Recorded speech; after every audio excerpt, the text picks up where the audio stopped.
going in just a second. I just want to make sure that everything's working as it should here. It's going to be like 5-10 seconds.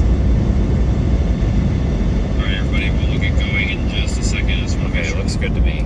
So, a couple of things right off the bat. The audio is not going to be as good as normal, and you're going to have that fan in the background because I'm pulling internal camera audio. The wireless mic is on the charger. I forgot to put it on the charger. It only takes like 30 minutes to charge. I put it on like 10 minutes ago. 30 minutes of charge gives you like 8 hours and stuff. So just give me like 20-25 minutes and we'll be able to have better audio. We are heading west. I'll wait till more people jump on though, but we're in the Northwest Texas Panhandle.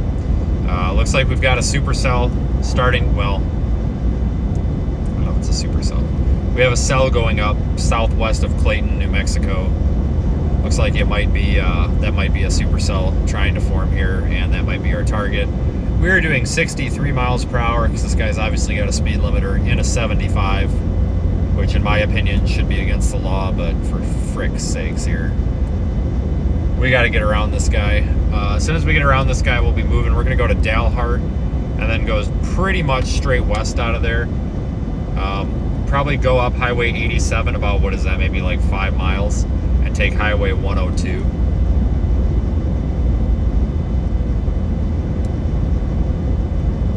But that's kind of the plan here. Oh, this is a little ridiculous now. Yeah, these trucking companies need to stop speed limiting these trucks. Because some of these trucks are speed limited at like 65 miles an hour, and that doesn't work out here where the speed limit is 75. That's a little ridiculous. It's honestly more dangerous than it is safe because now your driver could get rear-ended and stuff, you know. It's ridiculous.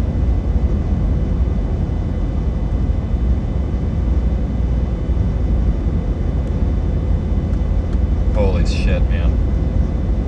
Hopefully we get a passing zone in a minute. But we do have a slight risk. It's just a level 2 out of 5. Scale discussion. Isolated strong severe storms may produce gusty winds and hail for the next few hours. Launch probability 40%. And tornado up to 95. Hail 1.5 to 2.5 inch. Yeah, I see our storm is dying now. Go figure. Yeah, I think things fired a bit early. A meso analysis of a stable air in front of it, so I'm wondering if it just hasn't burned off yet. Kind of watching that one north of it, it might be able to kind of ride over the worst of the stable air, or we'll see new storms go up in the next few hours. Yeah, so on the target storm, alright, I'm going by this guy. God dang it, there's a truck coming. That storm that we're kind of targeting looks like it is struggling a bit. Of course, it's because I went live. So maybe we won't be live for too long, I don't know. There's another truck coming. God dang, man.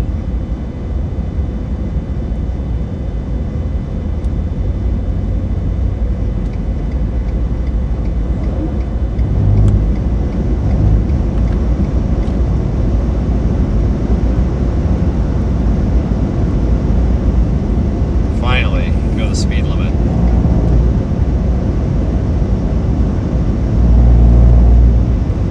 So this little storm is really having a hard time. It was looking good, and now it's looking not good the second that I go live.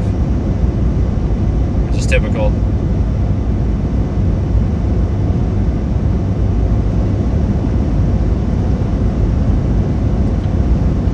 But there is another little cell trying to go up just to its north. It's possible with these storms kind of clustering in a close proximity to each other that maybe it'll help updraft strength. I don't know.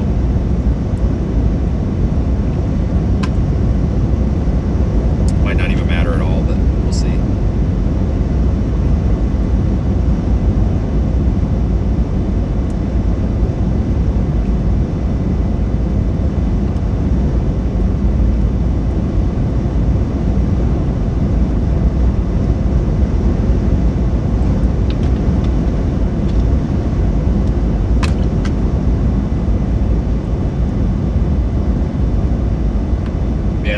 Talking about there, they issued a mesoscale discussion saying there's only a 40% chance of a watch.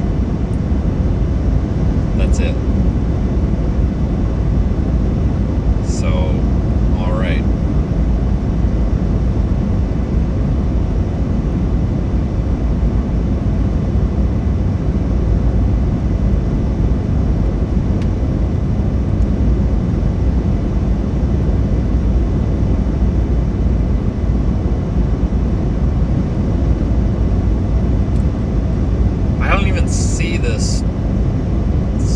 right now. But I tell you what, though, when you're out here, like in the Panhandle and surrounding areas, you really kind of just have to get on the storms, though, because they're really erratic. I mean, you can have these things pulse up really fast, and if you're an hour and a half to 2 hours away from it, sometimes the pulse or the storm itself doesn't even last that long. Like, there's times that I can remember even this year where, you know, you're an hour and a half away from a storm and it just goes nuts, and by the time you get there, it's kind of burned out already. So I figure it's probably better to be a little safe than sorry. I'd rather be a little early to this one, I think, than late.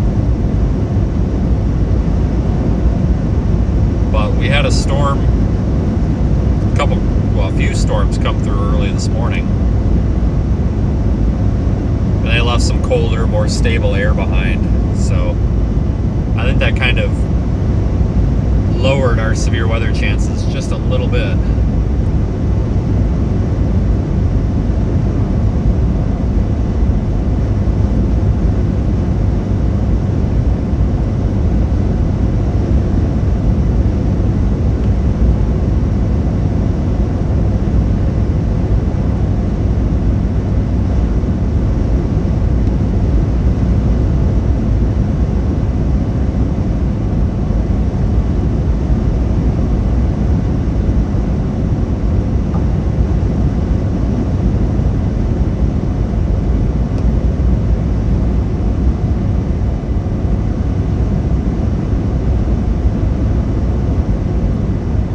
Here and take a little look at this.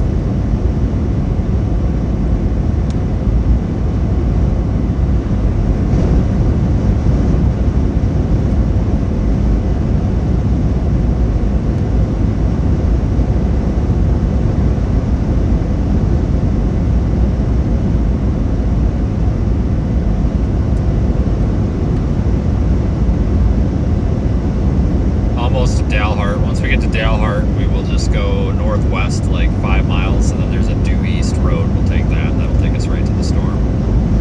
Pretty easy. If this actually ends up being the storm, then we got it pretty easy here.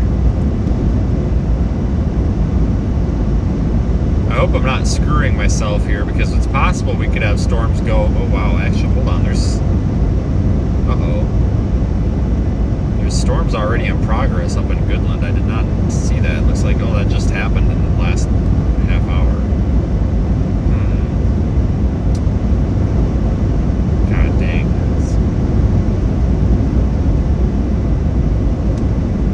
Let me look at this.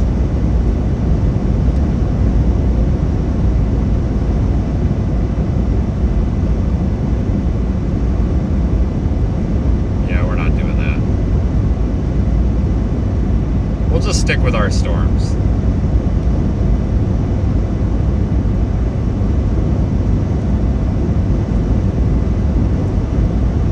They're not super great, but they are something. So we'll be able to see something. I don't know if it's going to be any good or not, but there is a chance for some severe storms tomorrow also, folks. It might be somewhere in eastern Colorado. It actually might even be like down here again.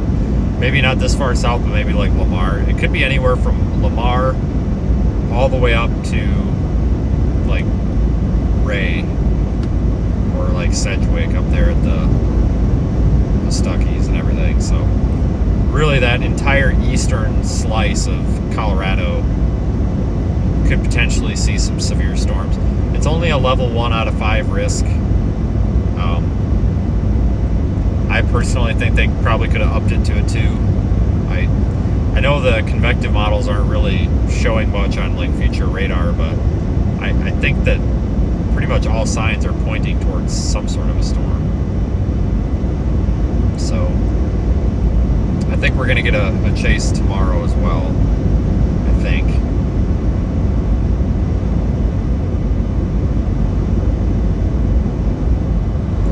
And now we're stuck behind a guy flat towing another car. That's awesome. We're not doing too good with traffic here.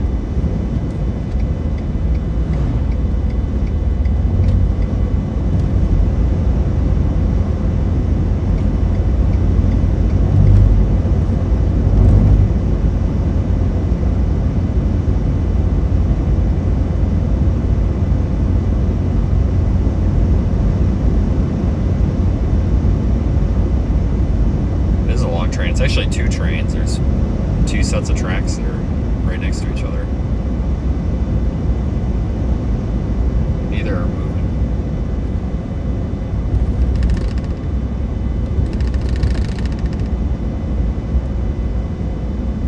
Alright, coming into town now. We could take like farm road, well, county roads due west, but I don't really. Like I said, we get up there to 102 and we got plenty of road options then.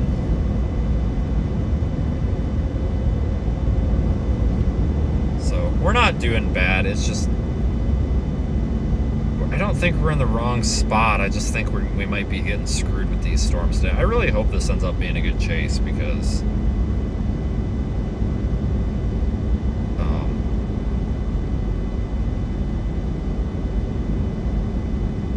we really have missed out. Seriously, we've really missed out this year on Texas Panhandle and eastern New Mexico, eastern Colorado days, in my opinion. Even western Kansas. I haven't chased much in Kansas at all. We need some more days because the unfortunate truth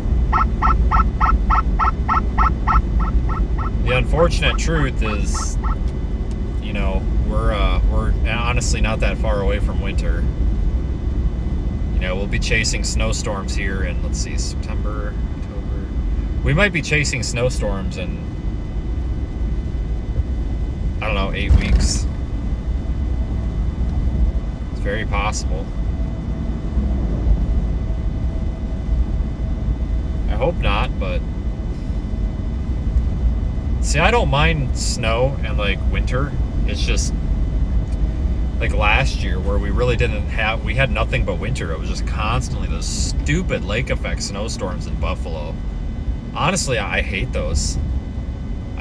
Usually they're kind of boring, but I hate those. It's cold, it's nasty, it's not a good time. And it gets real old after a while, and it's like so expensive. It's like $80 in tolls to get out there. I'm not kidding. It's miserable. But I normally don't mind the winter because usually we have plenty of chasing in the southeast. You know, like we've got traditional Dixie Alley season and stuff, but last year we just didn't really have that over the winter. So you never got that break from the blizzards. It was really kind of weird. It doesn't happen often. I honestly can't remember the last time in my several years of chasing where I felt like I sat on my ass and didn't do anything when it comes to thunderstorms at all winter. I think I remember at one point we went 6 weeks without being anywhere near a severe thunderstorm warning and stuff. It's just weird. So I doubt that we have a winter like that again because, you know, in the past like 8, 9, 10 years, I can't remember a single time where there wasn't a winter that was that dead for severe weather. Very dead. But the good news is, and I don't just say this as a coping mechanism, it kind of is, but it's not. The good news, people, is that the closer we get to winter, the closer that we are getting to like peak storm season again.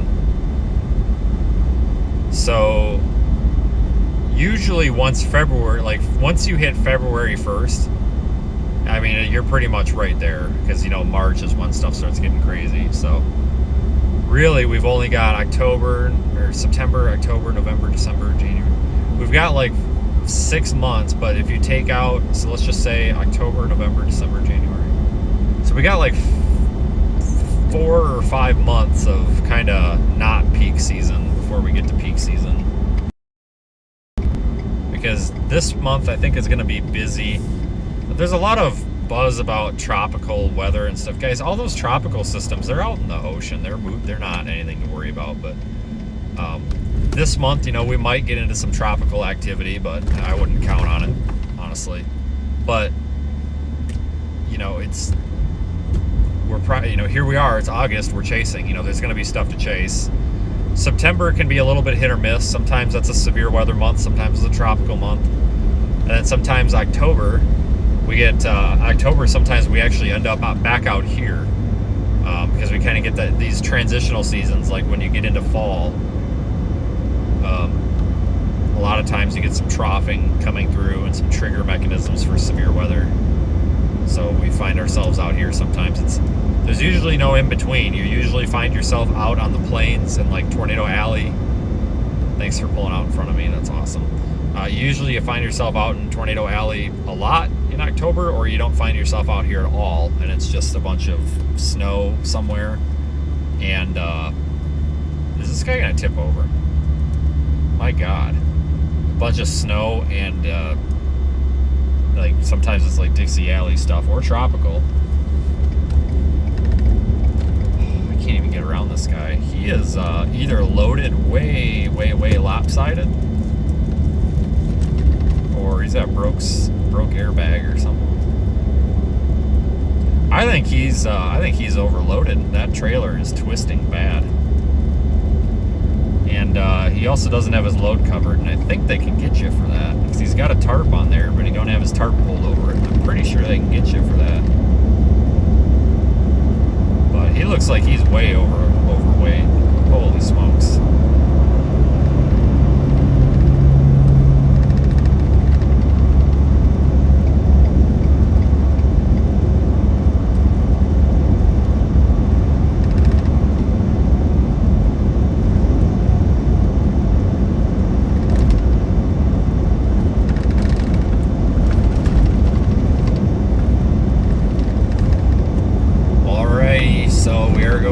We're heading to the storm. The storm don't look that great, but we're heading that way. It's going to be right in front of us.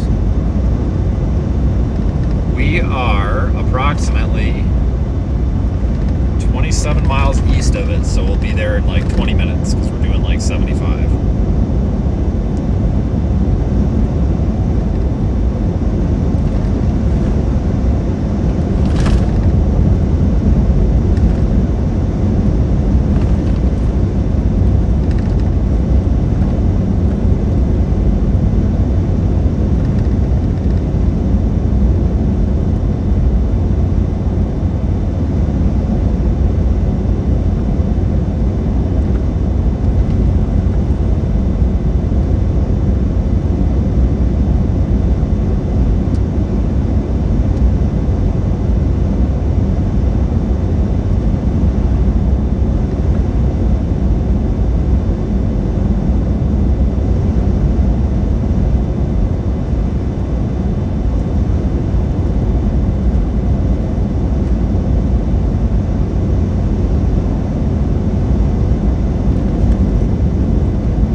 Windshield wipers.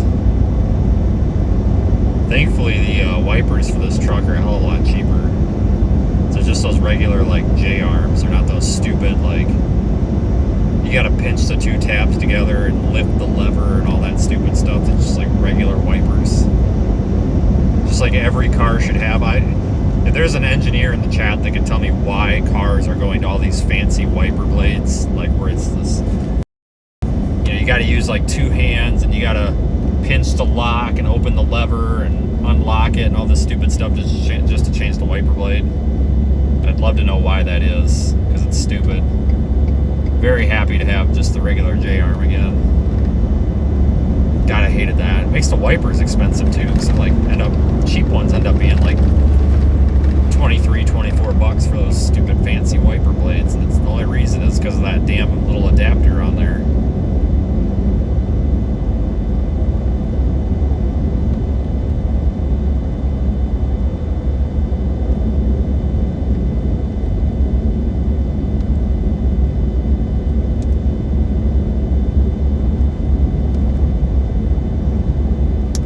Rain-X wipers aren't very good. I agree.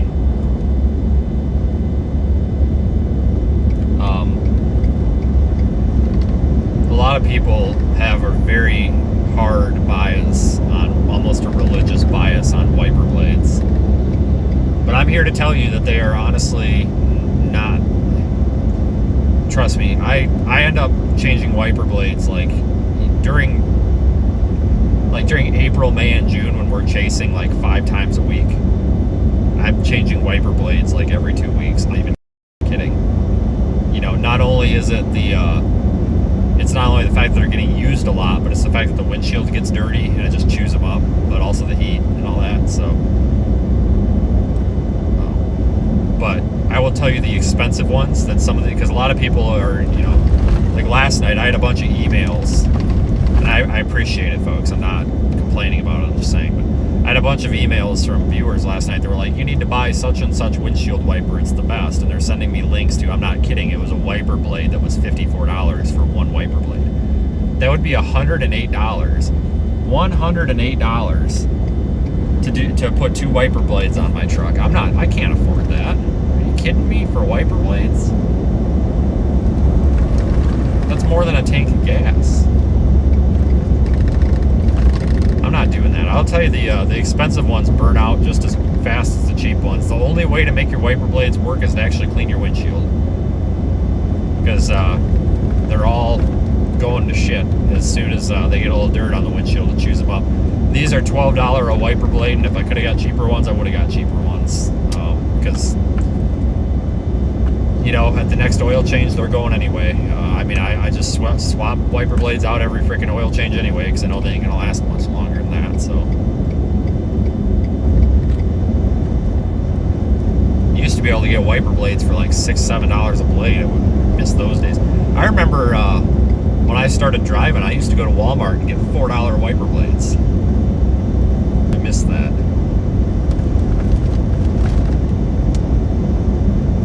I'll tell you the biggest scam of a windshield wiper blade that I've ever seen. Have you guys ever seen that scrub blade? Like scrub blade wipers? They quote unquote sponsor some storm chasers, and it's such a scam because they don't even give them money. They give them like a kickback, like 5% if you use their code or something. It's so stupid. It's so stupid. But that is the biggest scam of a windshield wiper I've ever seen. So they actually sell them at some Walmarts now, and all it is a really expensive wiper blade, but it's got 2 pieces of rubber on it instead of 1. And one of the rubber blades has a texture on it, and they're like, oh, it scrubs all the bugs off your windshield for you, and it makes the wiper blade last longer. Bullshit. I had a set of those once, and they do nothing. They skip on the windshield, they chatter, and you know what? They, in theory, on paper, it makes sense, right? You know, add some abrasive coating or whatever, and then have a smooth blade behind it to wipe it off. But on paper, it makes sense. I will tell you, in the real world, it did not make any sense. I'm pretty sure that I took them off like after a week. They're junk. You know, then you get people like, oh, you gotta buy Bosch, you gotta buy this, you gotta buy that. It's like, they're all junk.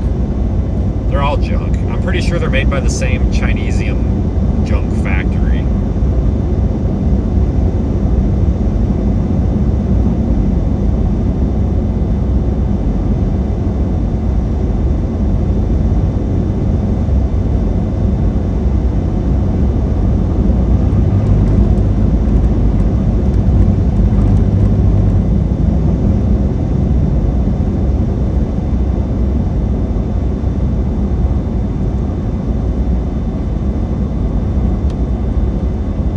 That storm out ahead of us, we're closing in quick. It just don't look like much. Not even sure what to think.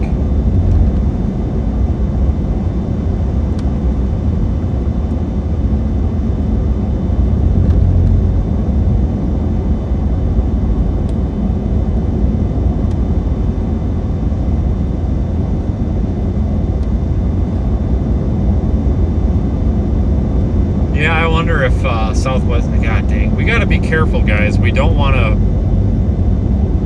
turn our cheek to a potential better target area.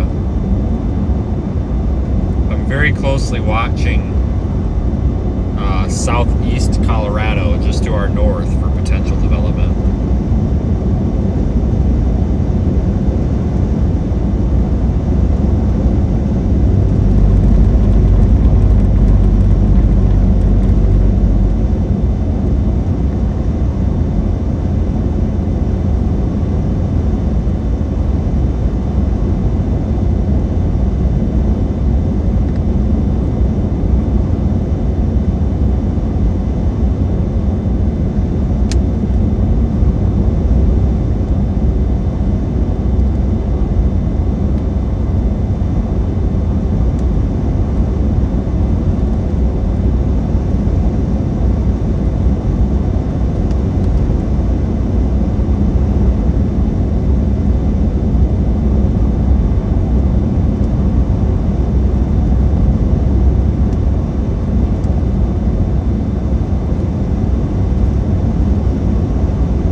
thunderstorms look like trash on radar now. What the heck happened?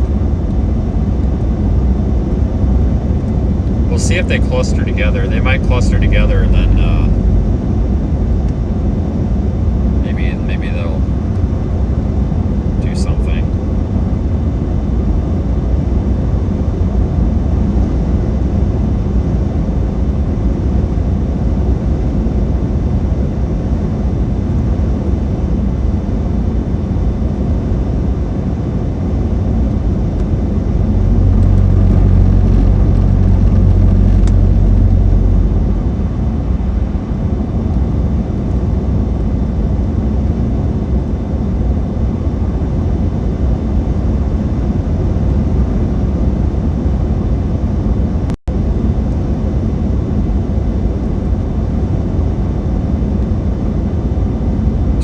End up being the better chase day, honestly.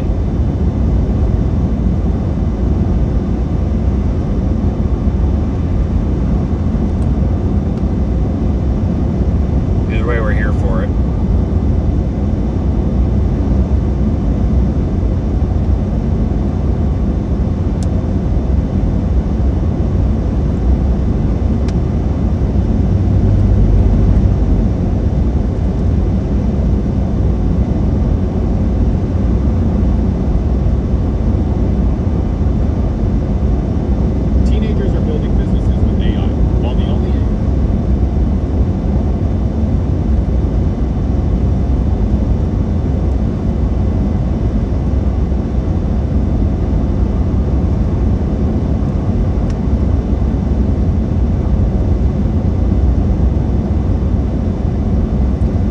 Almost to New Mexico at this point.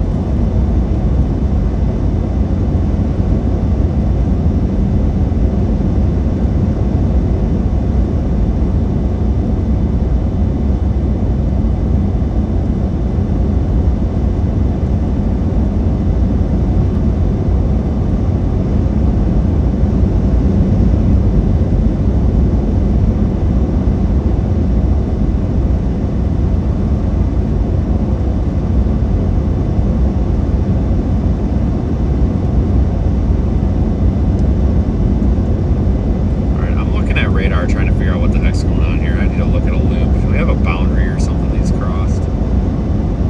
They got 81 over 65 in Clayton, 83 over 62 in Dumas, 84 over 63 in Dalhart, whatever the hell it is, 81 over 67 in Tucumcari. I'm also still thinking that the northern cell, maybe that one up by Clayton or east of there, might be something to watch. If that doesn't develop, I mean, that's really it. Doesn't really have any more development after that on H2R. So I guess you gotta just have to watch and see. Alright. So like we've got ample moisture. It's not great, but we have it.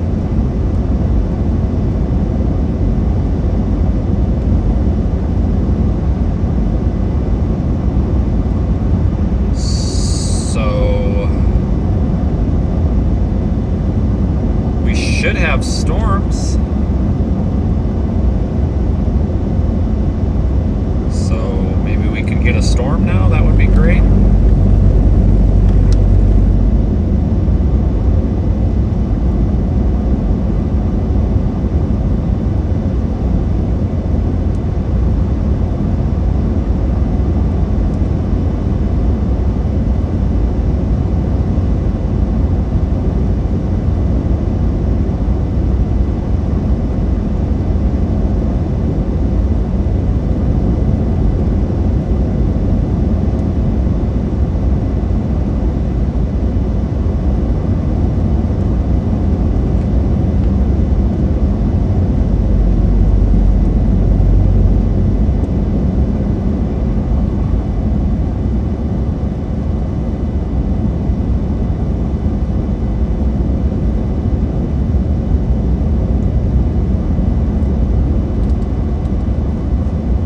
Does go to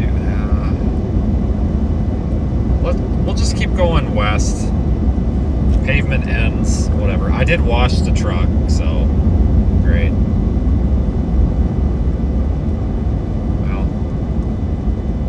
actually. We'll go north to the highway because I really don't think this is gonna... Like, I don't even see an actual storm. Like, it's just this dark cloud. Like, there's nothing here to observe. We're kind of getting a little screwed here.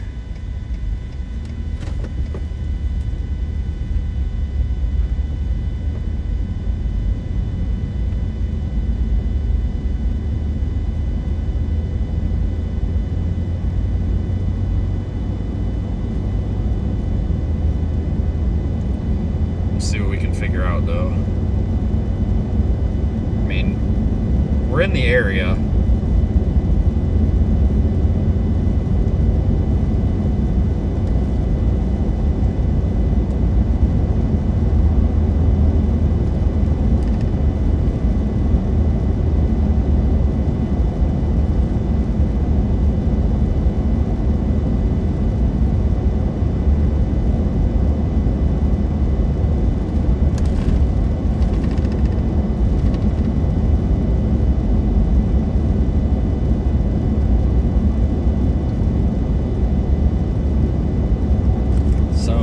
Remain in the area here. I think this is going to be the spot where something happens.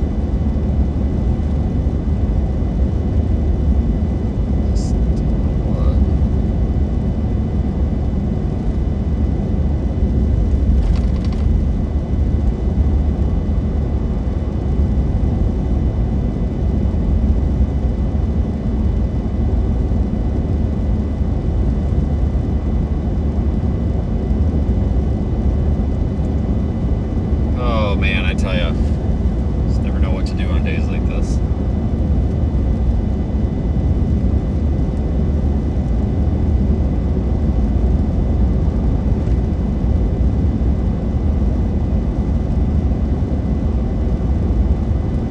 Quit whining. Dude, I'm just gonna say this. I'm not here for people to come in here and make dumb fucking comments like that. You guys gotta understand, I don't really give two flying fucks what anybody thinks of me. And if I want to say we're getting screwed out here, nothing's happening, I'm gonna say it. I don't really work for anybody. So, you're just gonna get what you guys get. I'm sorry. Like, sometimes I think we're a little bit hypercritical here just because some people just want to be Karens. And no offense to anybody whose name is Karen. We really need to have a different name for Karens, but I really don't know what else to call them that's politically correct or family appropriate. It's maybe just like Karen with a C. I don't know. Jesus Christ.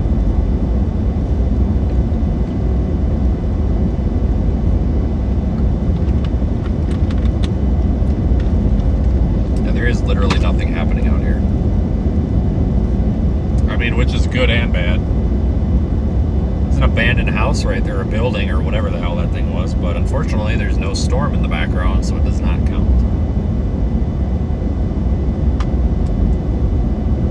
It does not count.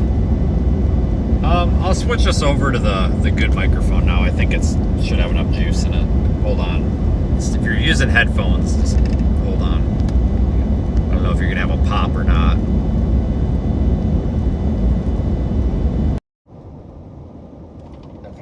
Hopefully that wasn't obtrusive or anything, but so this is Highway 102. Oh, dang, guys, let's just go west over to the state line and go north up to Tex Line or whatever the hell that town is, and we will go from there.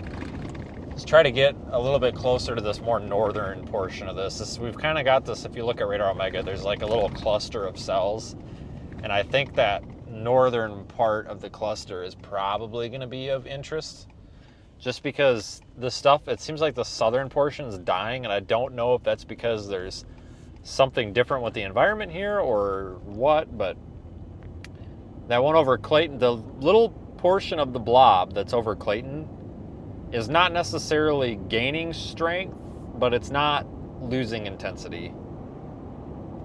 So whereas the stuff down here that we're pretty much underneath of is losing intensity. So To me, that just says go So you got a north. storm going up over Clayton.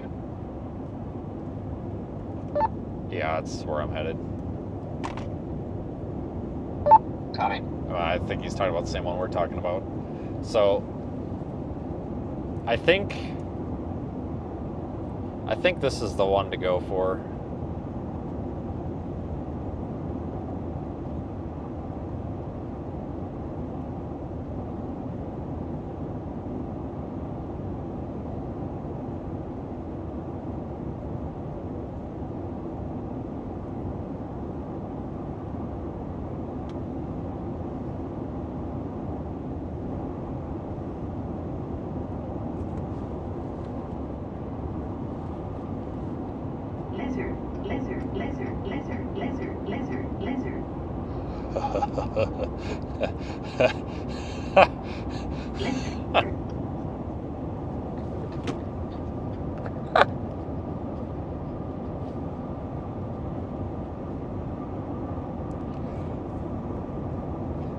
Oh, that might be the best one yet. Damn, I wish this was a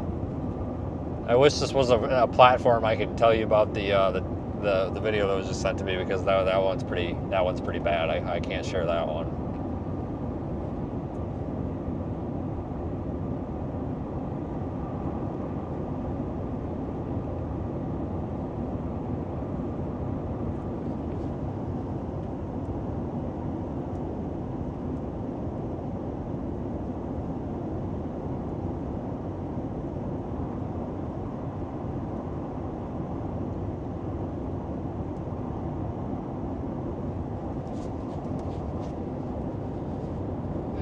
I did get the windshield cleaned off too. A lot of that actually was on the inside. I couldn't figure out why the camera yesterday just looked so crappy, and I think it was just crap on the inside because there was a bunch of dirt and stuff stuck to the windshield.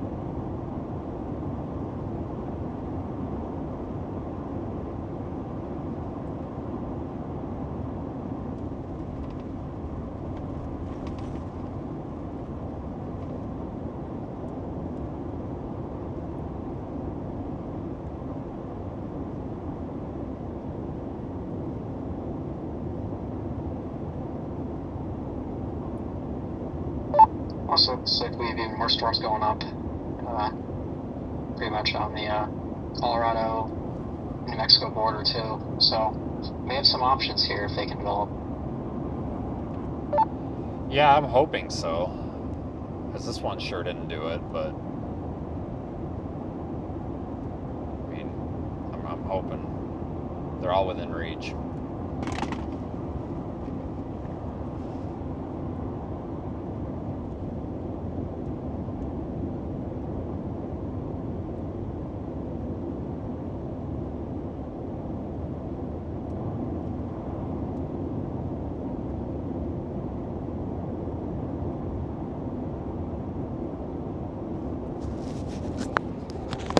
I don't know, we might be in for a surprise like yesterday. I mean, I shouldn't overhype yesterday. Yesterday really wasn't that great, but it was not a miserable, boring time like it kind of looked like it was going to be at first. So sometimes these days start out really kind of boring, and then they end up being pretty worth it.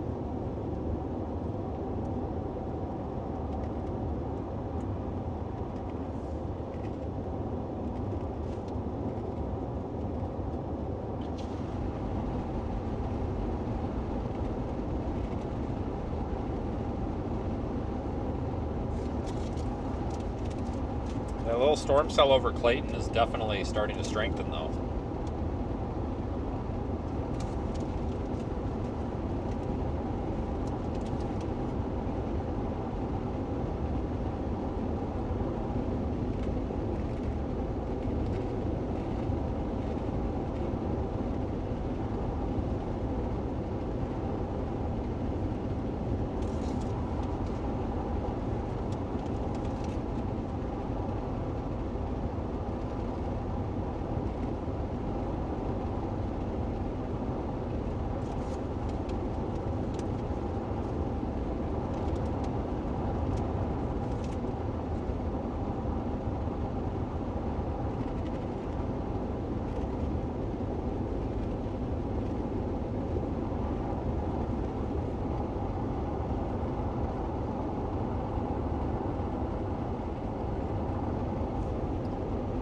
Our little storm cell here to the north might be trying to develop some structure to it. You guys will see here in just a minute when we make the turn, but I think it's trying to develop kind of a lowered base on it. Not like a wall cloud, just a rain-free base.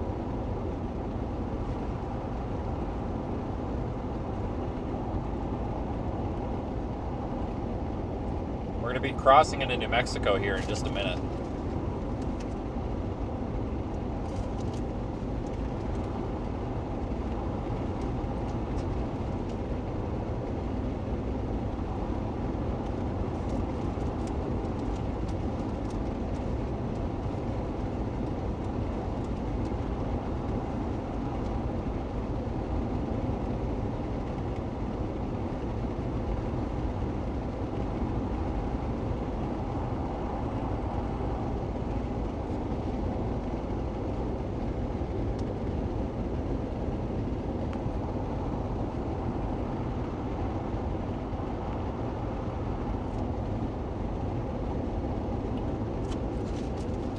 Maybe this one's going to get it together.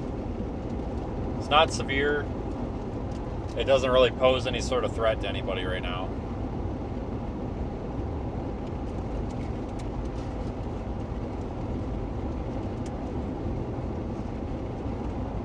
Yeah, dude, it's not even cloudy in Cheyenne right now, so I doubt there's a tornado. I think somebody lied to you.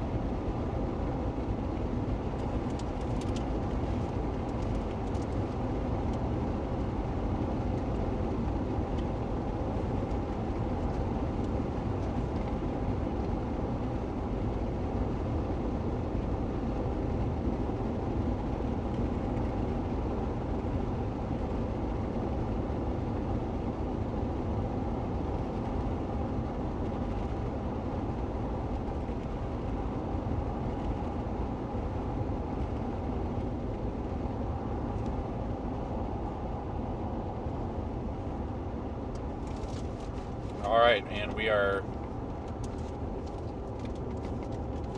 almost in New Mexico. Trust me, you'll notice the difference in the road. And now we're in New Mexico. Yep, bunch of bumps.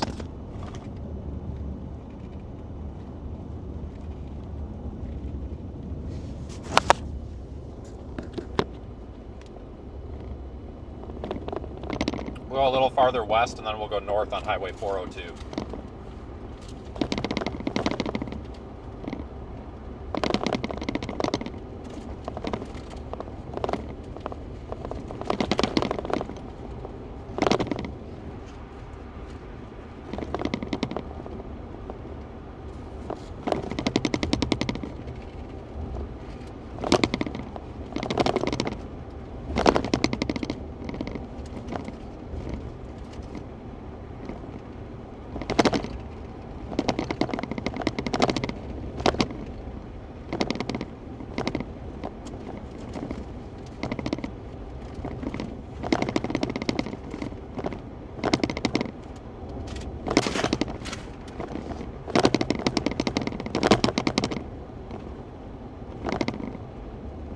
This road is not great.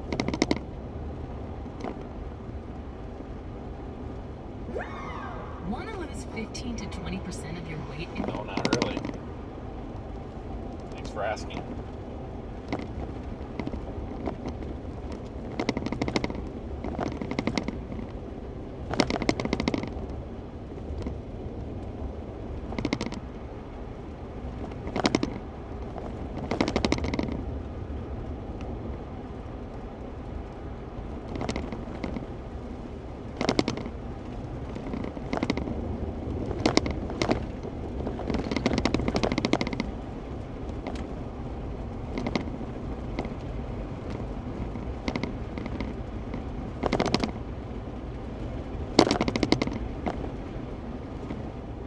I know it's a little out of focus. I can't focus the thing when it's bouncing down the road like this.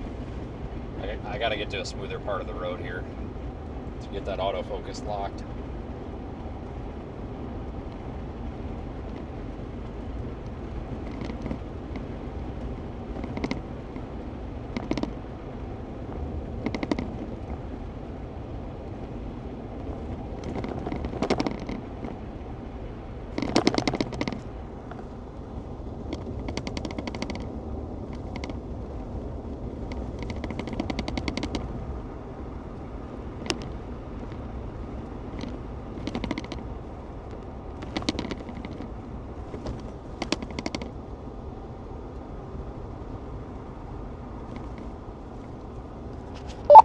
something's kind of rattling on stream on the audio.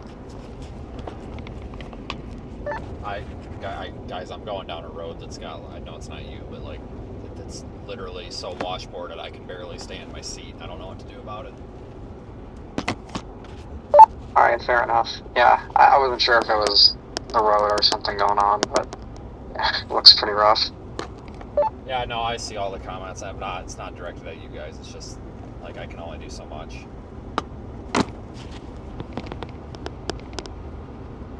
Hey guys, I can't stop every rattle in here. It's literally like my phone in the cup holder, it's my drink, it's everything, guys. This road is so washboarded, I'm barely staying in my seat.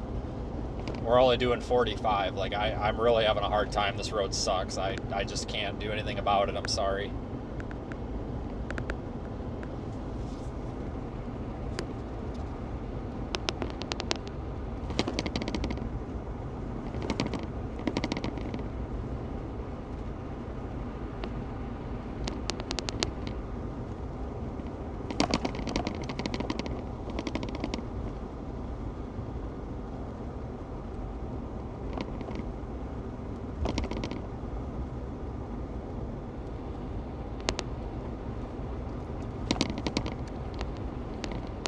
I wasn't kidding when I said you would know it was New Mexico when we crossed over because of the road. This is exactly what I meant. I mean, this road is so bad that they'd almost be better off grinding it up and just making it gravel.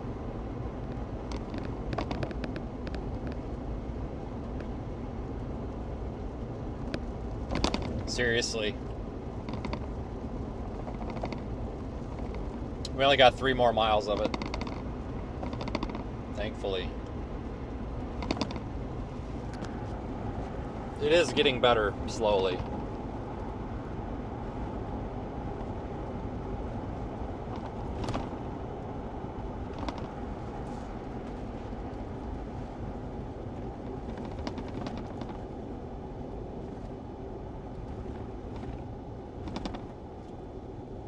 All right, this is Sedan, New Mexico.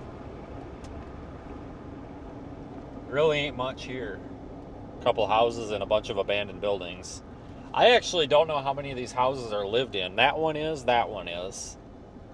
That one is. That one is. The fire department's there still. That used to be a gas station. We passed the old county building that's just abandoned now. Like, I wouldn't say it's an abandoned town, but it's damn close.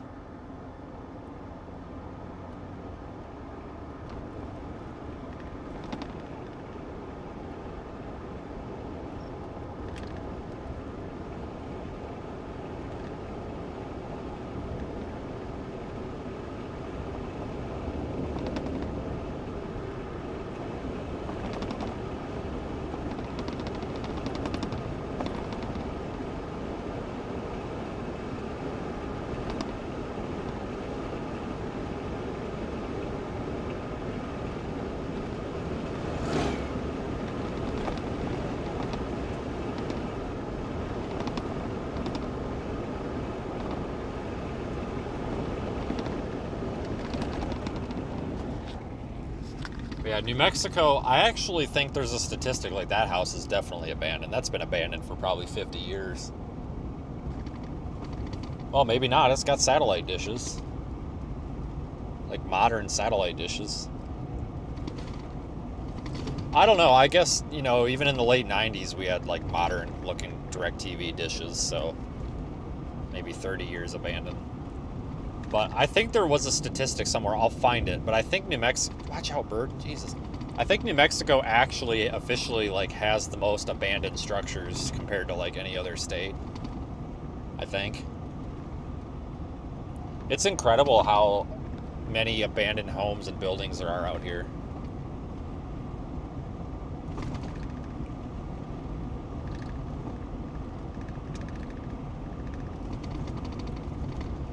And I don't really know why. Like, I know somebody's going to be like, well, it's because nobody lives there. Well, yeah, no kidding. But when you think of, you know, these houses were obviously at one point livable. And honestly, some of these houses are nice. There's some houses out here that are abandoned, and they look like they've only been abandoned maybe 20 years, and they honestly look damn nicer than any house I've ever lived in, you know? And I don't know what the reason is. I don't know if it's just common out here for people not to be able to resell, or if they just say screw this and they just pack up and walk away, or what. But like where I'm from in southern Wisconsin, we don't have that at all. Like somebody just buys the house, or they buy the land and tear it down and build a new one or something. Like we don't have this just packing up and walking away. And I mean, I know it's probably a simple answer where people couldn't afford it or they moved on or whatever, but it's just some of these houses, I guess my point is, they look like they were actually probably pretty nice when they were abandoned. It's like, so if they were so nice when they were abandoned, why didn't someone want it? I mean, shit, I would have taken it.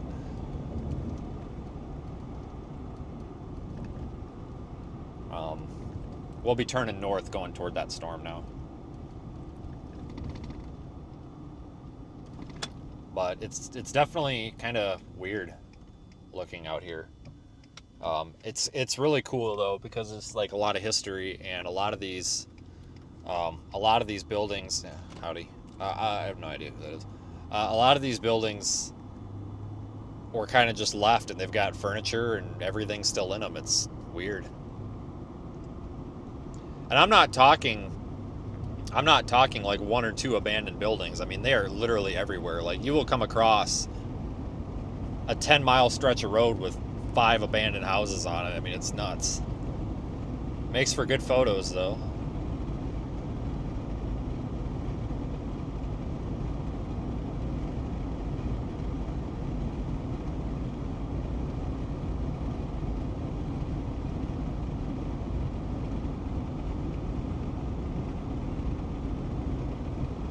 Maybe we could track down, see, and I don't know how that works, guys. Now, I know a lot of these houses are on ranch land, and I think those ones are a little bit more obvious what's happened. You know, okay, maybe the ranch was larger at one point in time, and, you know, it was a ranch hand house, or they built a new house on the ranch and they just left it, and now it's like just part of the field. Like, you'll see that out here where there's just I'm not kidding, where there's literally just an old house that's like 50 years abandoned, in the middle of a cow pasture with cows around it. No driveway, there's a fence, no nothing. Fenced in. And you know, it's pretty obvious. Okay, it's on a ranch land, so obviously whoever lives on the ranch decided, you know what, let's build a new house, whatever, and they just leave the old one. It's no sense in taking it down or burning it or whatever, I guess. That kind of makes sense. I'm talking about these like individual plots and stuff. It's crazy. Like there's one down there to the right. Oh no, never mind, that's just a dump. I'm sorry, whoever lives there. Okay, that one's not abandoned, that's just a dump. But anyway, there is a difference. But I don't know how that works. You just abandon your house. Who owns it? Like, who owns the land? I mean, does it go back to being public land? Like, you're out here in the middle of nowhere. It's not exactly an incorporated area with a mayor here. I'm not sure how that works. You know, after how long is it not even your tax parcel anymore? That'd be a good question for a realtor. I don't know if we got any realtors in the chat. But like, after how long? You know, let's say I buy 3 acres over here, right here on the side of the road, build a house, and then abandon it tomorrow. And just stop paying tax. Let's just say that the house is paid off, all that. The only thing that's owed is, you know, just property taxes for owning the land. After how long does it just go back? Because at some point, I'm sure the government puts a tax lien on it or something, but what happens then? Obviously, the government's not coming in and cleaning, you know, bulldozing the house or anything. So it's still there. Like, at what point does this just like become part of public land again? I don't know how that works. I mean, I'm sure somebody does, but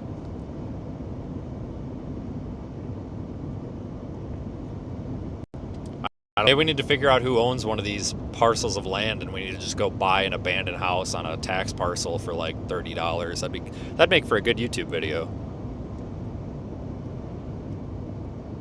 Storm chasing and buying abandoned houses for $30. Sedan had a school that only went to 8th grade. Your oldest one. Oh, hey, so we got a local in the chat. Yeah, Sedan looks like it actually used to be kind of a thriving area almost. I haven't driven through here for quite some time, guys. That's why it's kind of like, oh wow, I forgot this was here. It's honestly been a few years since I've driven through here. I don't chase this corner of the state very much. Man, these storms really crap the bed on radar. Although the one that's over Clayton right now doesn't look like it's dying yet.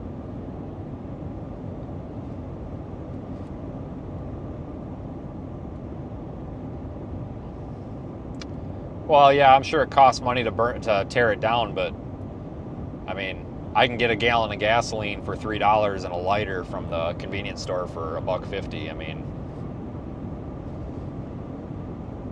because I mean, I've actually seen that. Like we've had that. I've seen that several times driving around out here where. Oh, jeez, sorry, bird. God damn it, you stupid SOB. Why would you fly into my windshield? What an idiot. That wasn't my fault. That was his stupidity. My hands are clean. No guilt on that one. But really sad. God dang it. Like, why'd you have to do that?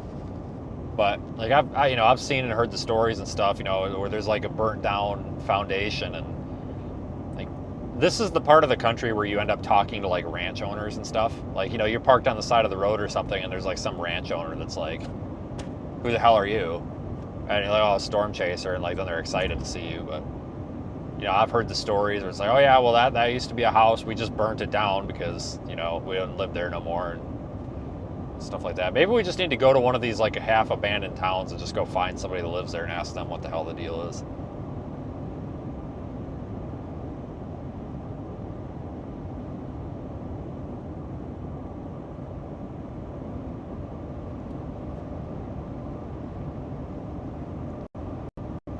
So that's our storm ahead of us as we go into a freaking dead zone.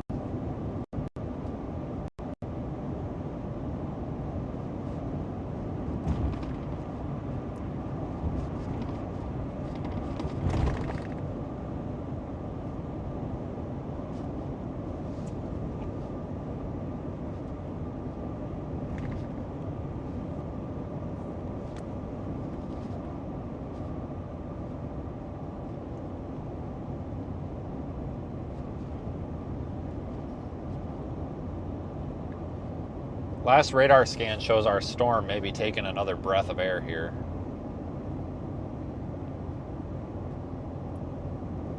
A couple lightning strikes showing up.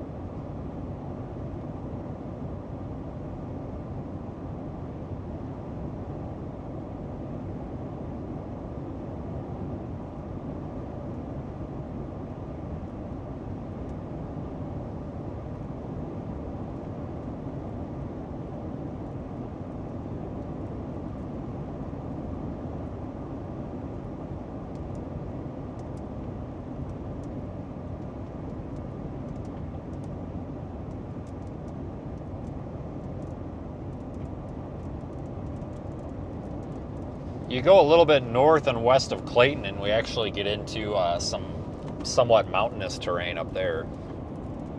That's kind of pretty.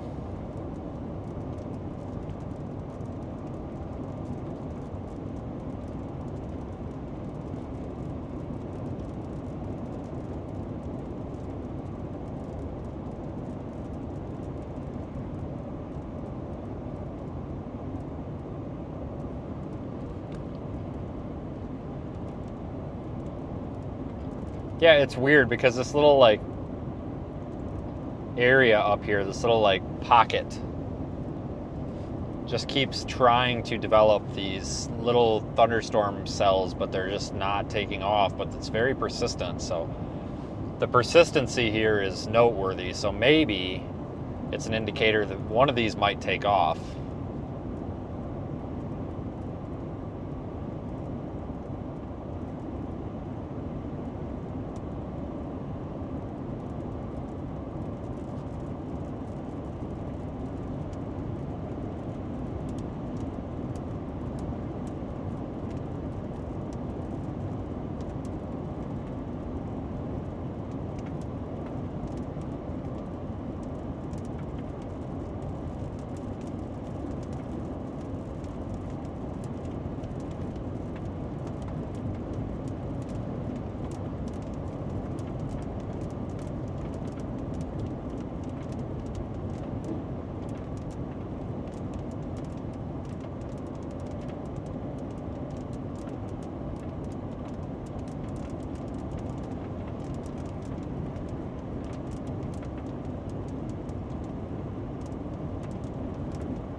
Yeah, it would be nice if we could end up northwest of Clayton. I don't know if that's going to happen or not, but there is some development behind this stuff to the northwest. I mean, this is not a severe weather outbreak by any means today. But I wouldn't be surprised if we get some big hailstorms out here if any of these take off. You can see our updraft tower just to the right of the road there, kind of.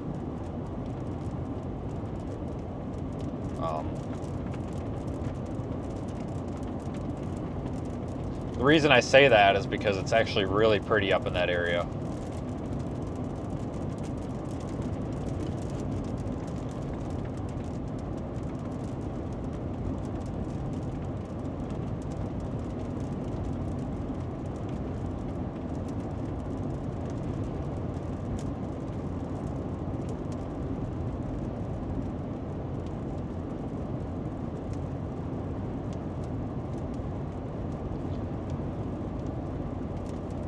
Ah, son of a gun.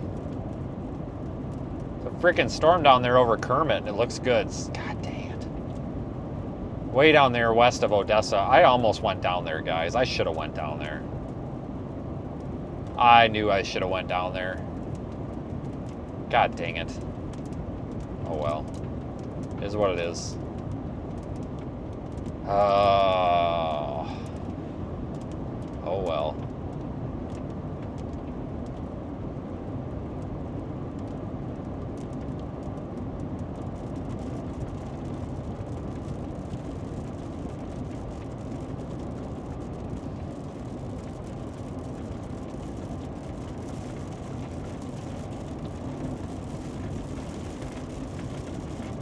Get a little bit of a sprinkle here.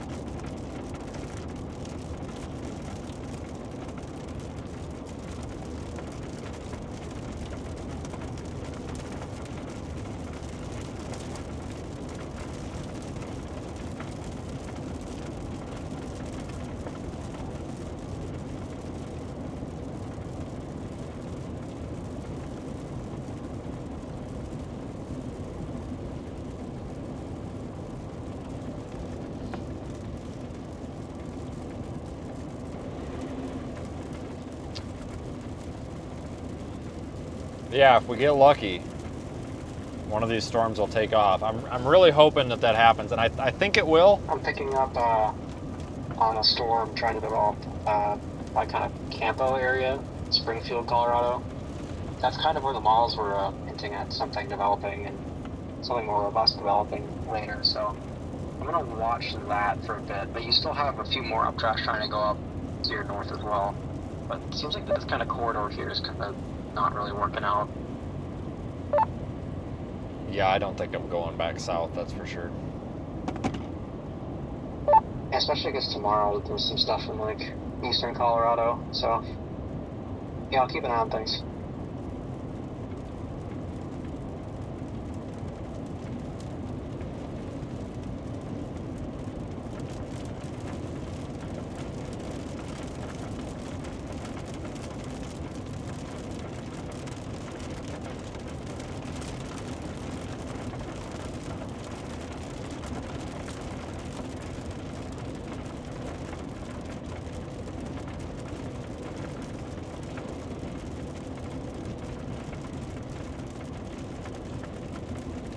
Did issue a severe thunderstorm watch for southwest Kansas.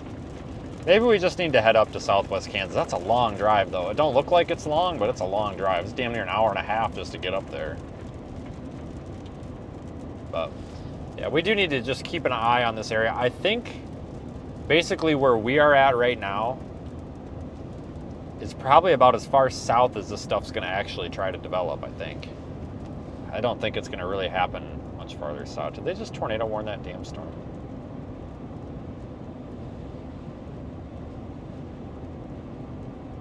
Yeah, they actually tornado warned that storm up in Kansas, which is surprising. Up there by Oakley, baseball size hail, wow. It's a tornado warning up in Kansas, of course.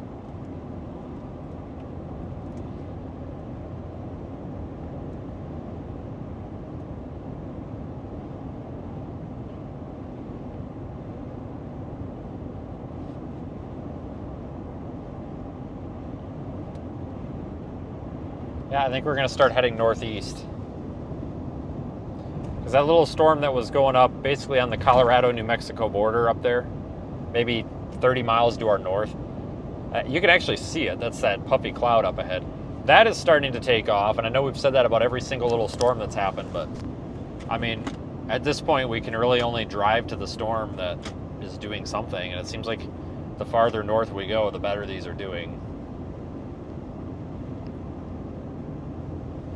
So I guess probably just keep going north. One of them should take off at some point. I don't know when, but one of them should.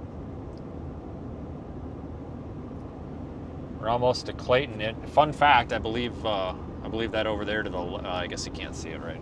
Over there on the left, there's that mountain thing. I believe that's a volcano. Yeah, I agree with the North Clay. Looks like that stable air a little bit to the south these cells are moving into, especially the southern ones. It's definitely a lot more stable there. I don't think that's going to erode, but I think maybe a bit more north towards Colorado, Oklahoma border, Mexico border is the way to go. Yep.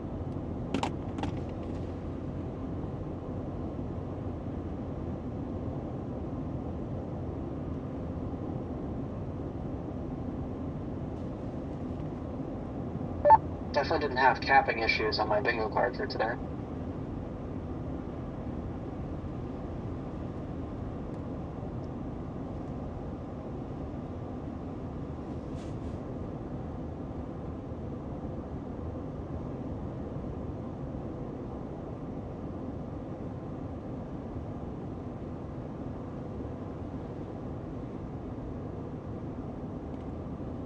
All right, we're almost into Clayton.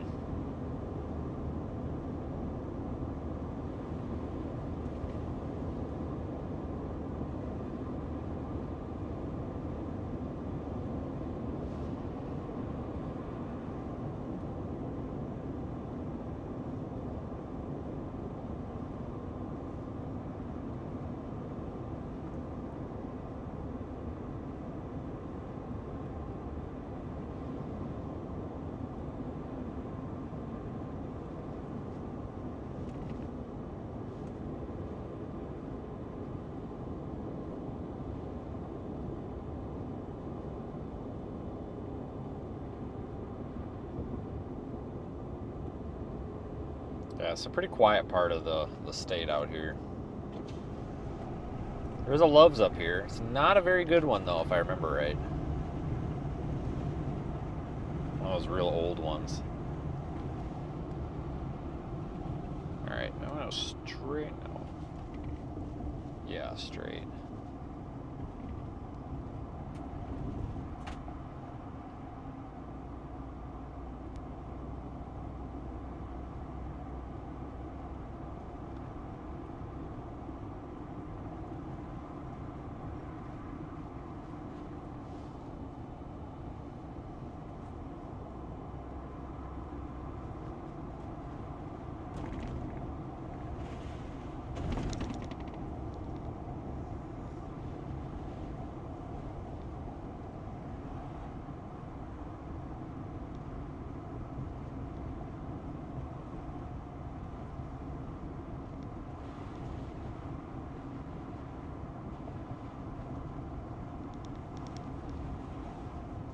Kind of going around town here a little bit.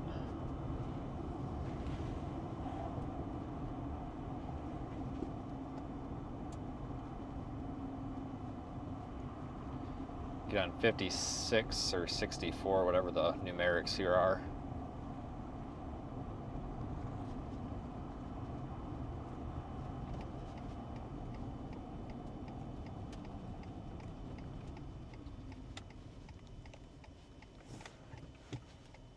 There ain't a lot here, which is kind of nice.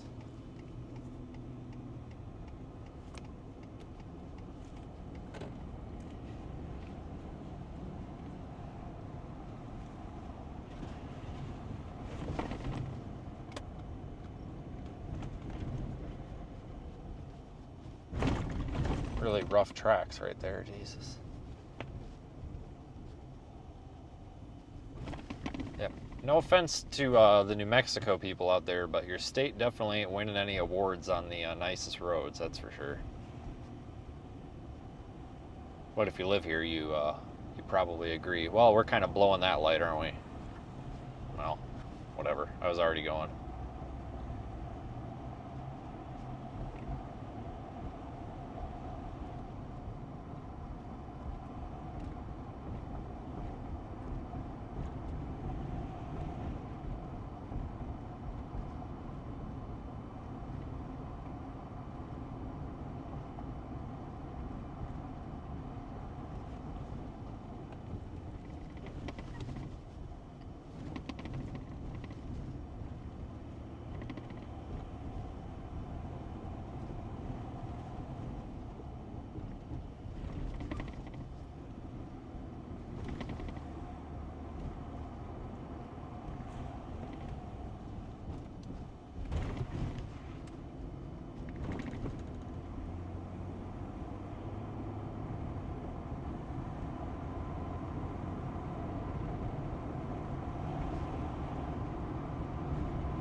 That was a nice detour.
That little storm to our north is definitely taken off a bit on radar, but cautiously optimistic because you know how the rest of them have been.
I wonder if we should have went north right there.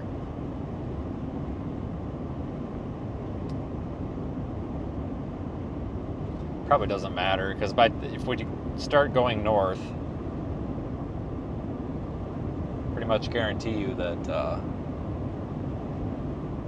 that storm will crap out. Probably best to just split the difference and go northeast like we are.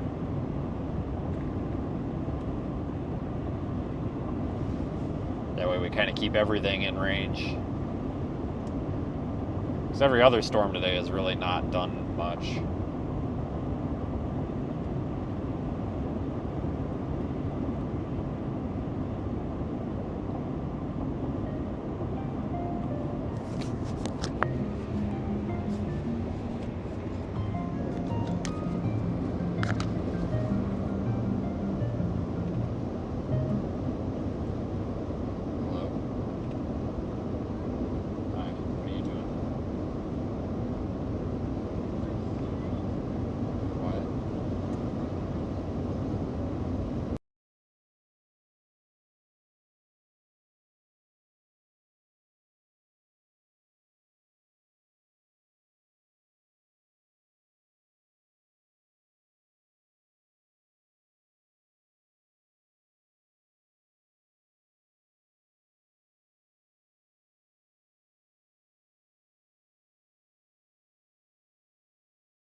I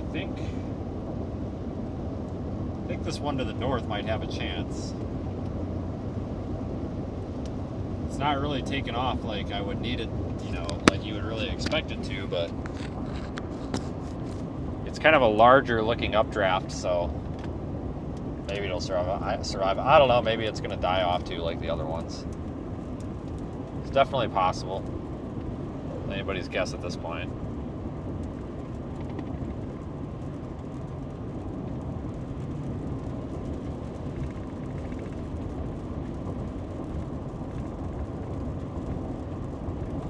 I feel like we're kind of going the right direction at least here.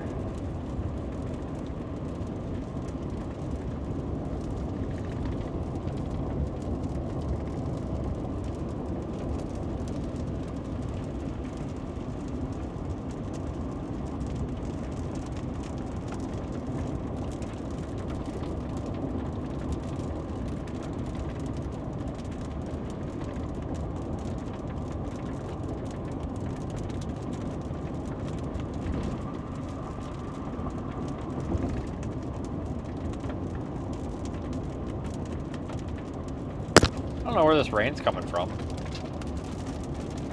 There's no dark cloud or anything up there. Probably cloud seeding, government controlling the weather or something.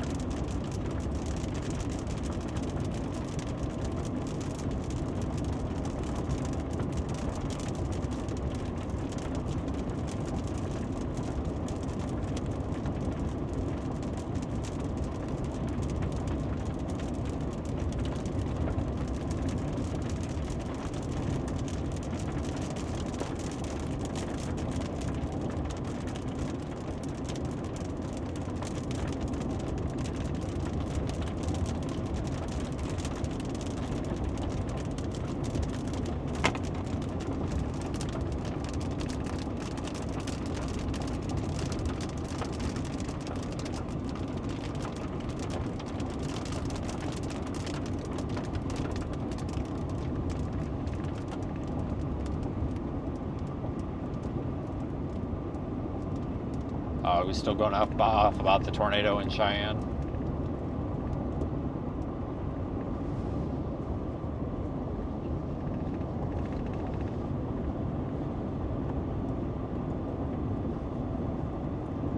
Yeah, that puffy cloud to the left, it's kind of half cut off the screen there.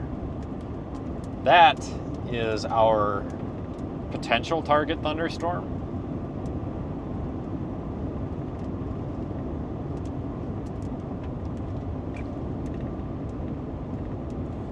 Definitely looks better than anything else we've seen so far, so hope.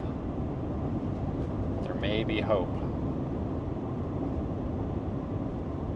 Yeah, the latest triple R does kind of develop this storm we're headed to, so interested to see how that plays out in real time.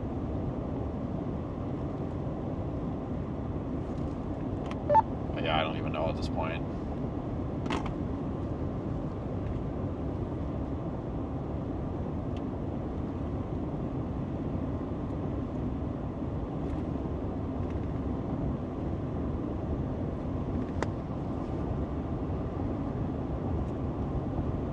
Yeah, I think what really kind of hosed our severe weather event here so far was that morning complex of storms. But something to note, you know, it's still sunny out here. I mean, so we still have building instability, not much. But we still have, you know, potential.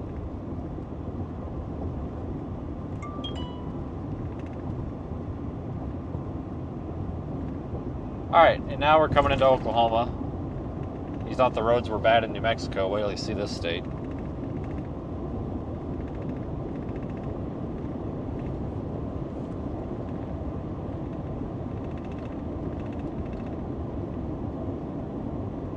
Still going up there toward Boise City or Boise City. I don't know, whichever it is.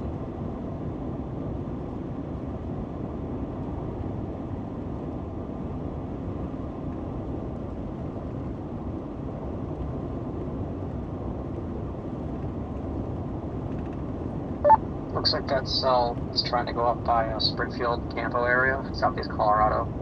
That's looking better too. Like the top's coming up on that a little bit. It's going to be one of these two if any of these develop. Yeah, if this one that's like just to my left here, if this one dies off, I'm probably going to say they're all going to die, but it hasn't yet. It definitely looks like the updraft is really wide visually, so I don't know, maybe something will happen here.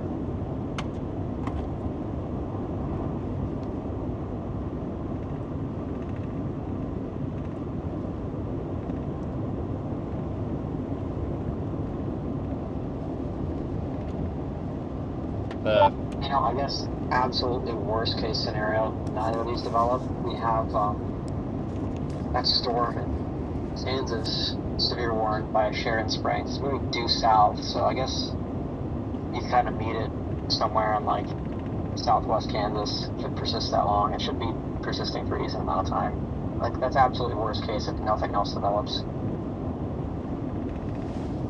The interesting thing about what we're doing here is there's the potential that 45 minutes to an hour from now, it's a totally different story. I mean, we could have one of the prettiest looking storms we've seen in a month in front of us. Like, you just never know. This stuff changes so fast out here.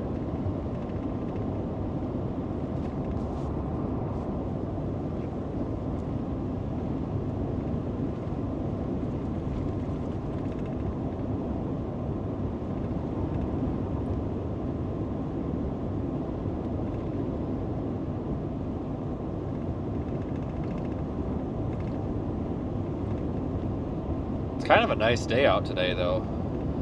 It's not like super hot.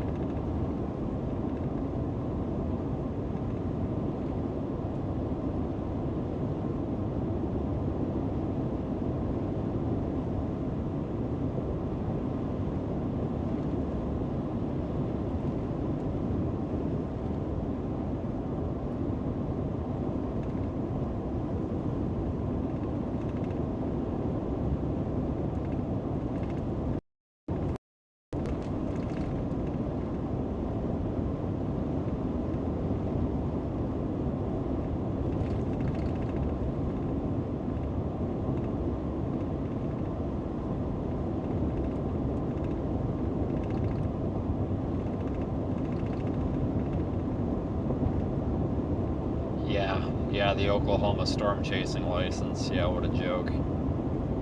I tell you, that Scott Fatgetter, or whatever the hell that guy's name was, that guy was a real toolbox. That state representative. Did you guys see the video of him mocking Daniel Shaw? Well, I don't know, mocking might not be the right word, but he was trying to imitate him, and it was really bad, and it was really shitty taste. It was really probably not what a representative should have been doing. That's the guy that was being lobbied by David Payne from Channel Wine. I think David was paying him. You know, I'm not accusing. I'm just saying, because I don't want to get sued by Channel Wine and their infinite pockets, but, you know, their infinite bank account, but I'm just saying, speculation. I wonder if David Payne was paying that guy a bunch of money.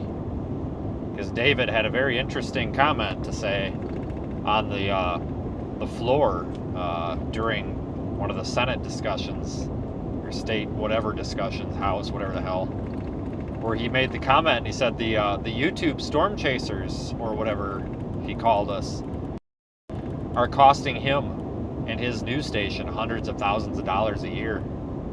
Meanwhile, these clowns are flying around in a multi-million-dollar helicopter. So I really don't think that the storm chasers are hurting their pocketbooks very much. I think David's just a big fat crybaby. Sorry, I apologize if there's any David Payne fans out here. Chief Meteorologist David Payne from Channel Wine, aka Channel 9 News in Tulsa. I just think he's a very nasty person to come out and say that, because I don't see that guy doing this. He stands in front of a green wall and doesn't have to lift a finger. He probably makes $500,000-$600,000 a year, and all of his benefits are paid for. And basically, all he has to do is sit there and tell people what the AccuWeather app says.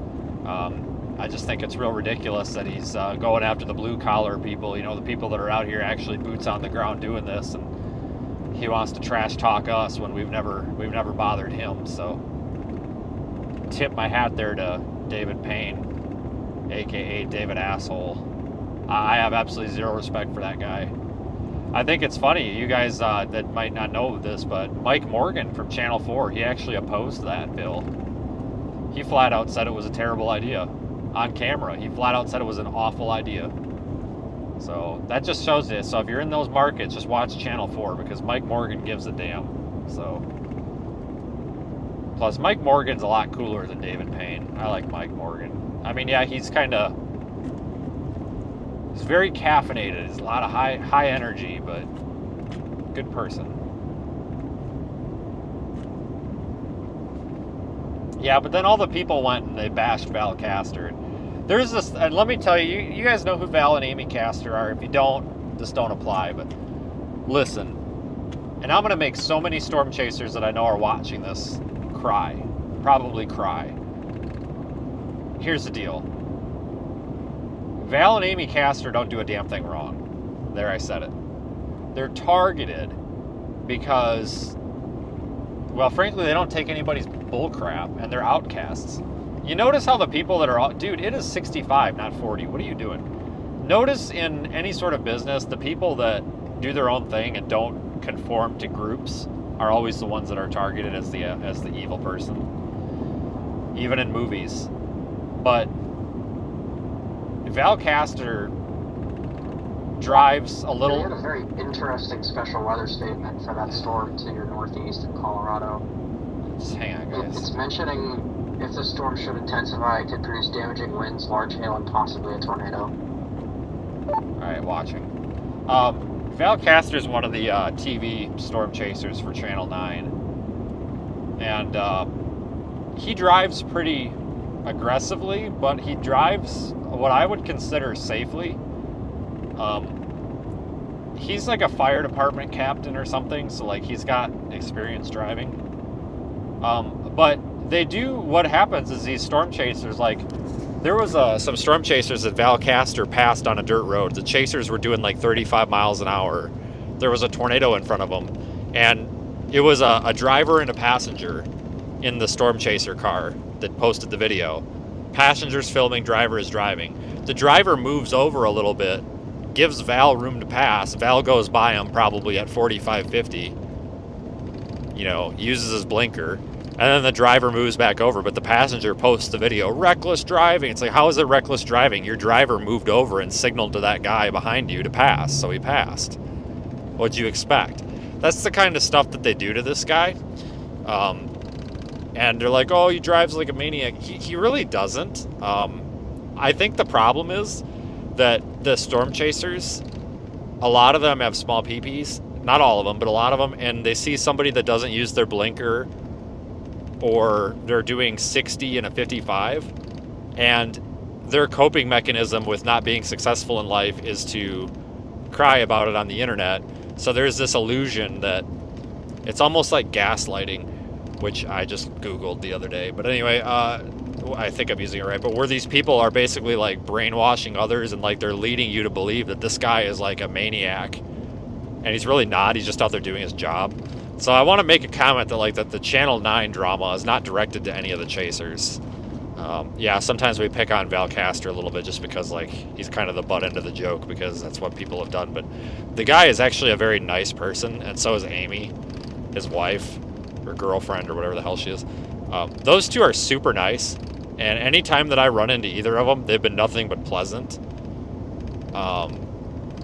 And I see they're streaming on YouTube now, and I've actually been on their stream a few times, and they're nothing but pleasant to people. So I don't know why all the chasers target them. And yeah, they had a vehicle accident. I think it was 2 years ago. I think he was in a rental car or something, so his truck was getting fixed, and he actually ended up rolling the vehicle on its side. I don't know how it happened. It was a straight stretch of road, and it was dumping rain. But I think it was a rental car, so maybe it had bald tires. I don't know how it happened. But that was the only motor vehicle accident I've seen that guy in, and he's been out here for probably 20 years. And we don't know the full story on that because, he's not on social media really and not talking about it. I mean, hell, a tire could have blown out for all we know. Or it could have been a problem with the vehicle, or I don't know. Vehicles don't just roll over on their side and take a nap on a straight stretch of road. Hydroplaning, spinning out, I get it, but it didn't add up. He wasn't driving aggressively, he wasn't speeding, it just didn't add up. It makes me wonder if a tire blew out or something or whatever, but it's one of those things where it's like people just target that guy. It's like, God damn, leave the guy alone.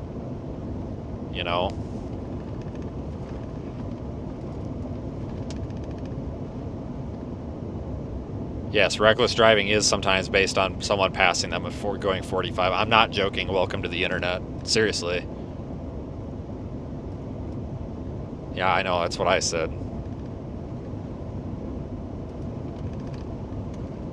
Marty retired. I don't even know who Marty was, to be honest with you. I don't watch any of those news stations or really pay any attention to them, honestly, because I'm always chasing, Like, I never watch severe weather coverage because if there's severe weather coverage, I'm usually out here in the severe weather, so I don't even know who's on TV or where at anymore.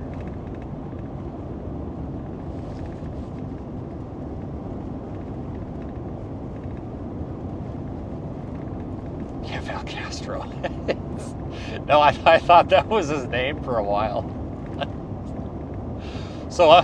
So like, it's kind of stuck. So I realized it was Castor like 2 years ago, but before then I honest to God thought it was Castro. Like, I read the side of the car wrong. So I was calling this dude like Val Castro for like 4 or 5 years before I got corrected, and my mind was blown, and now it's just kind of a habit where I just kind of call this guy Val Castro still. Yeah, I didn't realize.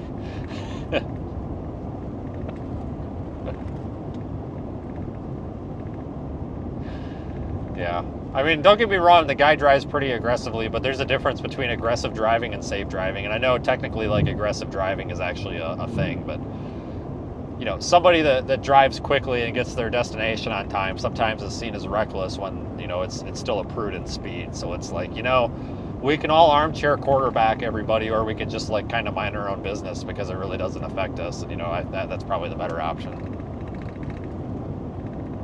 We are heading to a storm. Yeah, it's got a special weather statement on it. Woohoo. Wow, cool. It's going into a road hole, guys. Look at that. The freaking national grassland and everything. This is just fantastic.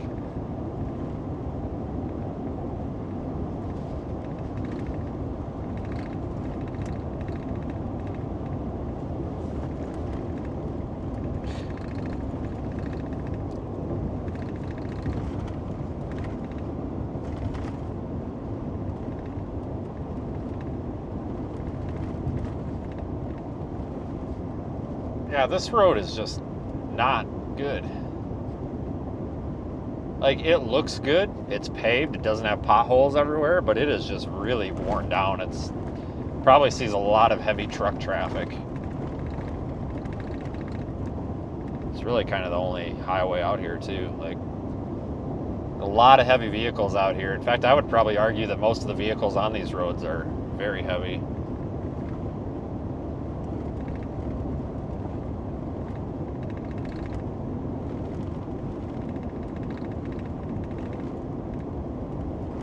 See our storm up there, Anvil Cloud or whatever.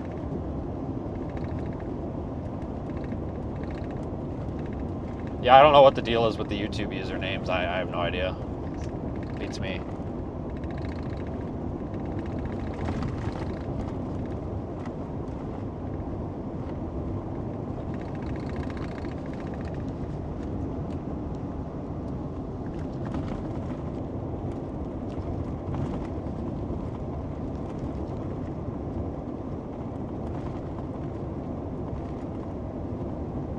We have special weather statement for the like Springfield storm. That's I think what we're looking at. It just basically says, oh wow, that is weird. Yeah, the environment over Baca County is very unstable. The potential exists for this storm to continue to intensify and become more severe. Yeah, LOL. Okay, folks in Baca County. Oh my God, I love this special weather statement. I'm reading this word for word. Folks in Baca County should be alert for the potential of rapidly changing weather conditions this afternoon. Dude, I love how they wrote that. Like, that's how you communicate with people. Holy crap.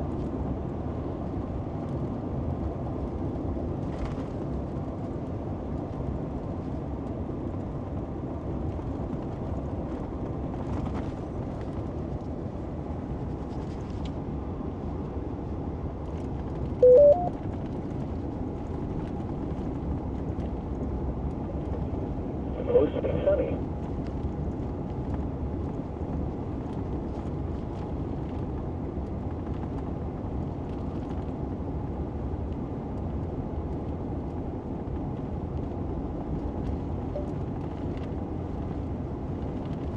Oh, jeez.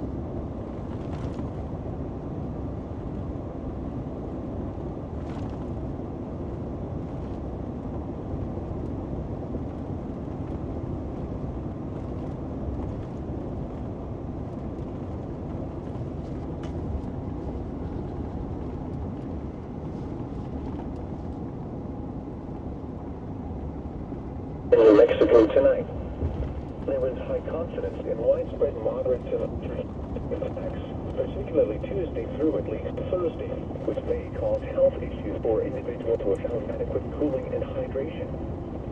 Some areas will approach near record highs. The current time is 4:17 p.m. Mountain Daylight Time. Forecast for Clayton and surrounding area for tonight, mostly clear. Isolated showers and thunderstorms. Yeah, this storm ain't looking too bad, but it's, if you look at radar, there's really, it's a, I mean, it's maybe a rain shower. Maybe, and that's really giving it a lot of grace.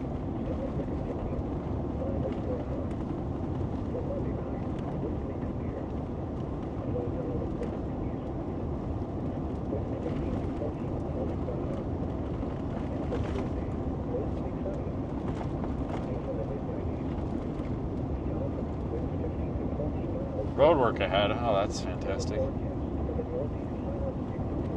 Yeah, you can see the anvil of that storm creeping in there on the left of the screen.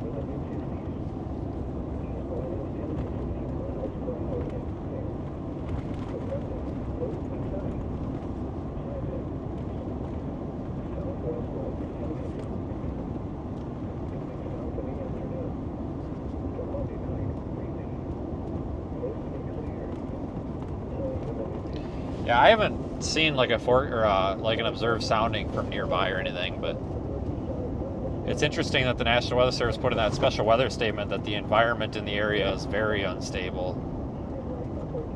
I mean, I kind of have a hard time believing that.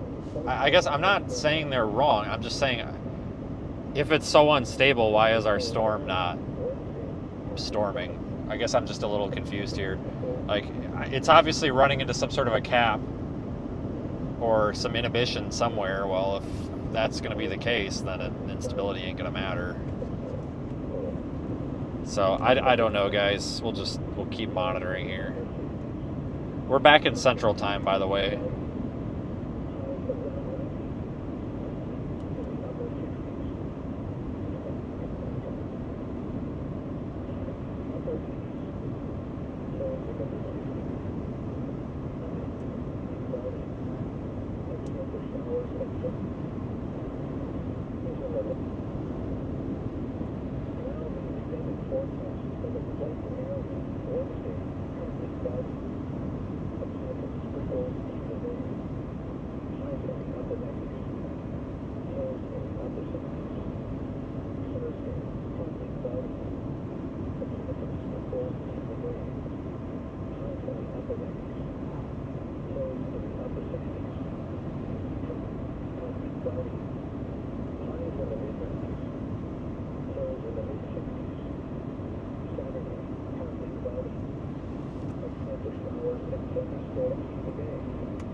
Probably go a little bit northeast out of Boise City or Boise City. I don't know which it is. I think it's Boise City, but whatever.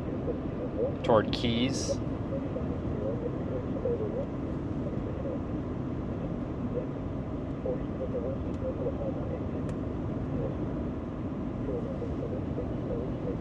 Going up toward that, there's actually a road that goes north out of there that we can take. So we have a little bit of a road hole up here.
Of a strong to potentially severe thunderstorms.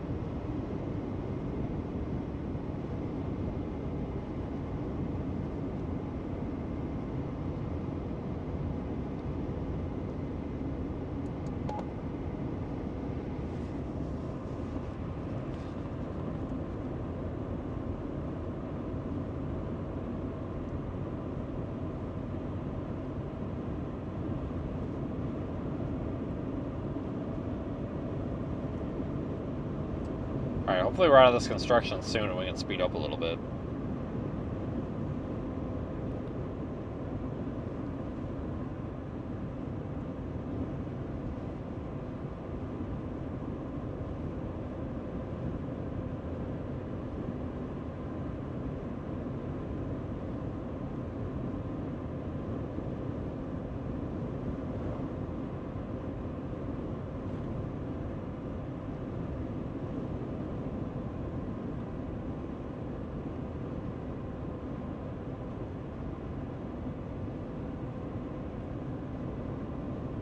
I don't even know if I've been through here at all this year.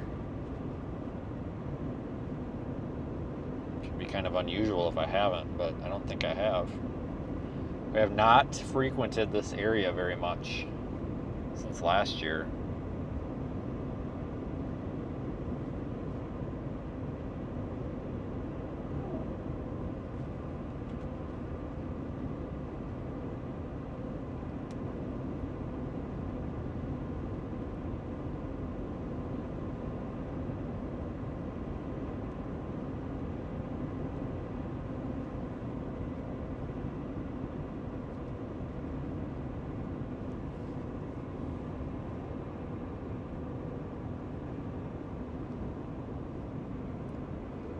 We're at that time of the day, though, out here where if storms haven't fired, they're probably not going to fire.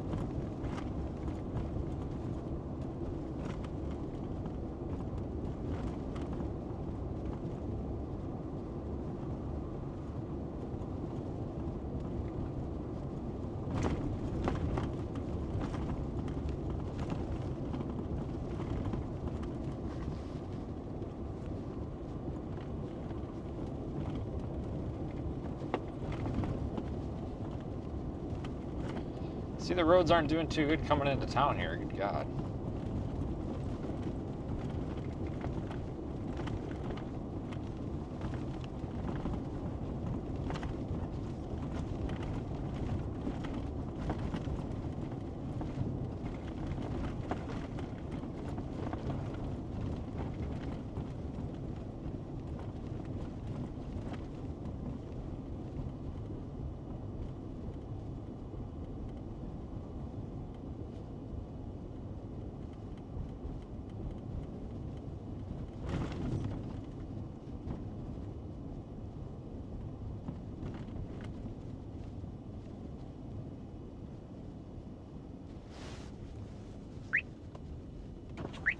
Oh yeah, this is the town with the goofy little roundabout.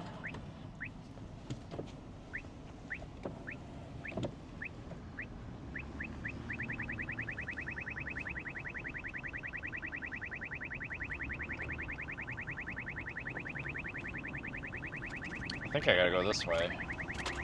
Right? Yep. That was pretty much a guess. I guessed correctly.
Yeah, that storm that they had the special weather statement on is effectively dead.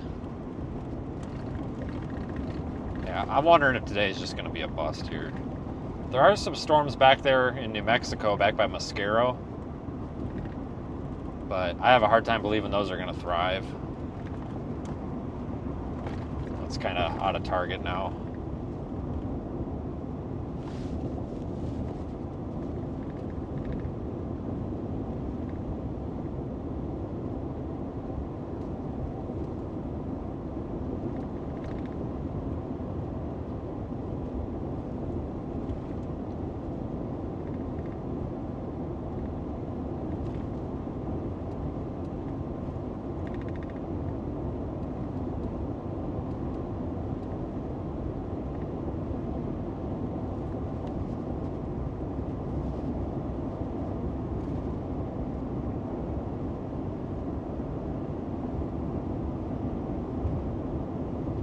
Man, this ain't what I expected. I honestly thought today was going to be...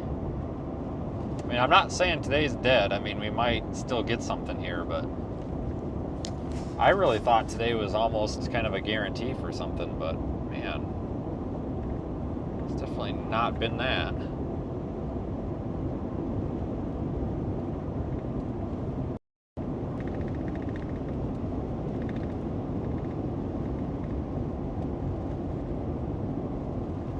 But I will say tomorrow I think is a little more promising. They'll probably put a slight risk in eastern Colorado. Yeah, that's all over Kansas when over Tribune, Kansas when tornado warned, radar indicated. So that's great. I think tomorrow is probably going to be a pretty decent day. There might actually end up being like 2 targets. There might be that northeast Colorado, like closer to I-76, and then there might be that another target maybe down here, like Lamar area. Either one works. I mean, we can get to either. They're not going to be far away.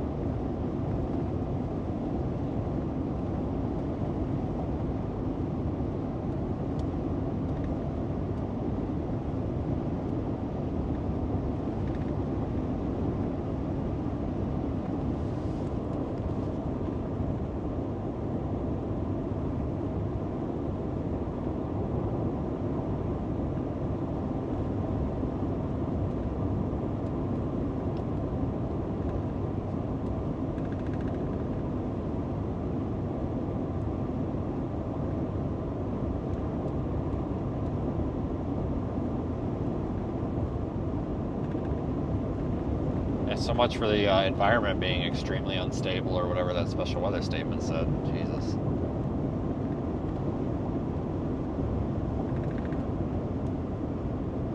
Not.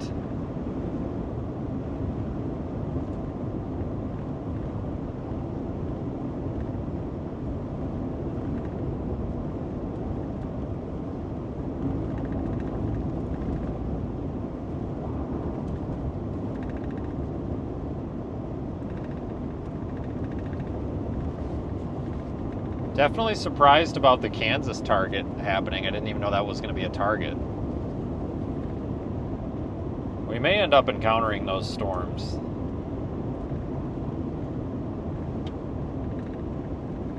I think we're only like an hour away from Syracuse, so probably could meet those storms in Syracuse.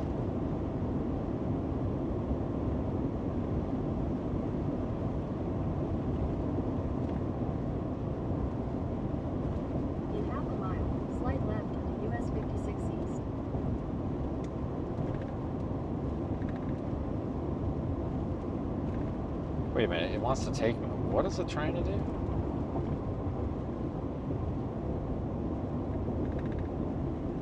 In a quarter mile, slight left onto US 56 Oh, East. the road splits off. Slight left onto US 56 East. That's interesting. Did not realize that.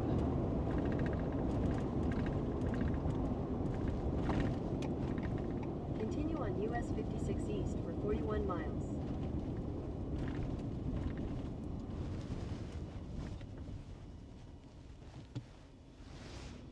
Weird interchange.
Yeah, tomorrow's probably going to end up being this similar area to yesterday, I think.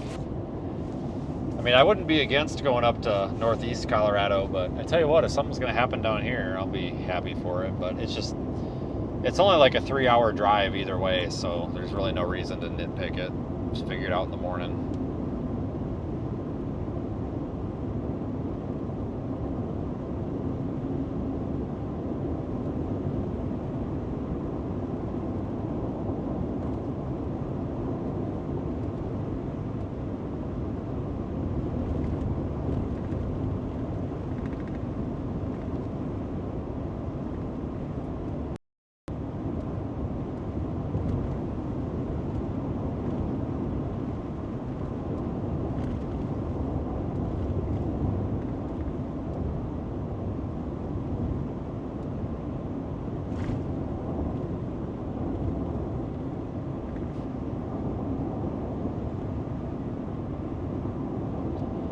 We'll get there, guys. We might have a good solid hour, though. Maybe 45 minutes. It depends how long or how fast that storm makes it south, because we're driving northeast, but in a little bit we'll be driving due north. But basically we're driving north toward the storm. The storm is moving south, due south. So it's coming toward us as we're going toward it. It says it's moving, the warning says it's moving south at 30 miles an hour. So if we move, I don't know what our closing speed is once we get there. Hold on. Once we get about 20 miles up the road, we go due north. So let's just say we're doing 70, subtract 35, that's what, 45? No, 40. Well, let's just call it 30 to be safe. So you've got, well, I don't even know why I'm subtracting, I'm an idiot. You've got roughly a 30 mile coming toward you and you're doing 70 toward it. So it's like you're moving 100 miles toward the storm. And we're gonna have to drive for like 50 miles. Yeah, we should, honestly, guys, once we make this north turn, we should only be a half an hour from it. I know who we can ask. I'm gonna get us an exact time to get to the storm. Just watch. Are you prepared to help me solve a complex driving calculation? Sure, you can help with that. What specific driving calculation do you need assistance with? I am in Keys, spelled Keyes, Oklahoma, traveling up Highway 56 toward Elkhart. I will be going north in Hugoton, and I'm not done yet, damn it. Okay, so you're heading north from Hugoton. What's the next No, part that's of this not what I'm driving doing. Just calculation? shut up and listen to me, Jesus H. All right, so I'm going to tell you exactly what's going on. Do not respond until I say over. Got it? Got Over. it. Okay. Jesus God, they say AI is taking over the world. Yeah, that's not happening. We are in Keys, Oklahoma, spelled Keyes, traveling northeast on Highway 56 toward Kansas. GPS has me turning north in 34 miles on Highway 16. There is a thunderstorm right now over Tribune, Kansas. It is moving south towards Syracuse on Highway 27 at 30 miles per hour. I am going towards Syracuse, Kansas right now. It is moving at 35 miles per hour, assuming that I drive 70 miles per hour. Given the angles, geometry, and trajectory of the roads that I'm on, at what point will I run into the storm? Over. Over. To figure out where you'll intersect with a thunderstorm, let's break it down. You're starting in Keys, Oklahoma, heading northeast on Highway 56 toward Syracuse, Kansas, driving at 70 miles per hour. In 34 miles, you'll turn north onto Highway 16. The thunderstorm is over Tribune, Kansas, moving south along Highway 27 at 30 miles per hour toward Syracuse. We need to calculate where and when your path and the storm's path might cross, considering the road's geometry and your speeds. First, let's estimate distances. Keys to Syracuse is about 120 miles along Highway 56, based on typical road routes. You'll drive 34 miles to the Highway 16 junction, leaving about 86 miles north to Syracuse.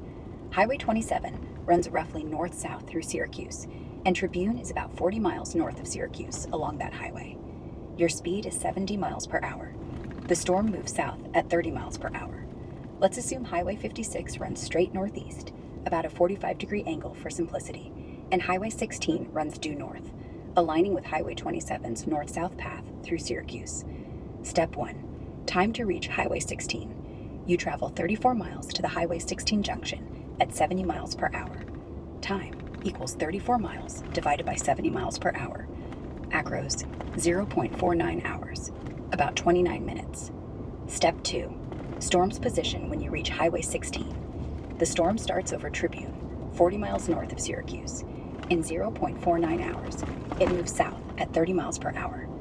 Distance equals 30 miles per hour divided by 0.49 hours. Acros, 14.7 miles. Storm's position, 40 miles, negative 14.7 miles, divided by 25.3 miles north of Syracuse, along Highway 27. Step 3. After the turn onto Highway 16. After turning north onto Highway 16, you're heading towards Syracuse, 86 miles away. Your path, north, is now parallel to the storm's path, south, along Highway 27. Assume Highway 16 and Highway 27 are close enough in Syracuse for their intersection to be our reference point, Syracuse. your relative speed toward the storm. You're driving north at 70 miles per hour, and the storm moves south at 30 miles per hour. So your closing speed is 70 plus 30, divided by 100 miles per hour. Distance to close. When you reach Highway 16, the storm is 25.3 miles north of Syracuse, and you're 86 miles south of Syracuse. Total distance between you and the storm, 86 plus 25.3, divided by 111.3 miles. Step 4. Time to intercept. Time to close the 111.3 mile gap at 100 miles per hour. Time equals 111.3 miles divided by 100 miles per hour. Acros, 1.11 hours, about 67 minutes. Step 5. Intersection point. In 1.11 hours, your distance traveled north on Highway 16, 70 miles per hour, divided by 1.11 hours. Acros, 77.7 miles north from the Highway 16 junction. Storm's distance traveled south, 30 miles per hour, divided by 33.3 miles south from Tribune. Since the storm started 40 miles north of Syracuse, after moving 33.3 miles south, it's 40 miles, 33.3 miles, divided by 6.7 miles north of Syracuse. You, starting 86 miles south of Syracuse on Highway 16, travel 77.7 miles north.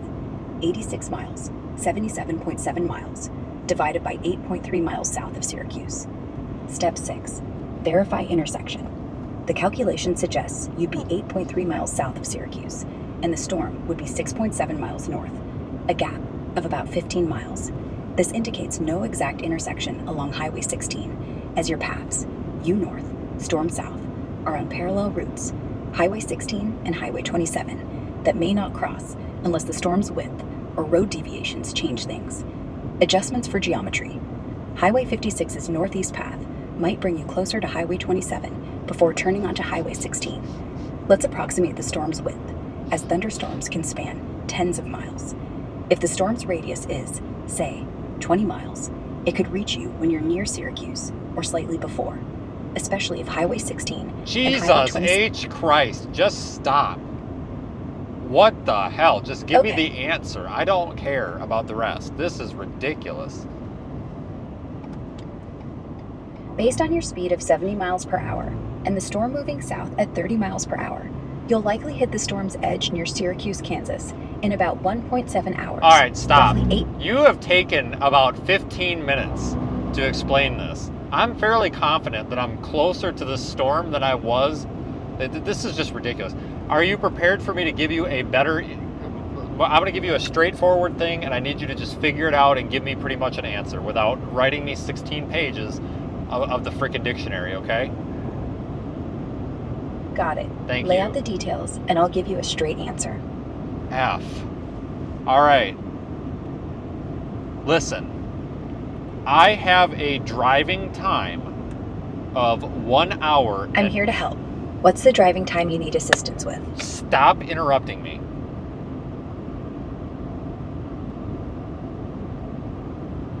I have a driving time of 1 hour. Correction. Scratch that. I have an... Sounds like you meant 1 hour duration. Shut What's the hell up, lady. Just... Okay. Thank you. Oh my God.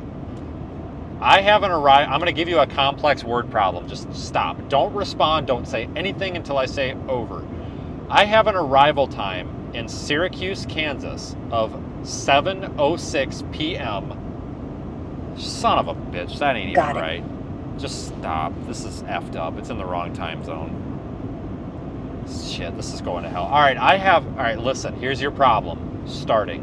I am getting an arrival time according to Google Maps. Go ahead, I'm listening. What's the starting point in details? I'm trying to give this information to you, and you are making this I know impossible. It can be frustrating. Take your time, and when you're ready, give me the details of the problem. I'm trying to give you the details. I have an arrival time in Syracuse, Kansas of 7:06 p.m. Central Time. There is a car traveling due south on Highway 27 from Tribune, Kansas to Syracuse, Kansas. That car right now is about 21 miles north of Syracuse, Kansas on a due north-south road, which is Highway 27. I am traveling 70 miles per hour and I've got that 1906 or 706 ETA to Syracuse. At what time am to I... figure out when you'll meet... Just fuck this. This is ridiculous. Seriously, if anybody thinks that AI is taking over the world, they're stupid. PDT, which is 5:47 p.m. Central Time, since you mentioned an arrival time in Syracuse, Kansas at 7:06 p.m. Central Time. You're driving at 70 miles per hour from Keys, Oklahoma, northeast on Highway 56, turning north on Highway 16. Stop. Towards... All right. Do you have access to weather radar? Do you see the severe thunderstorm warning for Syracuse, Kansas? Yes. I can access weather radar information. Great. What specifically do you need to know? There's a storm. I see you mentioned Oh my fucking god. There's a storm north of Syracuse. There's a storm north of Syracuse. Do you agree or not? You're like arguing with my damn wife. Yes. There's a severe thunderstorm north of Syracuse, Kansas, moving south toward the area. Posts on X and weather updates confirm a storm was tracked near Tribune. That's fine. About I don't give a shit, okay? Oh, awesome. Okay. Dude, you've got a serious interrupting problem. Sorry about that. What's next? Need help with the storm or your drive? I need to know where the hell to go bury my head in the sand 6 feet under when I'm done with you because of the stress you're causing. Anyway, that storm that we're talking about is moving south at 30-ish miles per hour. Right now, I have a location of... Hold on, I'm going to give you that location. Stand by. Do not interrupt me again. I am 13 miles to the southwest of Elkhart, Kansas. I'm traveling 70 miles per hour. At what point and where am I going to intercept this storm? Go ahead with your answer. All right, let's figure this out. You're 13 miles southwest of Elkhart, Kansas, driving northeast on Highway 56 at 70 miles per hour. There's a severe thunderstorm north of Syracuse, Kansas, moving south along Highway 27 at about 30 miles per hour.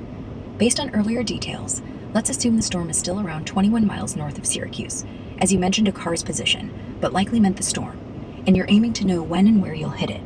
First, let's map the distances. Elkhart is roughly 40 miles southwest of Syracuse, along Highway 56. If you're 13 miles southwest of Elkhart, you're about 27 miles from Syracuse. 40 minus 13 equals 27 miles. Highway 56 runs northeast, and you'll likely turn north onto Highway 16 about 10 miles from your current position to head towards Syracuse. The storm, moving south from 21 miles north of Syracuse on Highway 27, is closing the gap towards Syracuse. Your speed is 70 miles per hour, and the storm speed is 30 miles per hour. Assuming Highway 16 and Highway 27 are close enough near Syracuse, within a few miles east-west, we'll treat them as roughly parallel north-south paths for interception. The relative speed between you, north, and the storm, south, is 70 minus 30 equals 100 miles per hour. Step 1. Time to reach Highway 16. You're 10 miles from the Highway 16 junction, since it's about... No, I'm not. I'm 20 miles from the Highway 16 junction. Got it. You're 20 miles from the Highway 16 junction, with you driving at 70 miles per hour northeast on Highway 56. No, that doesn't even make any sense. I don't even have that on the frickin' map. Just go do whatever the hell you're doing. I'm 9 miles southwest of Elkhart. And can you just give me an answer without explaining all this shit, please? You're 9 miles southwest of Elkhart, Kansas, driving 70 miles per hour northeast. You'll likely hit the storm, moving south at 30 miles per hour from 21 miles north of Syracuse, near Syracuse on Highway 16, in about 35 minutes, roughly 5:25 p.m. Central Time. Oh my god, and that doesn't even make sense because it's 5:50 p.m. Central Time. If it's 5:50 p.m. Central Time now, that means you're further into your trip than the time I calculated for. Given you're 9 miles southwest of Elkhart, driving at 70 miles per hour, and the storm's moving south from 21 miles north of Syracuse at 30 miles per hour, you'll likely hit the storm's edge in about 25 to 30 minutes. No. Around 6:15 to 6:20 p.m. Central Time. That doesn't even make any sense, dude. Because Syracuse is 50 miles north of where the hell... Just, you know what? You are absolutely impossible. You are the worst product to ever come across this market. You know, everybody's worried about, oh, AI is going to take over the world. AI can't even solve a simple math problem. You guys want to know the answer? I'm pretty sure the answer is about 45 minutes. That wasn't that hard. If you think it's 45 minutes, that's about right, given the correct time and distances. Let's lock it in. You're 9 miles southwest of Elkhart, going 70 miles per hour, Can you Storm's just... at 21 miles what north of is- Syracuse. Hello? Moving south at 30. Hello? What is wrong with you? Hi, I'm here. What do you need help with? Are you having a hard time hearing me, or is there actually something wrong? Because this is not... There's a disconnect here. No, I can hear you fine. There might be a mix-up with the details or timing. All right. You said it's 5... All right. Forget everything Got it. I just told What's you. next? Can you just wipe your memory? Forget I told you any of that. Just start clean. Okay, starting fresh. What do you need help with now? My current location is Elkhart, Kansas. There's a severe thunderstorm up there north of Syracuse. I'm driving to Syracuse. Roughly at what time, Central Daylight Time, am I going to run into that storm? We'll try that. You're in Elkhart, Kansas, driving to Syracuse, about 40 miles north, on roads like Highway 56 and possibly Highway 16, at say 70 miles per hour. A severe thunderstorm is north of Syracuse, moving south on Highway 27 at 30 miles per hour. Let's assume starting around 21 miles north, based on earlier reports. At 70 miles per hour, you'll cover 40 miles in about 34 minutes. 40 minus 70 equals 0.57 hours. It's 3:52 p.m. PDT, which is 5:52 p.m. CDT. The storm, moving south at 30 miles per hour from 21 miles north, will be about 7 miles north of Syracuse in 34 minutes. 30 times 0.57 equals 17 miles south. 21 minus 17 equals 4. With the storm's width likely spanning 10 to 20 miles, you'll hit its edge near Syracuse around 6:20 to 6:25 p.m. CDT.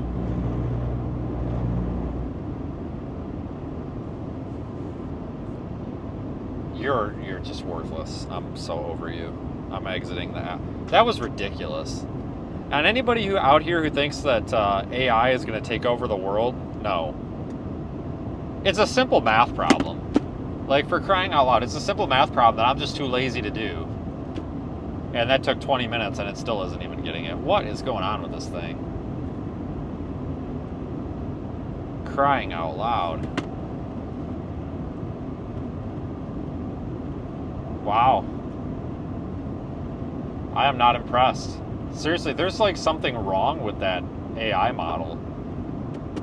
There shouldn't, like, wow, that was terrible.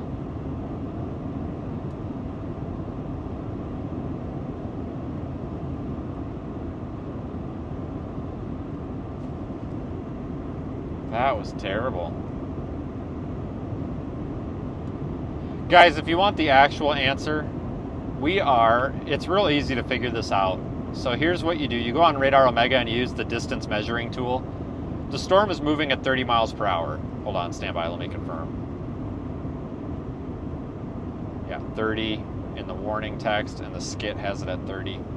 It's moving at 30 miles per hour. So you just take your thing and you measure out from the leading edge of the storm, and you measure out 30 miles with the distance tool. That's where the storm's going to be in 1 hour. If it wasn't obvious to you, it's moving 30 miles per hour. We measured 30 miles, so in 1 hour's time, given it doesn't slow down or speed up, it's going to be about 12 miles due south of Syracuse. We have a 58-minute ETA to Syracuse. Long story short, we're going to run into the storm in about 45 minutes. It's that easy. So if you're wondering how I usually calculate how long, like, this is how I calculate if we're going to make it to a storm or not. I punch in a reference point in Google Maps, like Syracuse. I get driving directions there, and then I calculate where the storm's going to be in 1 hour. And then if it looks like we're going to line up on that path at a reasonable amount of time, basically we're going to be where we could be where the storm will have already been in 1 hour. So I know that we're going to be able to make this in a reasonable amount of time. I doubt the storm dies in the next hour. So long story short, we are able to make the storm. Grok just could not figure it out. I'm also driving faster than the speed limit, so I mean, there's that. I mean, I'm not like doing 1,001 miles an hour, but you know, it is a wide open road with no traffic. Yeah, I'm really disappointed in that AI. That was terrible. Wow. And just remember, we got weather YouTubers out there that are building AI robots to tell you the weather. So, you really think if AI can't calculate a simple math problem, a very simple math problem, you really think it can calculate and tell you the weather? No. That's all I'm gonna say.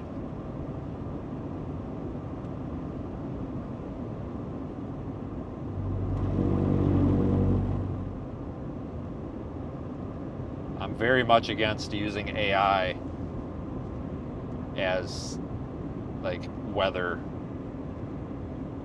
disseminating information.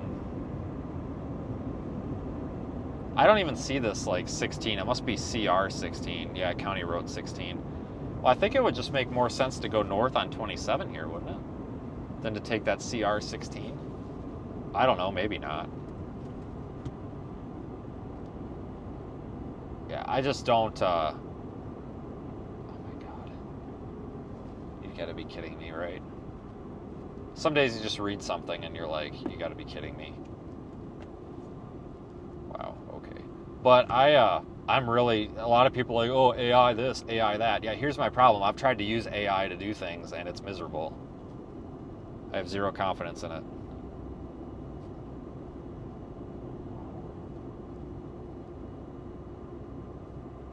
Yeah, exactly. Yeah, you're correct. Yeah, we should be arriving about a half an hour ago in 45 minutes because that makes a lot of sense.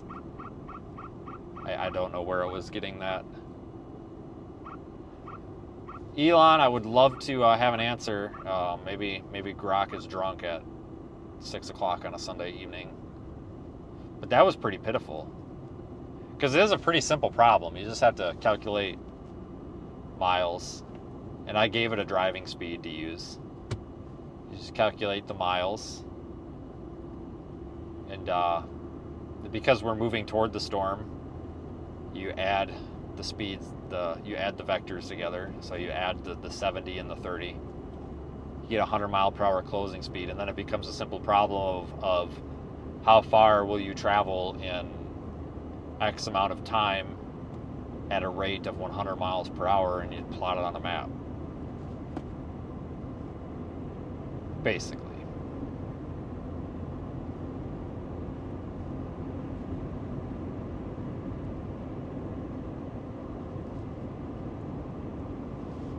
But of course, that's assuming things too, a lot of variables, but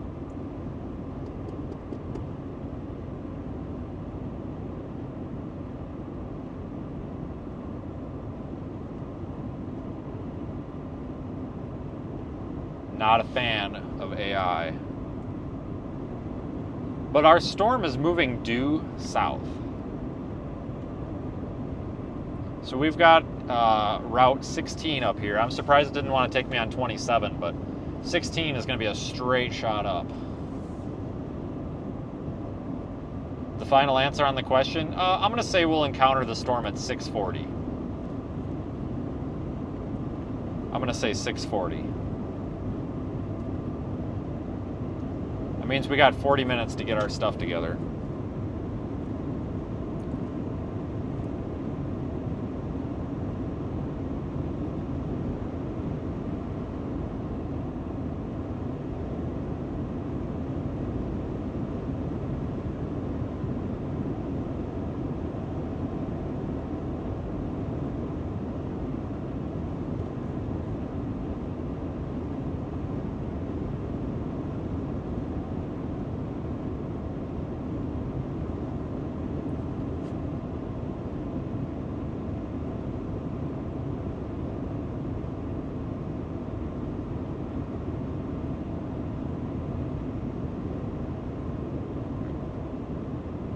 Yeah, we're going up Highway 56. We'll turn left in about 5 miles here. Maybe a little less, maybe 4.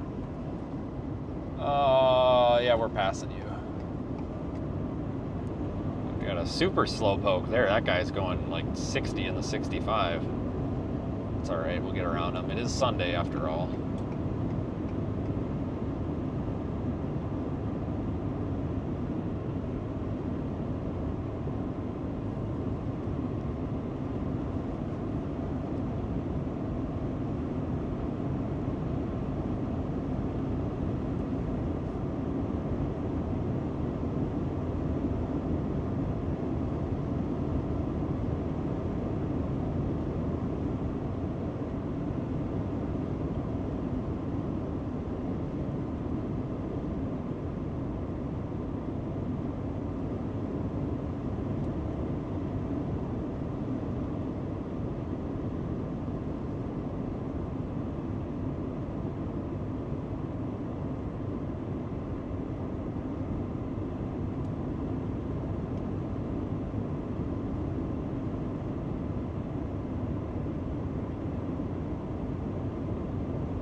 But the good news is, you know, we've got a good route to get there, and it's 6 o'clock east, or I'm sorry, 6 o'clock central.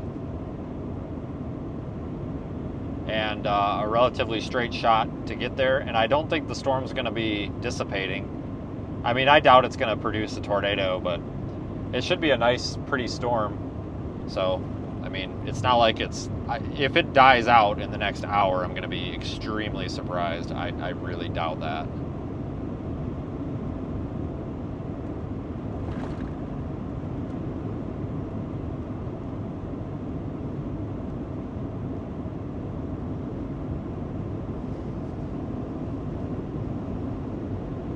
So we should be pretty much on the books to go get this one.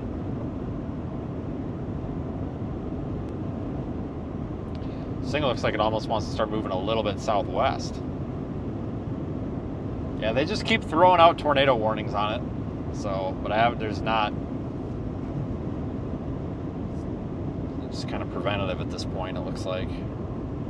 Cautionary more than anything.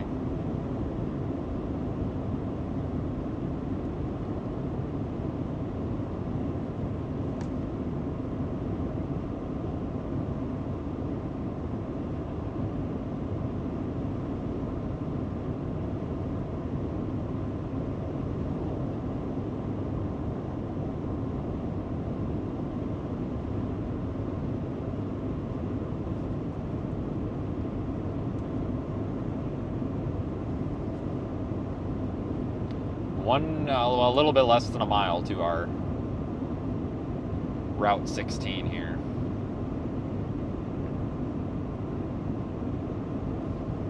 In half a mile, turn left onto County Road 16.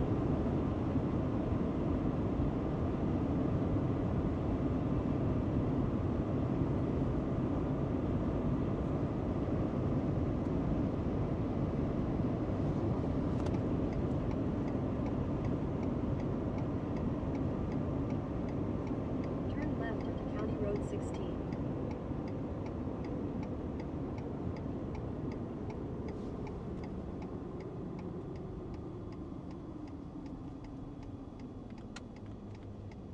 Continue for 13 miles.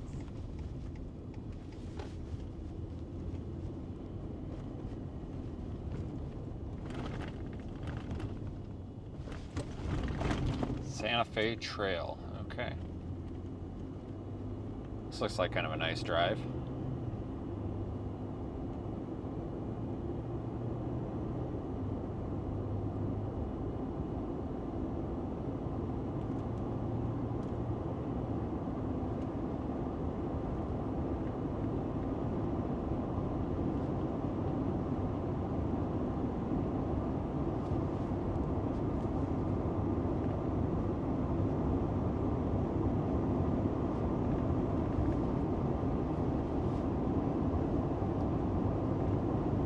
All right, so that's our storm in the viewfinder there. So we are headed toward it, and that is the one we're going after.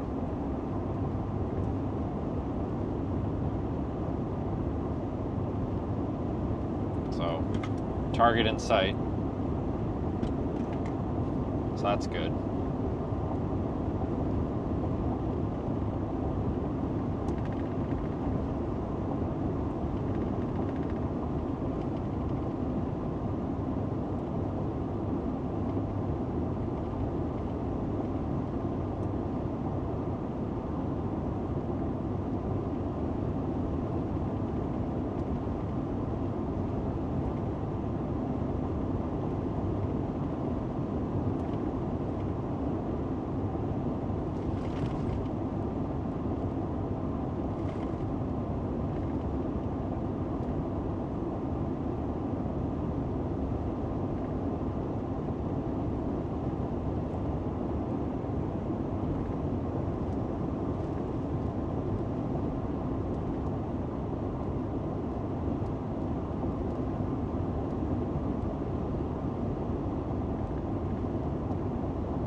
We are getting there though.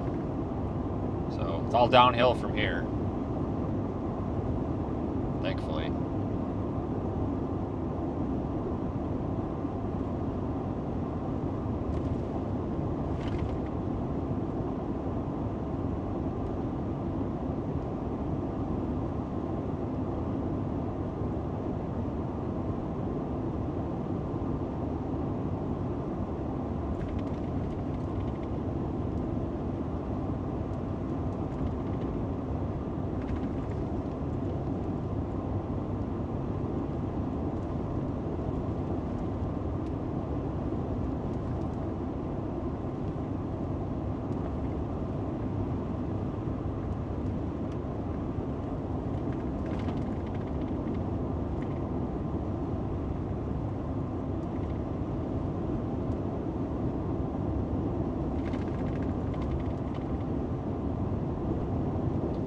tell you what, it's a good thing we left that stuff back there in New Mexico when we did. 'Cause if we would have waited any longer, we'd be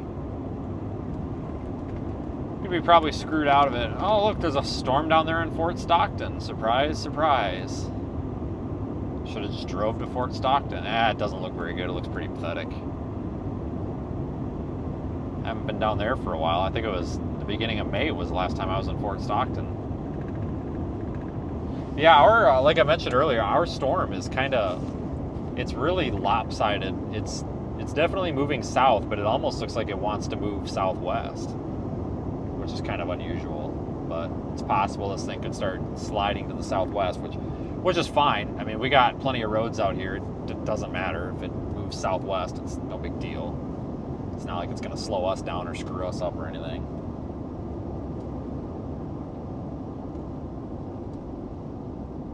It won't change anything we're doing.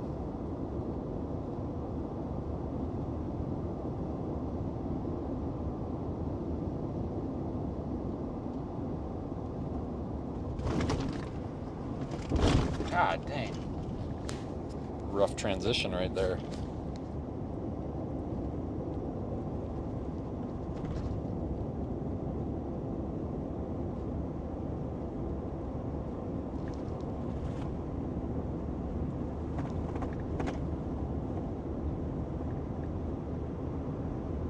Yeah, we're going toward that tornado warning storm. We're really not that terrible far away.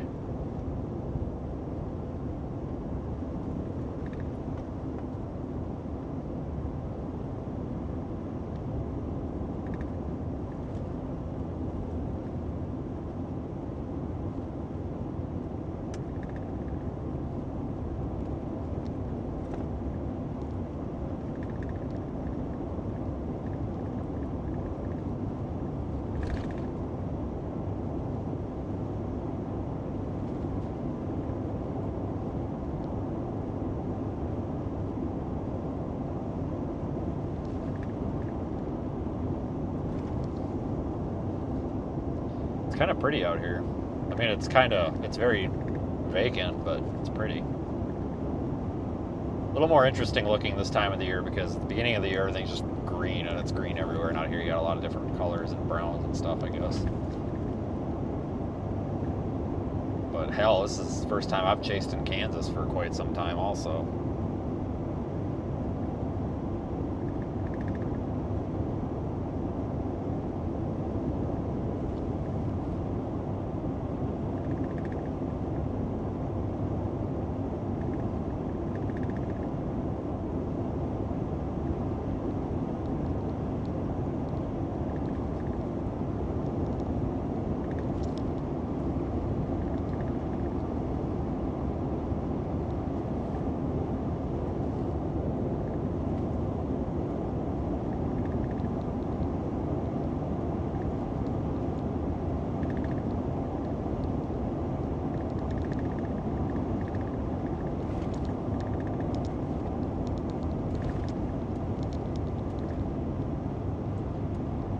But that is our storm up ahead, so we should start seeing some more detail.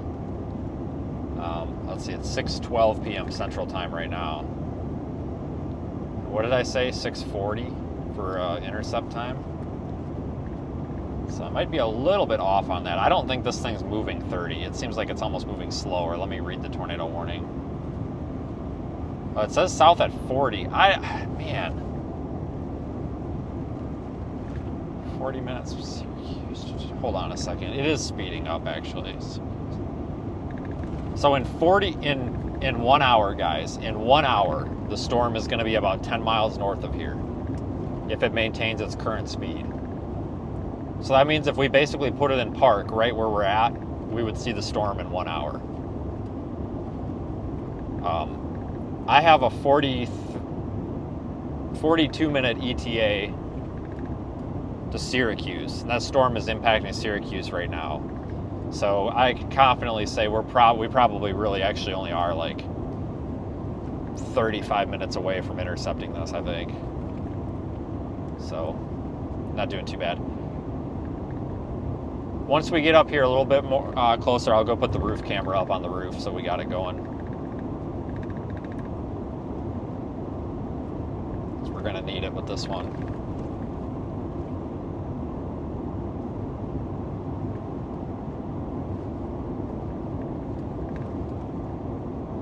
A nice straight road out here though, thankfully.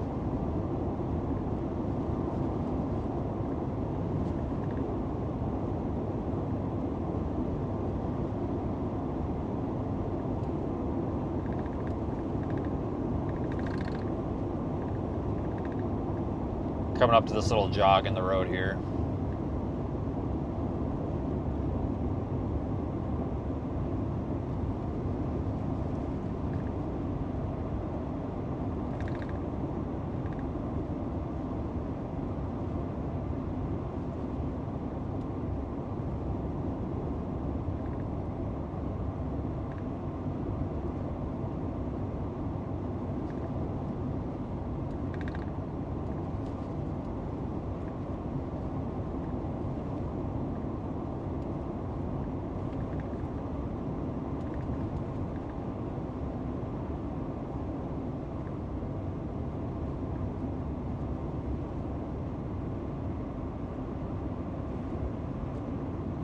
In half a mile, turn left onto Kansas 51 West.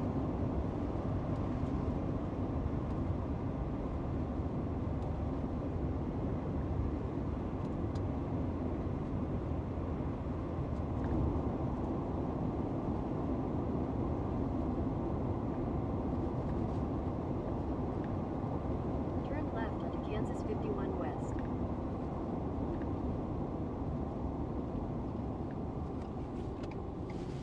And there's a car. God dang it. Wow, it's the first car I've seen in a while, too.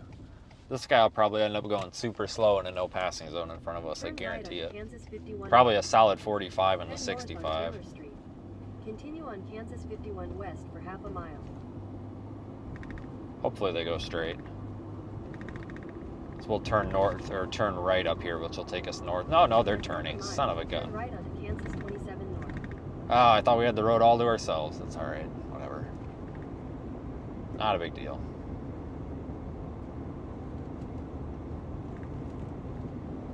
Turn right onto Kansas 27 North.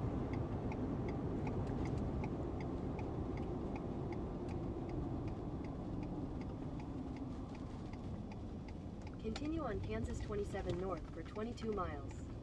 This is Richfield, Kansas.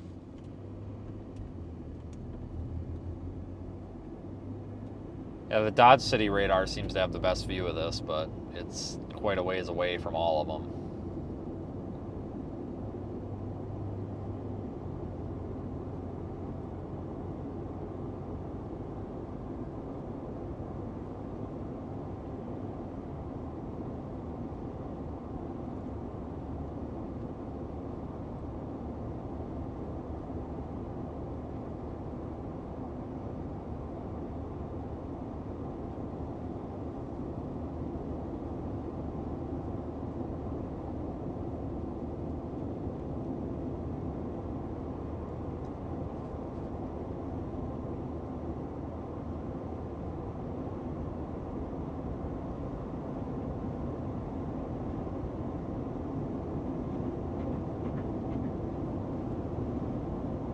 Yep, sure as hell. 57 and a 65. I knew it. I knew it. Oh, now she's speeding up. She's getting it together now.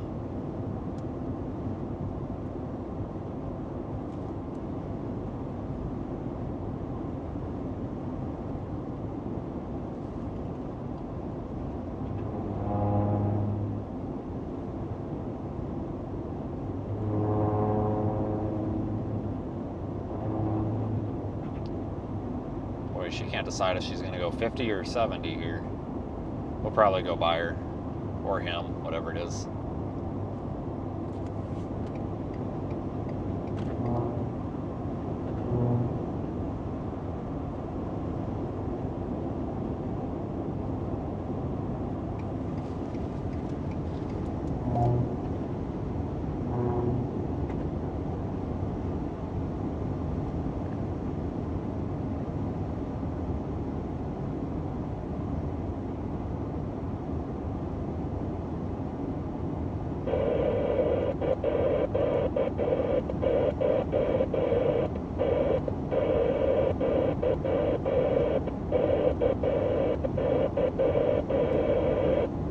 Yeah, I can't even pick up a weather radio transmitter out here. It's kind of sucks.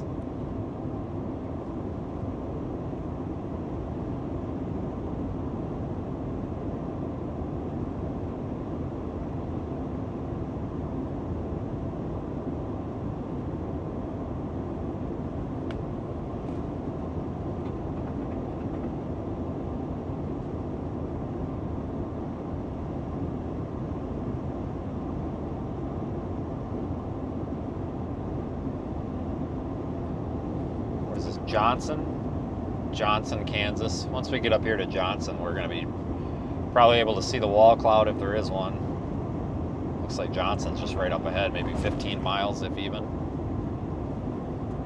I really don't think it's going to tornado for us. But I have a feeling it's going to be nice looking. That's really what I'm here for, so.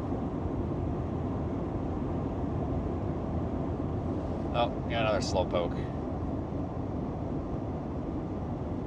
Sneak around him. I can't tell if anybody's coming or not, though. Nope. We're good. This guy's got a couch in his truck.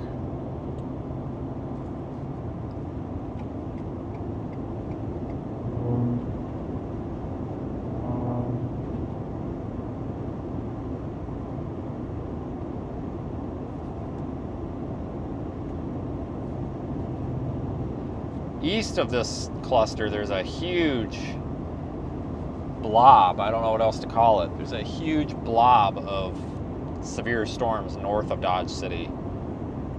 Garden City is included in that. Huge blob. If you look at Radar Omega, you'll see what I'm talking about. I doubt there's a tornado in there right now. I really doubt it.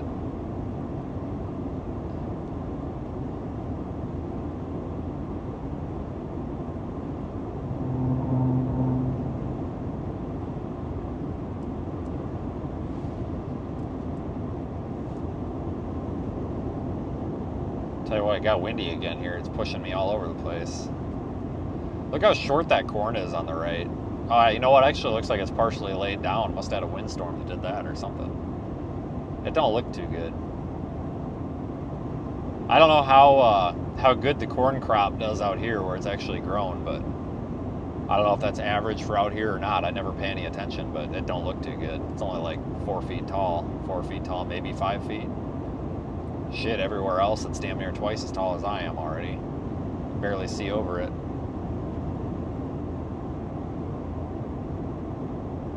But I don't know how the corn crop does out here. It's a lot drier, a lot hotter in a lot of places.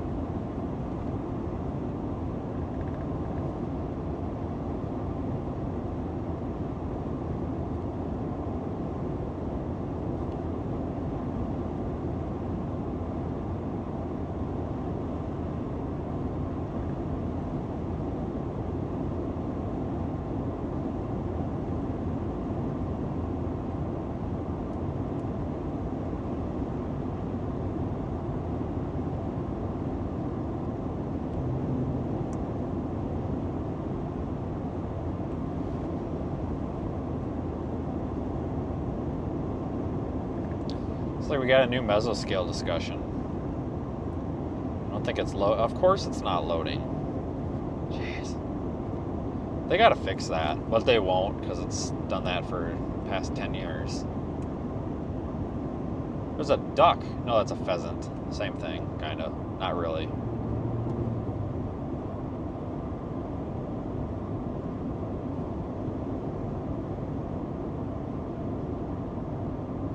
It's a fancy duck.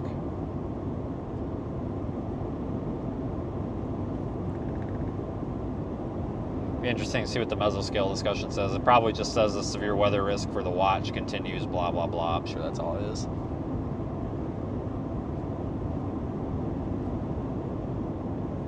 I don't even think anybody expected Kansas to be the target today. I mean, maybe, but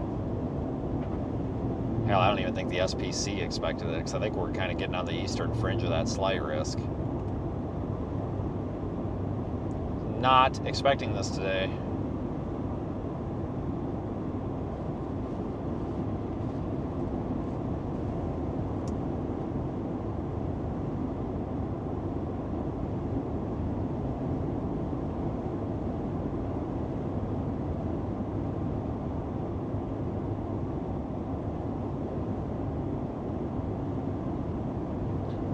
Yeah. Potential of up to 3.5-inch hail, gusts to 80 miles per hour for parts of southwest Kansas, southeast Colorado, Oklahoma Panhandle, northern Texas Panhandle. Of course, I cannot get the MD to load, but that's the summary of it. It is actually, it popped up in Radar Omega before it popped up on the SPC website. Interesting. The severe weather threat continues. It says the severe risk, including the potential for large hail, very large hail, damaging winds are spreading across southwest Kansas. Might need a downstream severe thunderstorm watch.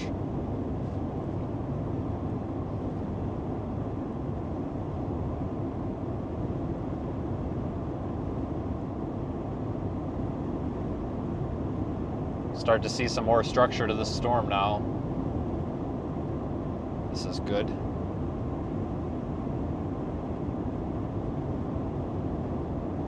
Just issued a new severe thunderstorm warning for 2-inch hail, 70-mile-an-hour winds. Actually, I think. I'll confirm in a second. I don't know if that's 60 or 70, it don't matter, but I'll double check. Can't pick up weather radio out here at all.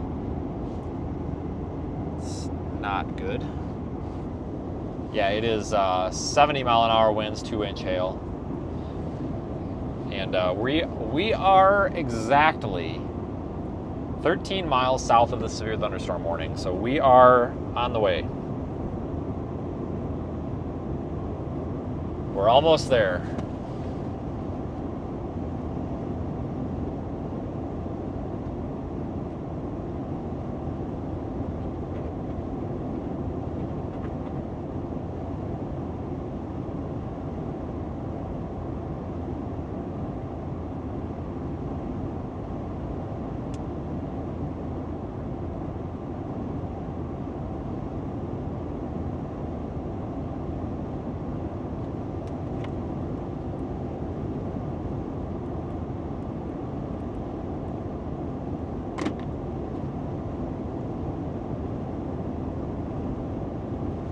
Alright guys, I'm going to go ahead and turn on the Facebook half.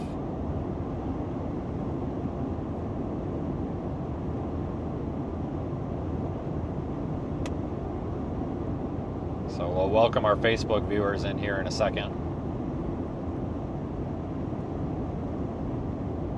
I try to only turn the Facebook on when we are getting close to something. That way we have a platform for those people that really don't care about anything but seeing the actual storm. Kind of works as almost a notification for them.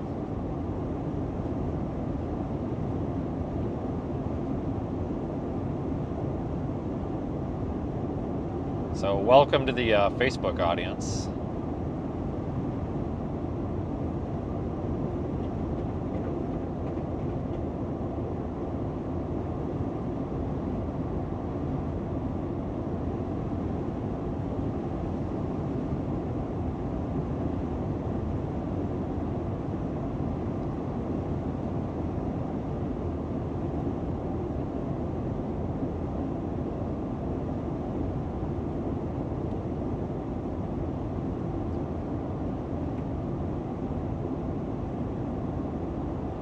All right, so welcome into the Facebook people as well. We're approaching this storm in Syracuse, Kansas.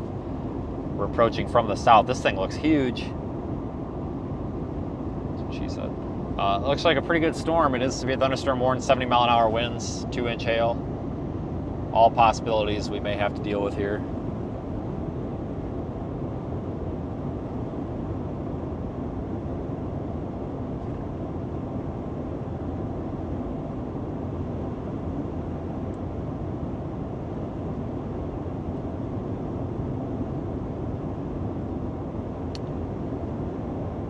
Nice looking storm.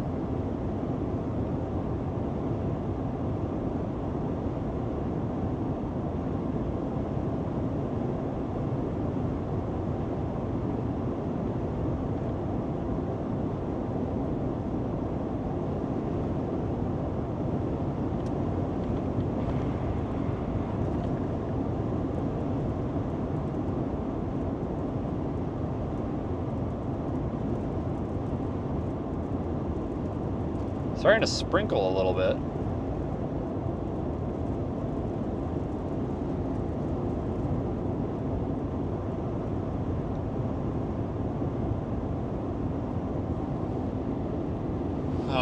adjust this just a little bit.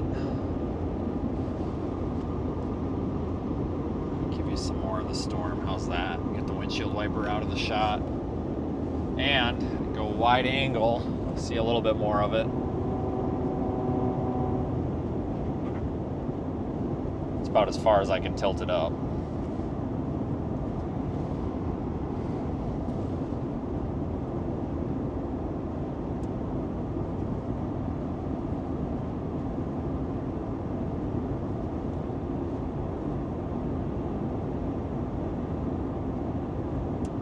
Yeah, we'll deploy the roof camera momentarily.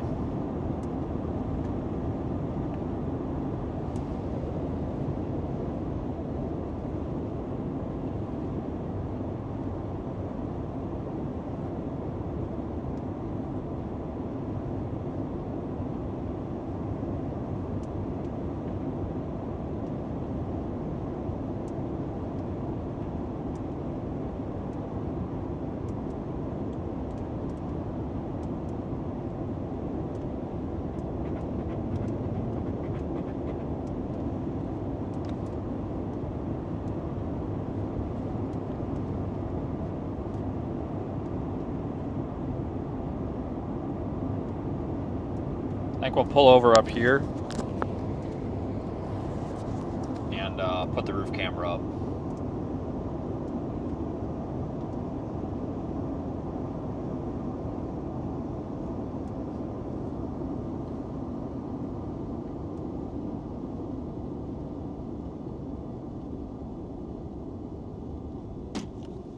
Hold on, guys. Let's see. Good spot to pull over. Right here.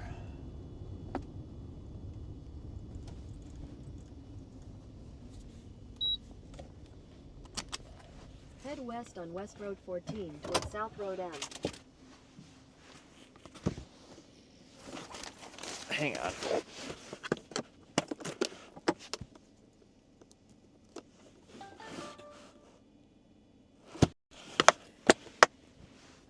Oops, that is upside down, and that might be a problem. Okay, connected. Oh, and it's upside down. Hang on.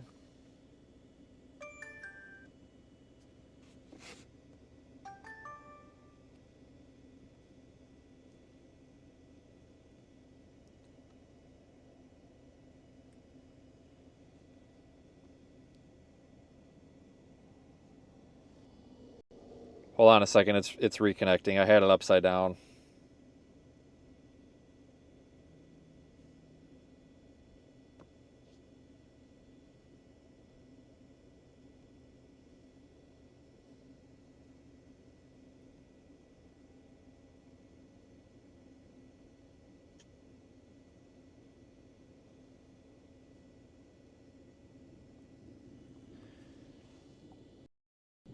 How about now? Now it's working. Great, awesome. Okay, which way is the mountain facing?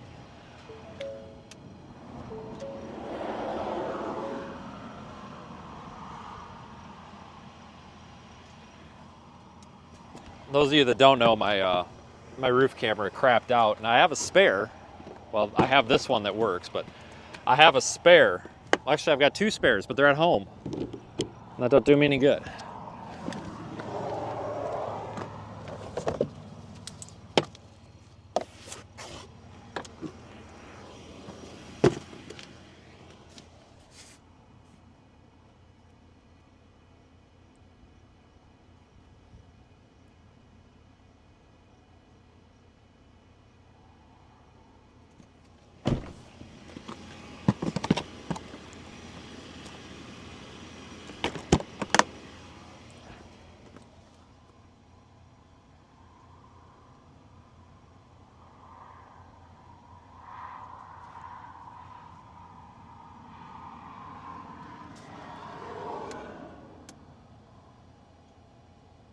Oops, wrong way.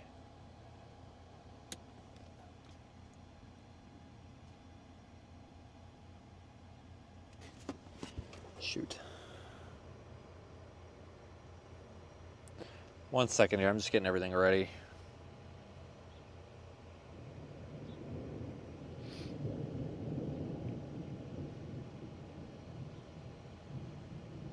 looks like you really got a storm going up on top of you there. Look at the environment.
I'll just take a look at a few things here. We're just gonna enjoy the view for a moment.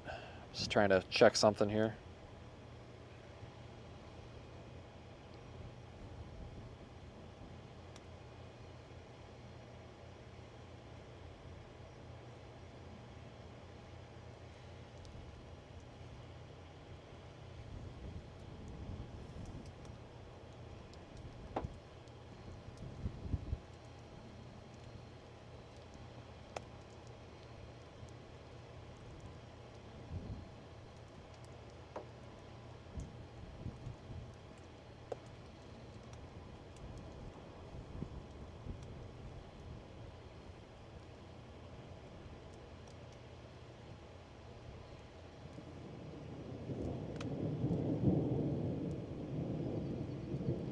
Decent thunder out here.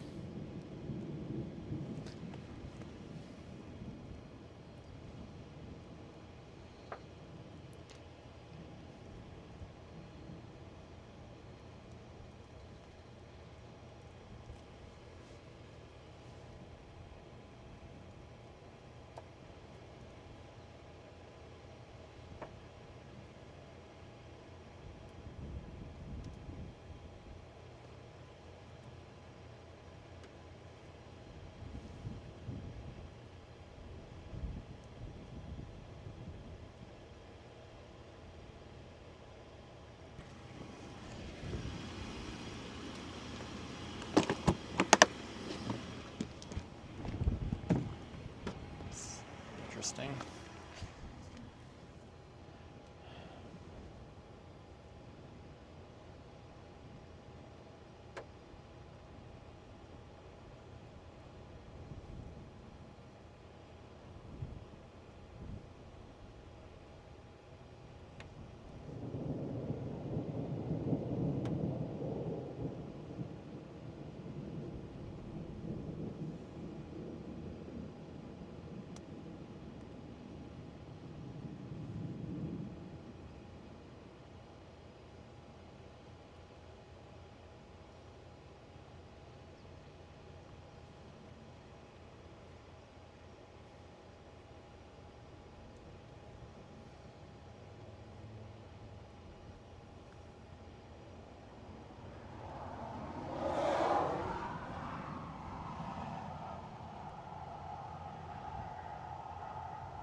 Weird. All right, we'll be ready to go here in a second. Storm's not super photogenic, though. I'll tell you what. There's a big black blob over there.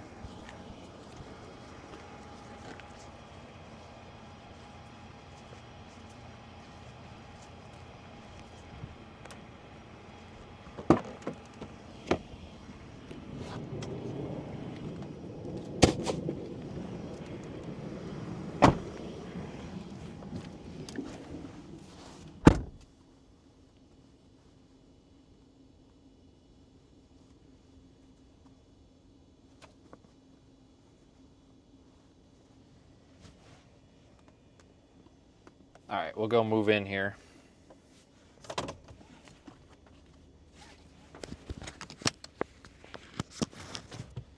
we will go get into position on this. I need to turn around though.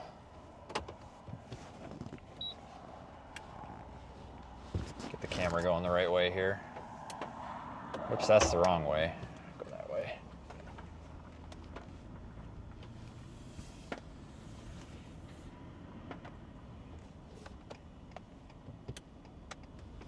Continue on West Road 14 for 1 mile. Definitely doesn't look like a tornado producer. Head north on Big Kansas hail, 27 probably. north. Continue on Kansas 27 north for 2 miles.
Johnson City, Kansas.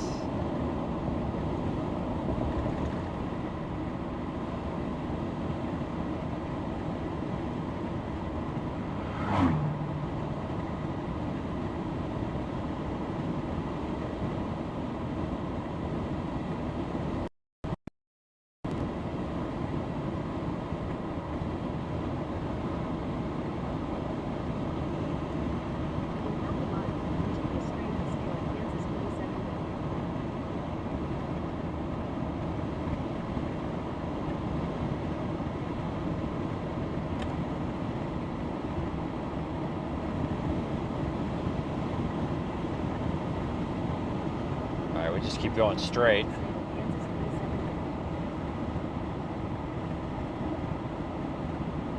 What are you... idiot. What an idiot. Oh my god. Why would you do that?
Not a bad updraft base over there. Pretty high based though, which makes sense. You got a pretty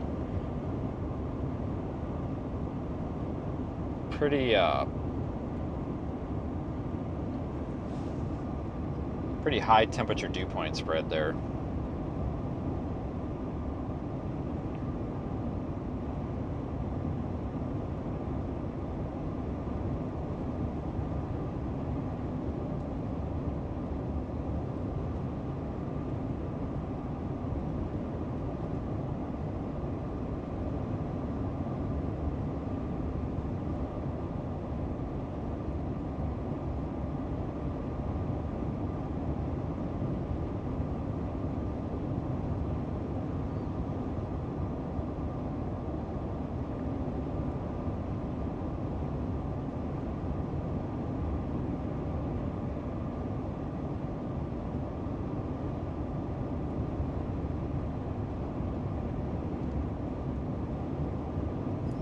Might want a west option up here, honestly. Should be coming up to one.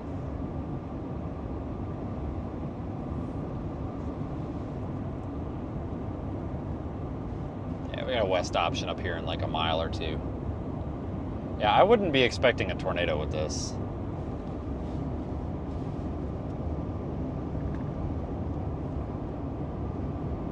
Region, Burlington.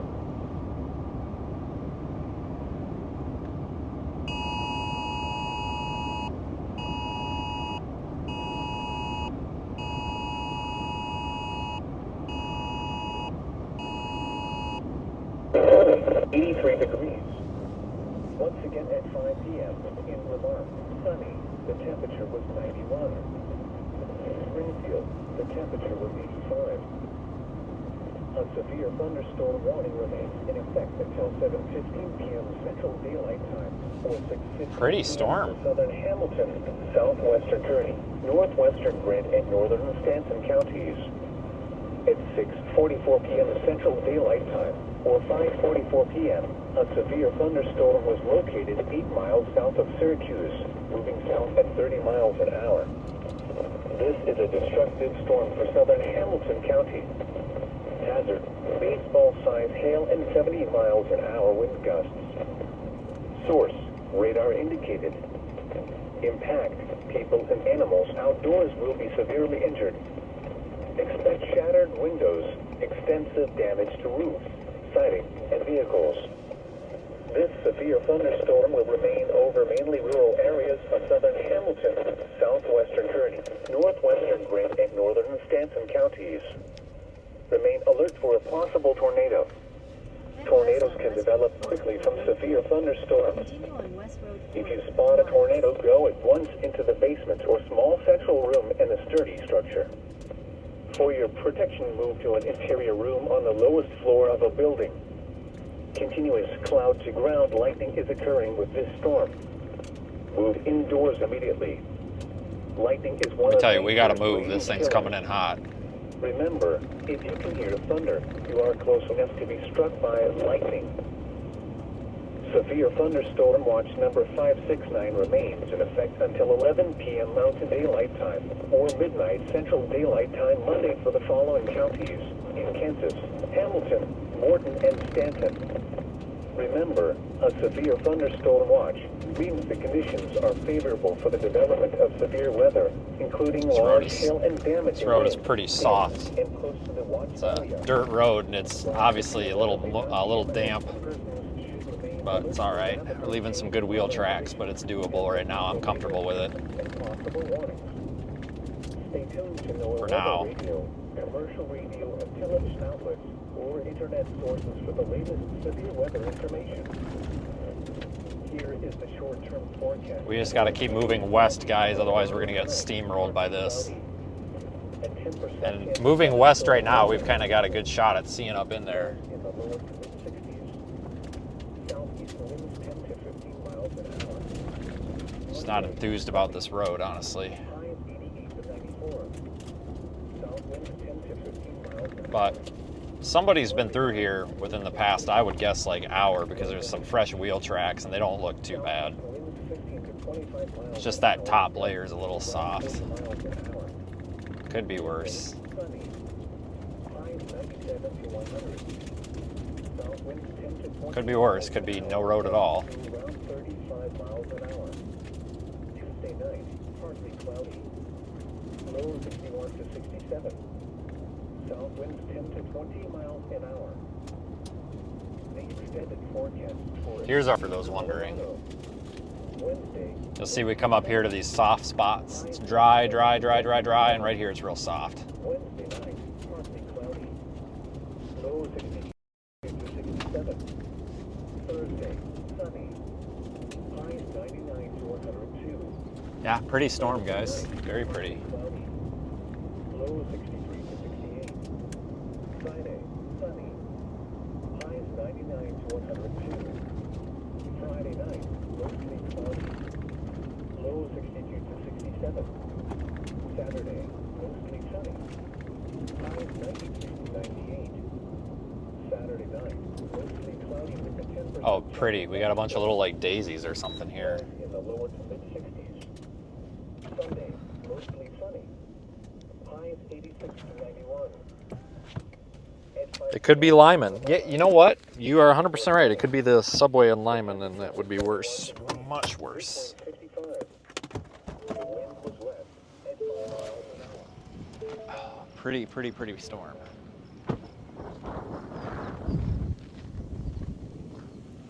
All right, I'm gonna walk down here. How muddy you think this is? Hopefully not too bad. Oh, it's muddy.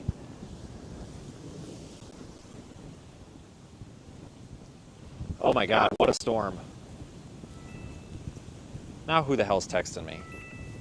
Christ. AccuWeather. Hell they want.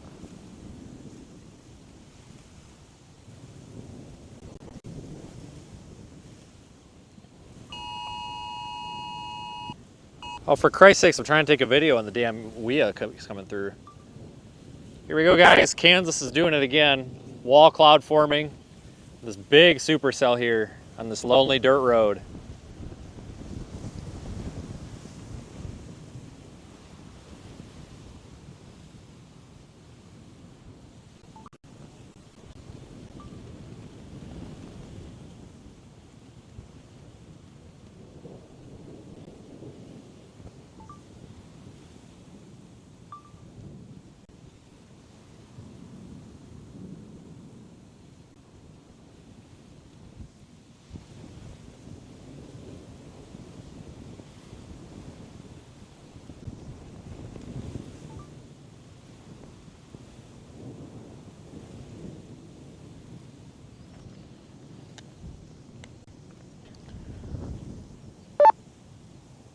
This has a decent rotating wall cloud. I don't know if radar supports it or not. I'm out of the car. I don't know if anybody's got a view or not.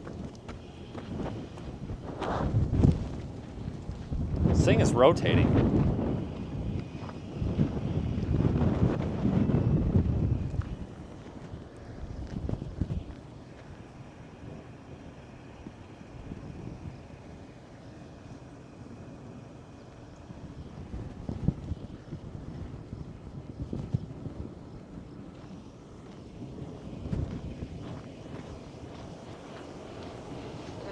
On radar, it's just kind of a radar hole. It's hard to tell, but it throws a pretty stout meso on it.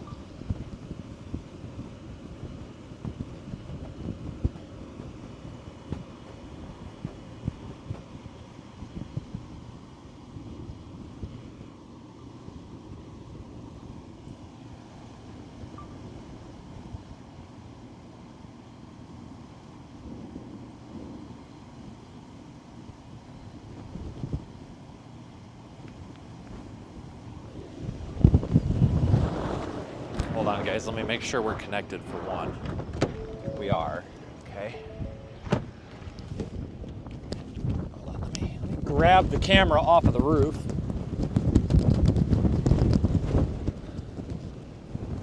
All right, there's going to be an audio and video sync issue.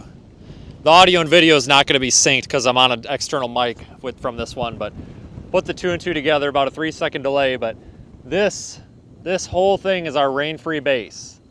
This whole thing is our rain-free base, and I'll wait a second before I point something else out so it syncs up.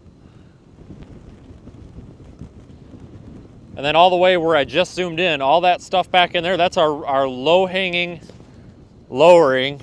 It is spinning a little bit. Doesn't look tornadic.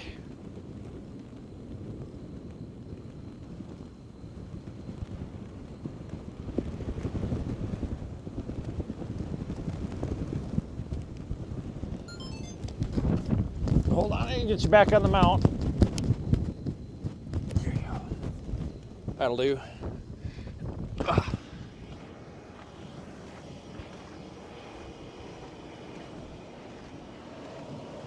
It is a pretty storm.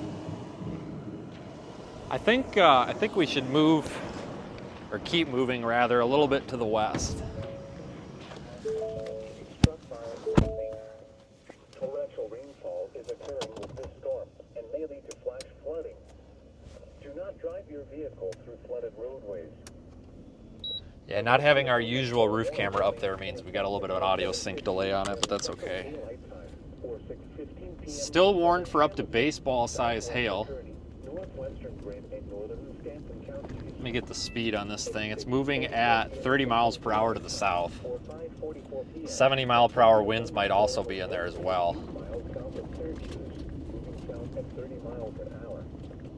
This is a destructive storm for southern Hamilton County.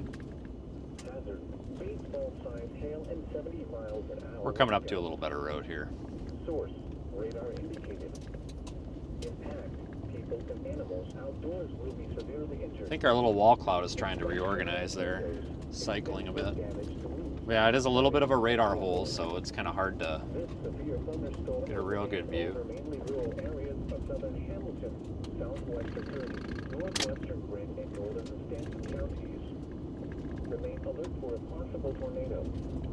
Tornadoes can develop quickly from severe thunderstorms. If you spot a tornado, go at once into the... Man, let me tell you, if this produced a tornado right here, we would sure as hell be in for it, that's for sure. We'd be in a good spot if it produced a tornado. Continuous cloud to ground lightning is occurring with this storm. I'm not saying it's impossible, I just don't think it's likely. They do have the tornado possible marker on the severe warning, though. Severe thunderstorm watch number 569 remains in effect until 11 p.m. Mountain Era, or midnight Central Daylight Time Monday for the following counties in Kansas, Hamilton, Morton, and Stanton. Remember, a severe thunderstorm watch means the conditions are favorable for the development of severe weather, including large hail and damaging winds in and close to the watch area. Let's just go straight south here. While severe weather may Let's just go straight south here. We got a okay road network. It ain't great, but it's okay. It's dry. I mean, that's relatively dry, so. Let's keep an eye on that. Here is the short-term forecast for extreme southeast Colorado tonight. Partly cloudy.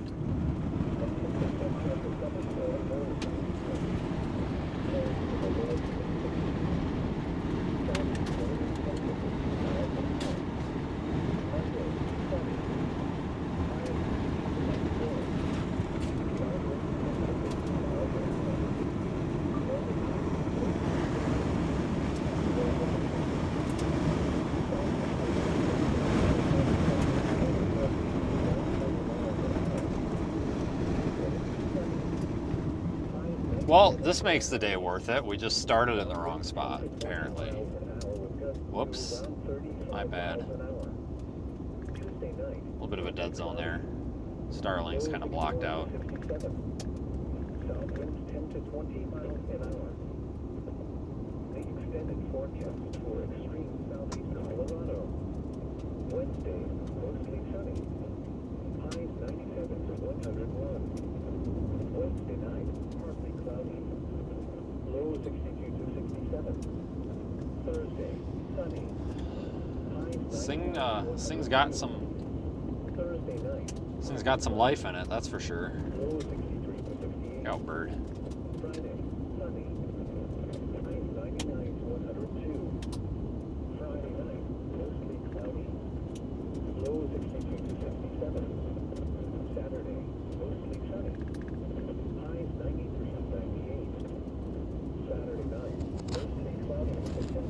looking good. Lows in the lower to mid-60s. Sunday,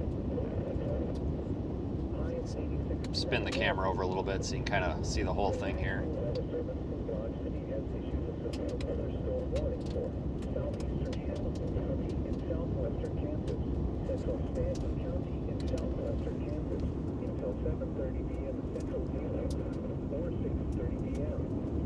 That is a beautiful storm. Dropping big hail in there though. Potential for up to baseball size hail according to the severe thunderstorm warning information.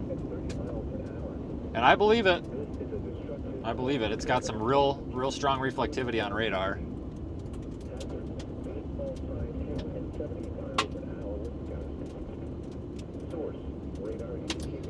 That is because the storm is following us. It's moving about 40 miles an hour south, and we're going about 45 miles an hour south. So it's right on us here. Yeah, this thing's moving pretty much due south. It's not exactly... I mean, it happens, obviously, but it's not exactly super common. Usually these things are moving southeast or east.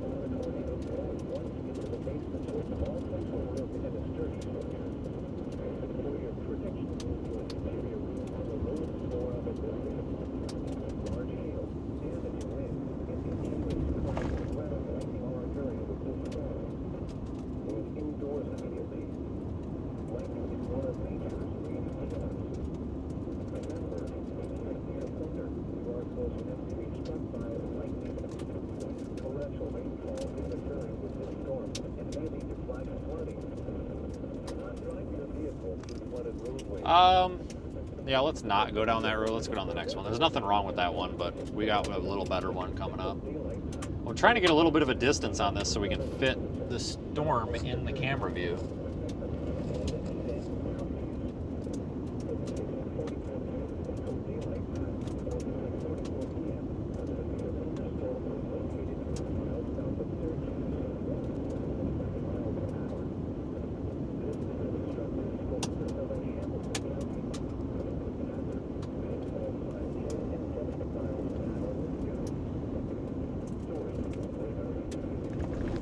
Look out, duck! Oh my god, I just missed it. Thank God. Jesus, what a stupid duck.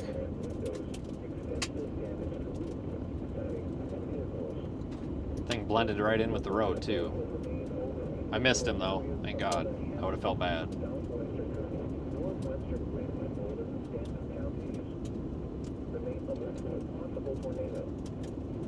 I like chasing on these back roads more than I do on highways and stuff. It's so much more peaceful out here.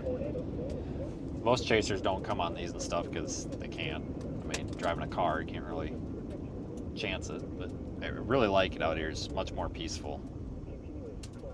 Let me see what direction we want to face. I almost am thinking about just spinning around and using the front camera. Front camera is a little higher resolution here.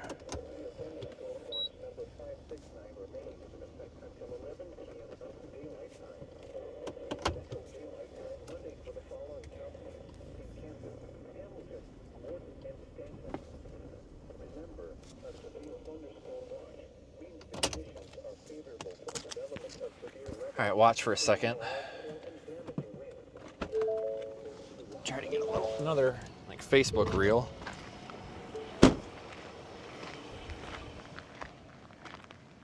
Busy day in southern Kansas. Look at this, guys. Do have a wall cloud trying to form up there. A little bit of a lowering, but I'm not really expecting a tornado out of this, but there's baseball-sized hail back up in this thing.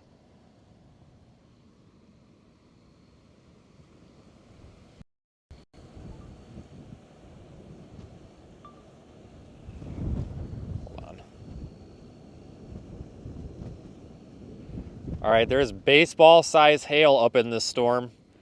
Could end up producing a tornado. It's got a lot of RFD dust coming around there. But not really expecting one. A little bit of a lowered wall cloud there, inflow tail, but a lot of blue coloring up there indicating this thing's got possibly baseball-sized hail according to radar. And it looks pretty mean as we stand here under the rain-free base, but kind of cool over there to look at the RFD. That's the rear flank downdraft. Those aren't tornadoes. That's just dust getting kicked up from the downdraft coming out the back of the storm. All right, I was doing a Facebook reel, sorry. Freaking grasshopper season here or something. Oh, damn it, no, I want a photo, not a video, you piece of junk. All right, I'm gonna panorama this thing. Well, I'm just using my professional iPhone photography skills here. That was a joke. I don't know why I'm talking softly. This is a photo, not a video.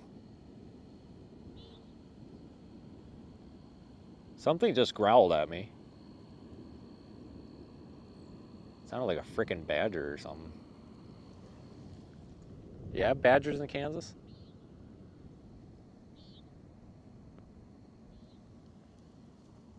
Wow, we are right under this thing. Like, if this thing produced a tornado right now, can you imagine? That'd be awesome. There's really nobody out here either to be bothered by it, you know?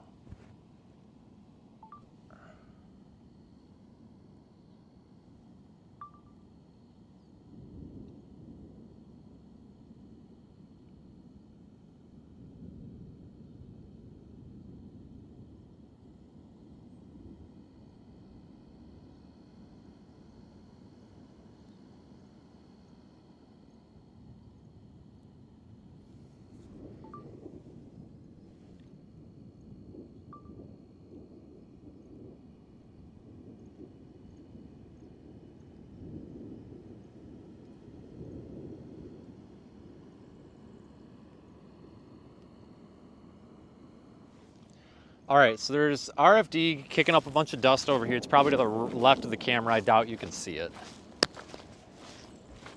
There is, let's see, this entire thing that we're under is the rain-free base. It's called that because there's no rain, and it's the base. I bet you would have never guessed that. So we are under the rain-free base.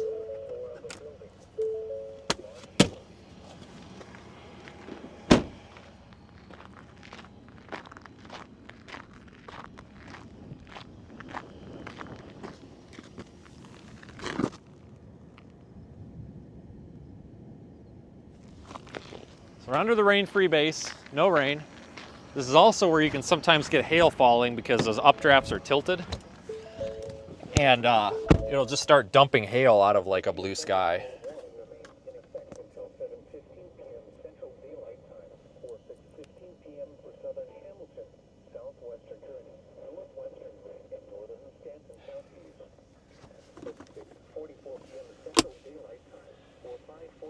What's with all these chasers running the dumb lights all of a sudden?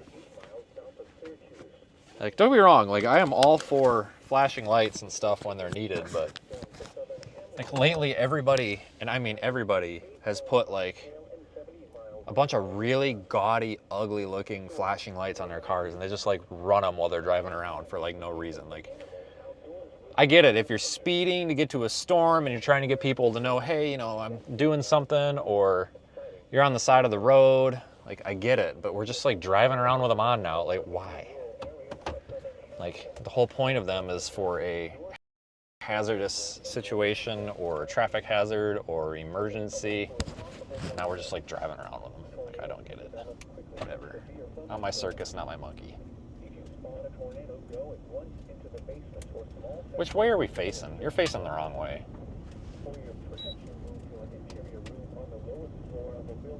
I don't even know who that is. Just some random person with a bunch of freaking lights for. I don't know why.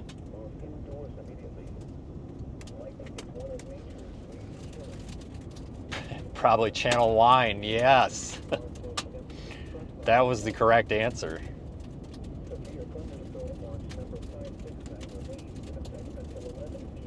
This thing's got like a little hook on radar, but I don't know. We actually probably need to get moving. We actually are kind of in the hail zone right now. We could start seeing hail coming out of the base here. we're probably okay, but we're cutting it close. When you've got baseball size hail, potentially, you really need to give it a little bit of a wide berth. You know, give it a little bit of wiggle room, a little bit of a margin for error. Because when it's small hail, if you mess up, it's not a big deal. But when it's big hail, if you mess up, it can be thousands of dollars, if not even totaling out your car. And that would be bad. Is this storm splitting? It almost looks like this storm is splitting. Weird.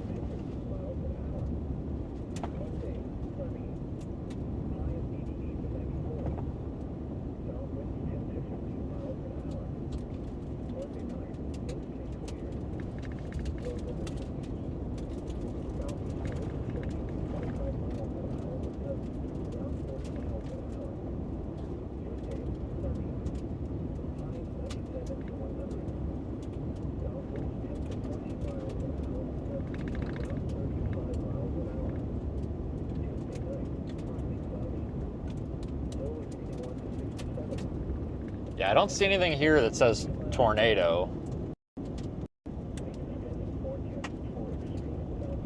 I really don't expect a tornado, but you never know. It's quite the storm, though.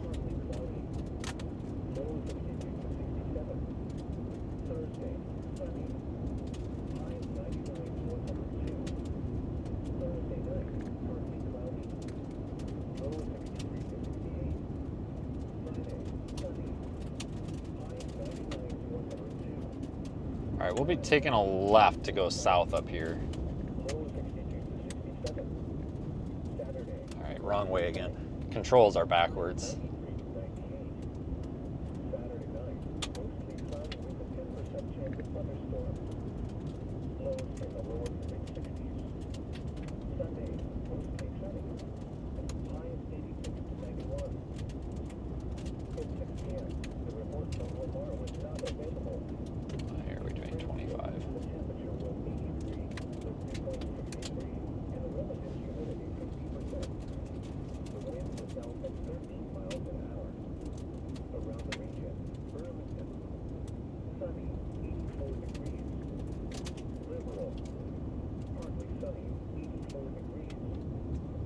Was that my south road? Son of a gun. No, it wasn't. That's like a feedlot driveway. Right, this car in front of me might want to get moving here. We got to get moving. We don't want to get hailed on. For the good of their windshield and mine. Time to go. Time to go.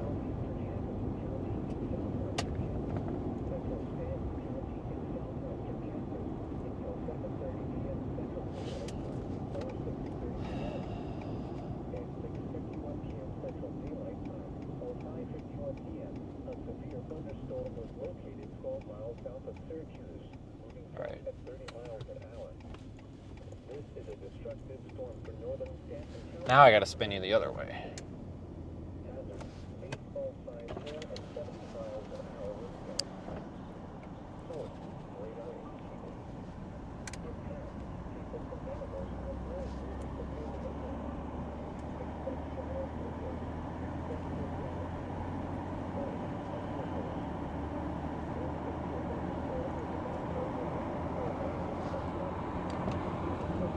Oh shoot, you're still... Huh. Okay, well you're just gonna spin around an extra time. Sorry, I thought I hit the button, but apparently not.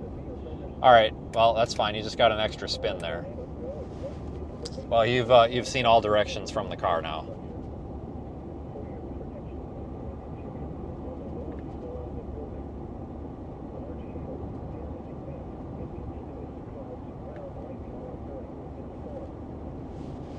Yeah, a little lowering don't look too bad.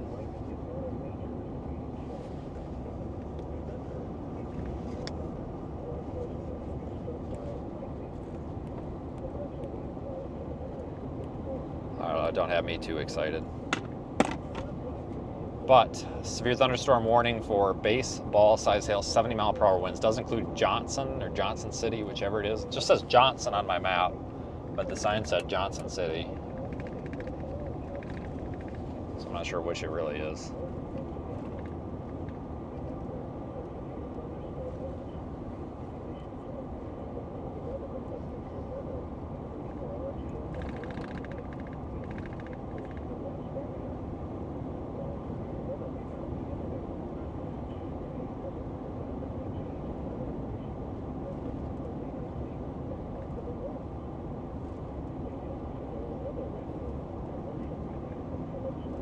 But man, we got a good storm today.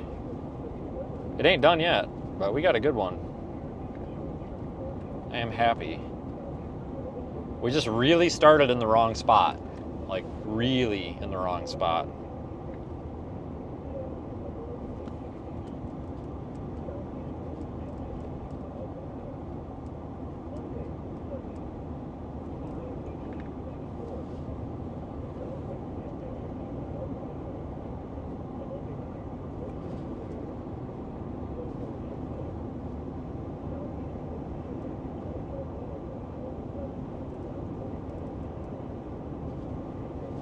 Look at the structure in that. Like layered.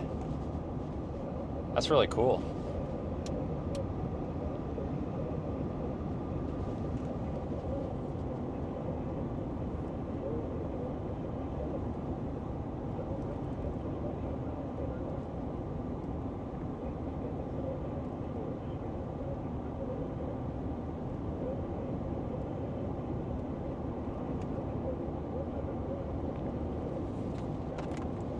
And power lines are in my shot.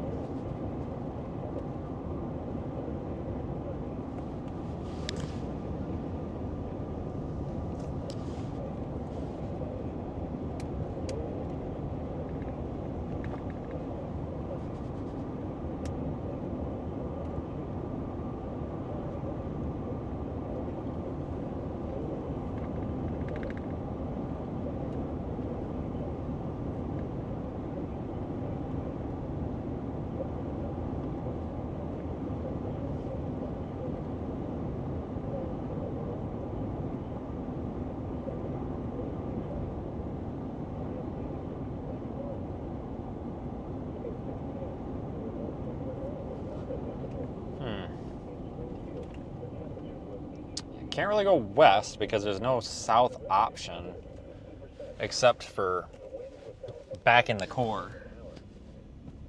So our real only option is to go south toward Manter. It's 4 miles south. It's Highway 160.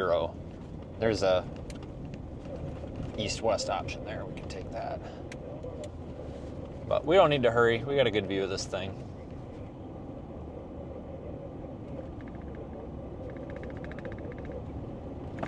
But pretty nice looking storm. I actually might want to zoom that camera out a little bit. Let's maybe make it wider. Like I said, without having you know, the roof camera broke, right? So I can't control it. This is just like a spare camera that I threw up there. I have 2 spare roof cameras that are configured. Literally all I have to do is put them up there and plug them in. That's all I have to do. But they are in Wisconsin and I am in Kansas. So that is a problem. I don't know why I didn't bring the spares with me. I always carry the spares. But for some reason, of course, the one time that I need the spares, they're not in the vehicle. So that's usually how my life works, but all right. But at least we got something up there. It does run on battery, so we're a little bit limited here, but it looks like about 70% battery left in it. I think I'm gonna sneak up there, guys, and let me sneak up there and widen out the view on this, because I can't control this one remotely like I can the other ones. Hang on a second. And just a reminder, the audio is not gonna be synced. It is about a 3-second desync on that roof camera versus the mic. Oh, and I can't really get in the truck bed very well with that. God, that is really rotating. Holy smokes, that's actually spinning hard. I got this tonneau cover on here, so I gotta lean over. Can't just jump in the truck bed. That's the downside, but I really need it on there because I got a bunch of stuff in the bed.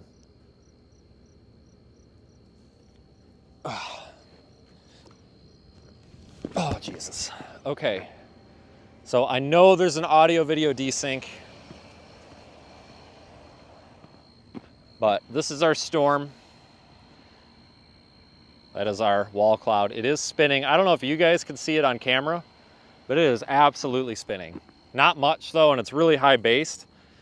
So it's high based, meaning that distance between the ground and the bottom of the storm, or that base, is quite a bit. And that's because you can see it on the live stream on YouTube and Facebook there. The temperature dew point, or basically the dew point depression, I don't know what it is right now, but I imagine it's a little bit on the high side. Oh, this car, you might want to slow down a little there, bud. You can go right off the edge of that corner. That depression or difference between the temperature and the dew point's a little high, so it's a little dry on the surface layer here. I thought we were about to witness a wreck. That guy damn near flew right off across the dang road.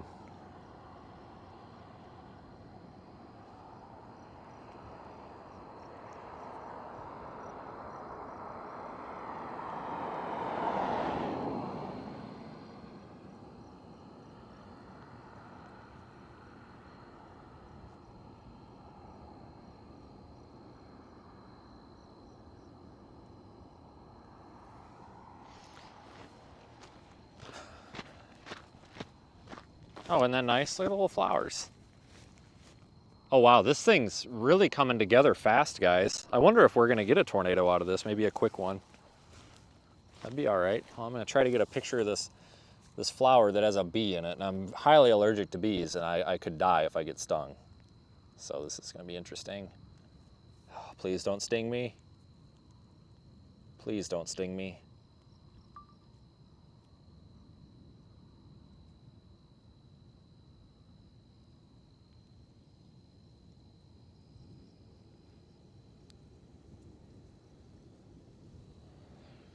Hold on, one more shot here with my phone. I'm trying to do this, like a cinematic pull with it.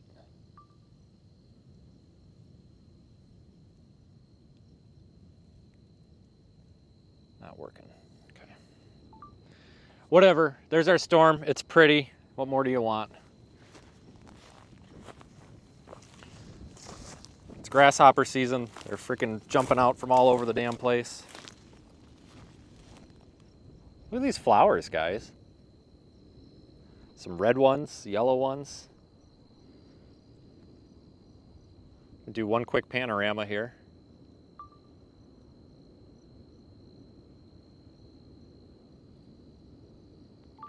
I'm doing this one-handed.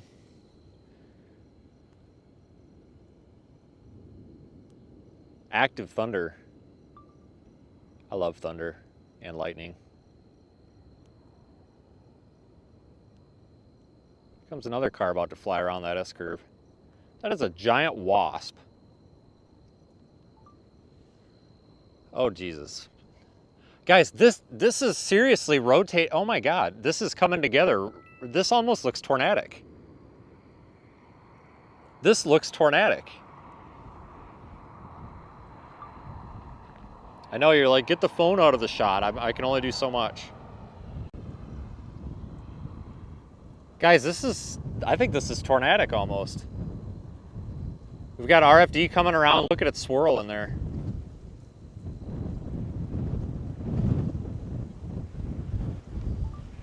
Oh, I took that in slow motion. Are you kidding me?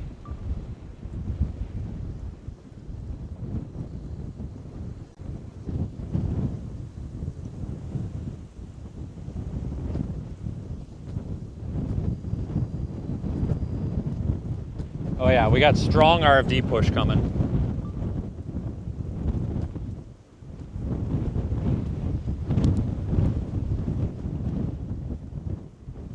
Okay, we need to get ready to get out of here because I think this might actually be making a shot at a tornado here. That came together real quick, tight circulation. It has not looked like that yet. So I think this might be making a shot. Maybe. I'll tell you what, if it does it, this is, oh shoot, I forgot to zoom that out. If it does it, this is the perfect place for it. No, I did zoom it out because there's really nothing out here. It would be right by the car.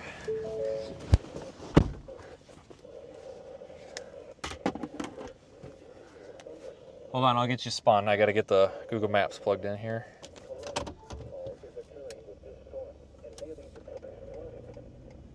Wrong way again, hang on. Okay. We're traveling roughly south. You're looking kind of north-ish. Yeah, we'll move, guys. This will keep us in view. Wow, what a storm. I think those are daisies. I don't know, I could be wrong. I'm not a flower expert.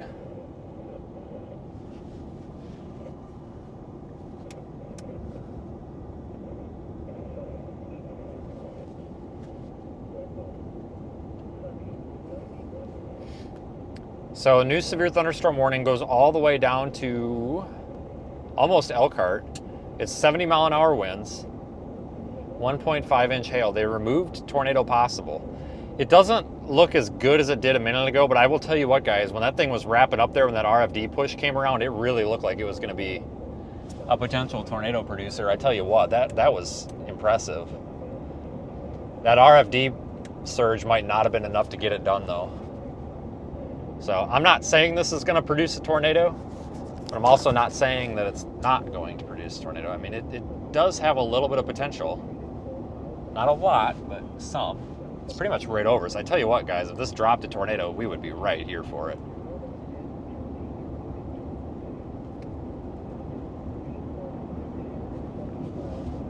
Gusts. Source, radar indicated. Impact, people and animals outdoors will be severely injured. Expect shattered windows, extensive damage to roofs, siding, and vehicles. This severe thunderstorm will remain over mainly rural areas of southeastern Hamilton and central Stanton counties. Remain alert for a possible tornado.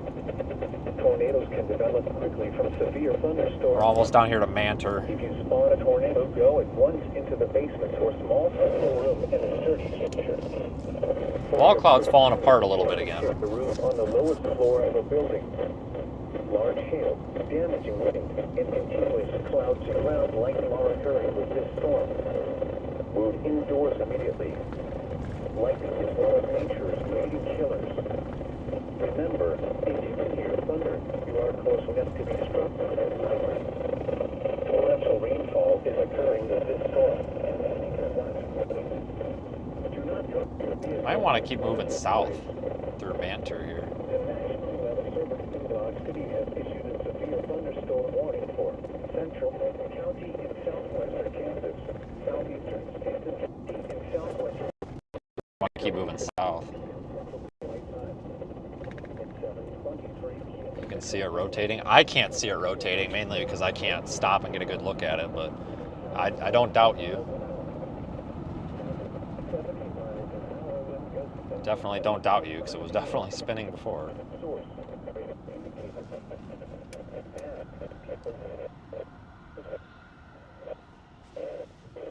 All right, we're going to keep going south because this storm is moving mostly south, and that keeps us right in line with this wall cloud looking thing.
We'll go down here a little ways and pull off and watch this.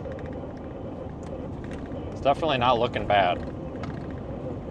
Not looking bad at all.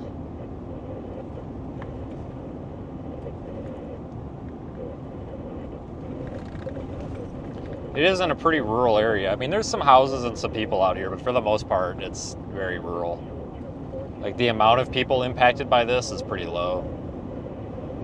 Which is good, because the new warning is for 1.5-inch hail, but don't be fooled, folks. Just because it's warned for 1.5-inch hail doesn't mean it might not start producing bigger hail again soon.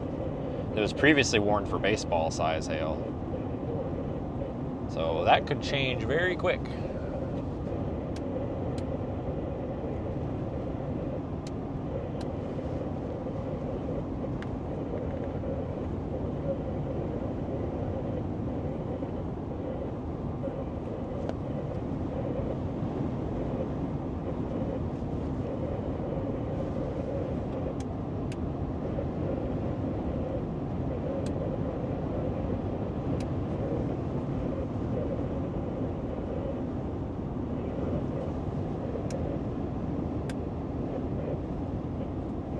Taking it the wrong way again. Controls are backwards.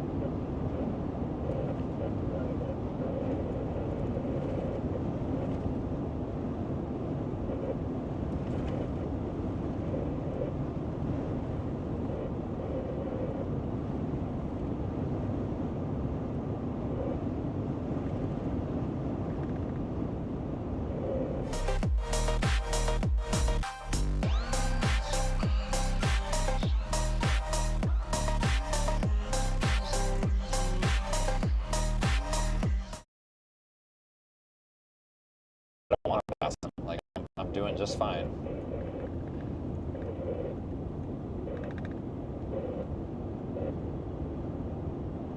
This guy in front of me just goes into the left lane and is like flagging me by, but I'm not in a hurry. Nowhere near his bumper. He should be alright. I don't know what the problem is.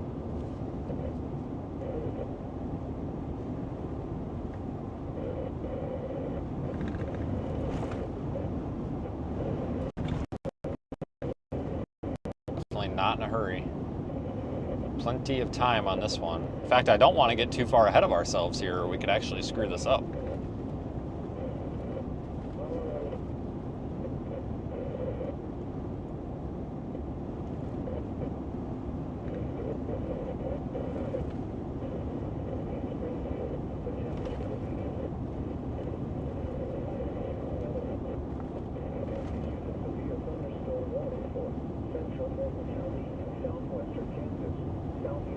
I don't have any lights on, no. Haven't needed to use lights at all this entire time.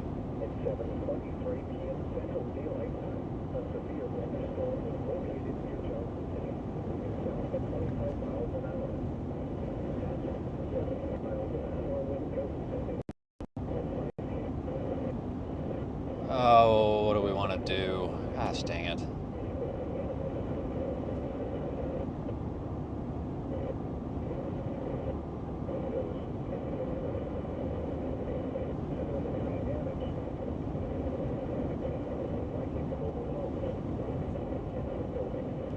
This guy's turning. I thought about turning, but I don't think I want to do that.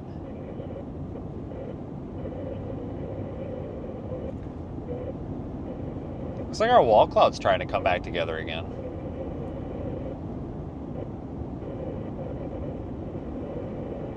Yeah, it's weird. I just see these storms moving directly south like this. I would agree. Not what I expected today, that's for sure. Good Lord.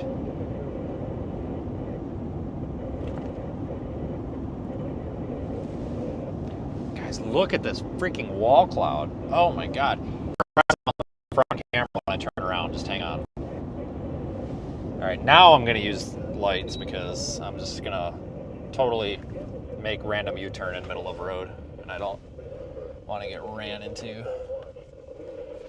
Wait till you see this freaking chunky ass wall cloud. Including large hail and damaging winds. Get close to the watchtower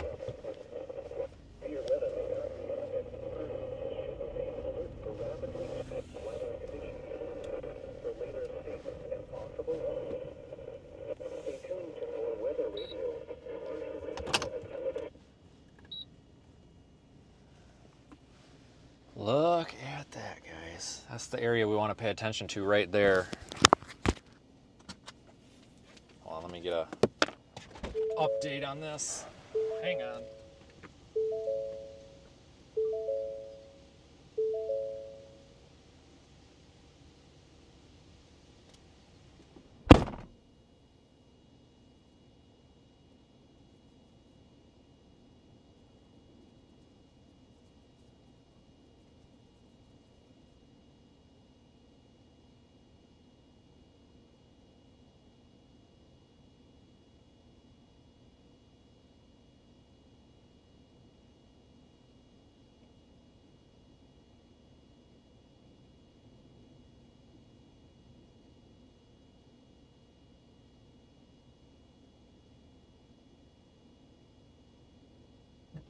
All right, we have a significantly rotating wall cloud, I would say.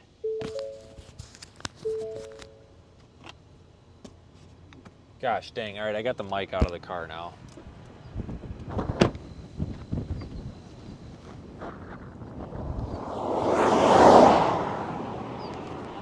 Camera doesn't show it because like when I look in the preview monitor on the truck, it doesn't look as impressive, but this thing is spinning. It's just the camera just doesn't do these types of things with justice.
I don't know if you guys see that on the left. I hope you still have my audio. I don't know what the camera's looking at exactly, but there is a new little inflow tail forming on that. Real low to the ground. I don't think it's gonna tornado, but I'm not saying it's not. It's anybody's guess at this point, guys. It's anybody's guess. I'm leaning toward not, but yeah, you never know. Radar is indicating some spin. Oh boy, guys, we got a road. We got a road. We got a road. Come on, car. Oh, this. Whoa! Come on, car. Come on. Fucking moron. Jesus Christ. Yeah, we gotta go. This guy's gonna cost us a windshield.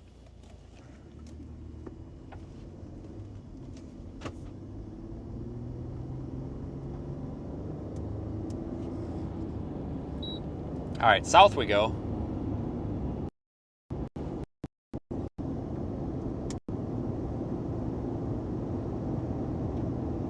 Whew. Thankfully, that was right in the middle of the roof and not my windshield.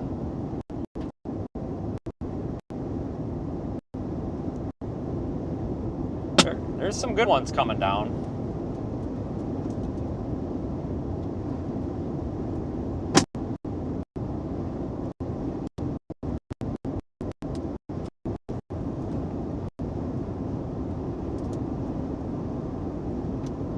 All right, we got to figure out south or east or west. Oh, that's a big hole in the road.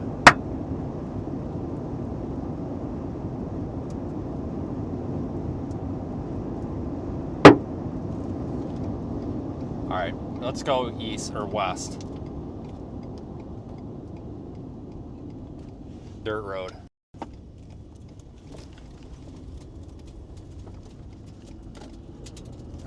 We're engaging flee mode, fleeing the storm at this point.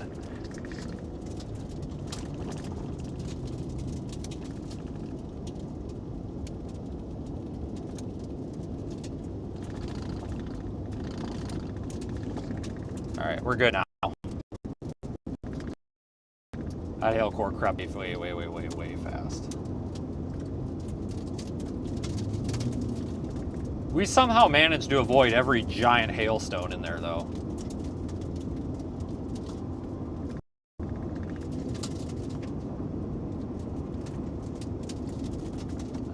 I've never taken the camera off the roof in hail ever before in my life.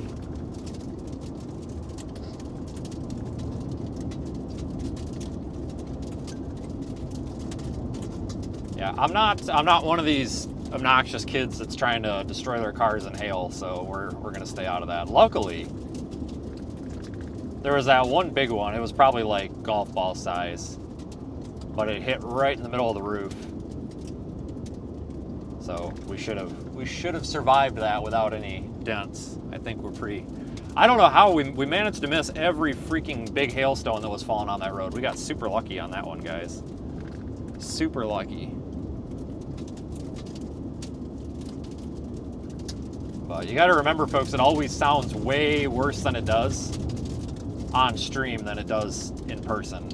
Like, I've played back the stream before, and it sounds way worse than it is on stream or in person. Like, I really wasn't. It's not. That wasn't, like, damaging level or anything.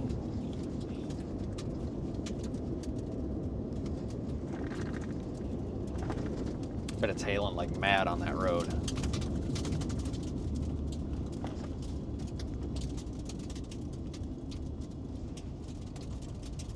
Oh, hold on here. I gotta. Oh, this guy's following me. Don't follow me, please, dude. I don't know where I'm going. All right, this radar scan is from 742. Yeah, we better keep moving west. Let's go one more gridded road to the west, just in case that hail creeps in.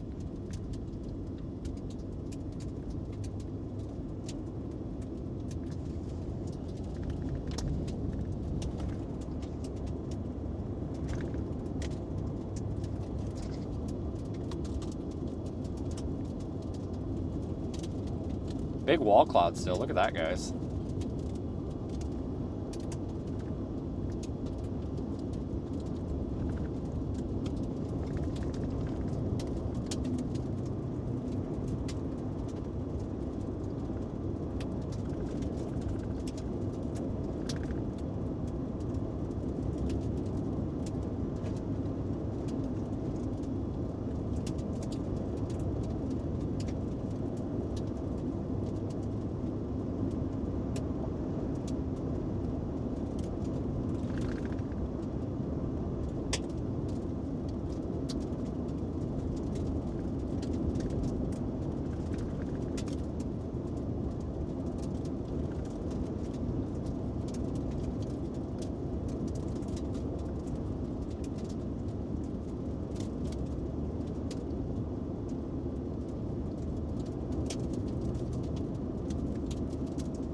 I think we're like half a mile from that road.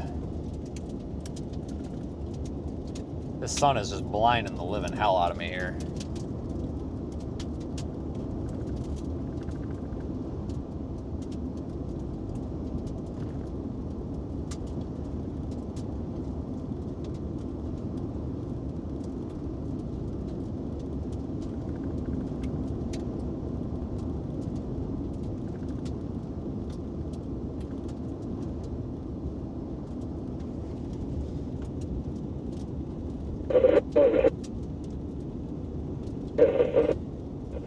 See, the storm motion on this is 25 miles per hour, so I'm not too worried about it. We got a good handle on this now.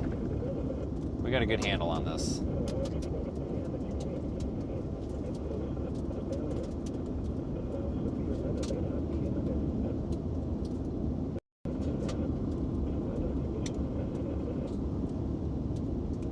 Hell of a wall cloud.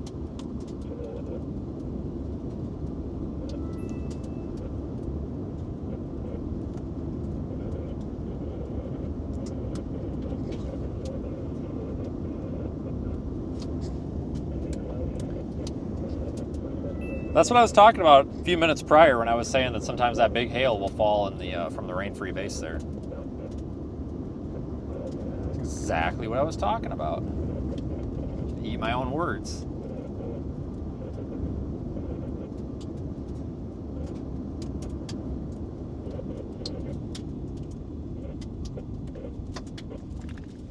They're issuing a new warning.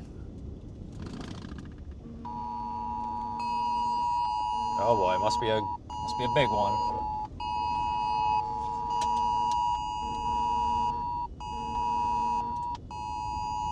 National Weather Service. Severe thunderstorm warning in effect for this area until 8:30 p.m. Central Daylight Saving Time for destructive 3-inch size hail. Take shelter in a sturdy 3-inch hail. You know, I concur. There probably is. will be severely injured. There probably is. All right, I'm gonna get out. Yep, it's rated for 3-inch hail now. Yeah, I'm gonna go ahead and say that's probably accurate, maybe even underdone. Yep.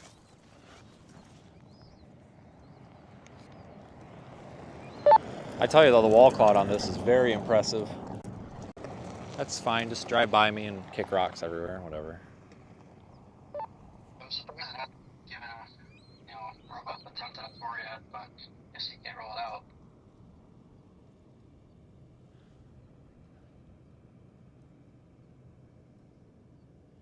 That big wall cloud over there, my God.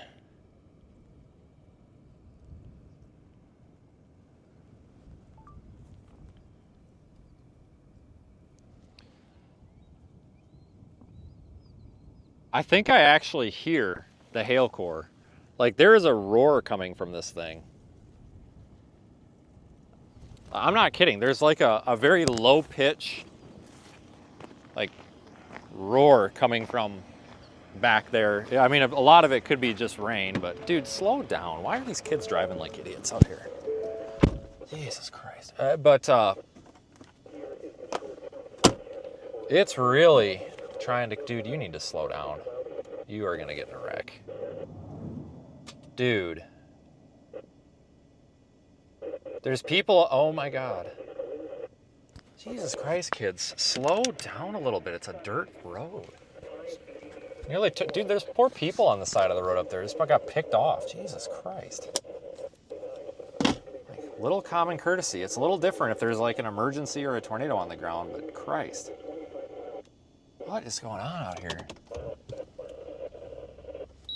So this is for 3-inch hail. We'll keep moving to the south. And go by these guys a little bit slow. They're looks like they're struggling to try to get a photo of this or something, and I don't want to. We got time. I don't want to blow rocks all over them.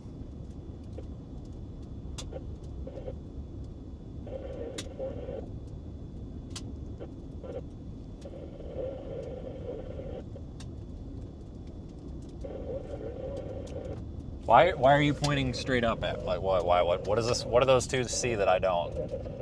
That guy's like pointing straight up with a giant smile on his face. Like, is there something above me that I'm not seeing here? Hang on, I gotta stick my head out the window. I'm nervous now. Oh, I don't know what he was looking at, but I'd say, what, we don't have like a tornado back here that I'm not seeing, do we? Oh, all right, okay, all right. Got my attention there.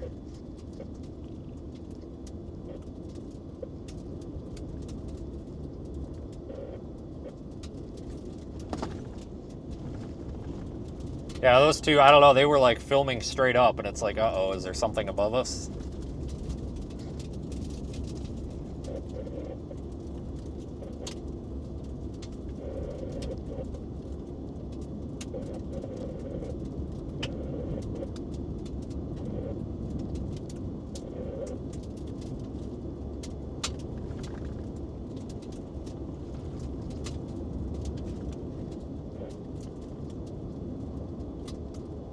No, we definitely don't need to be fleeing at this point. We're fine. We got some distance to the west. We're fine.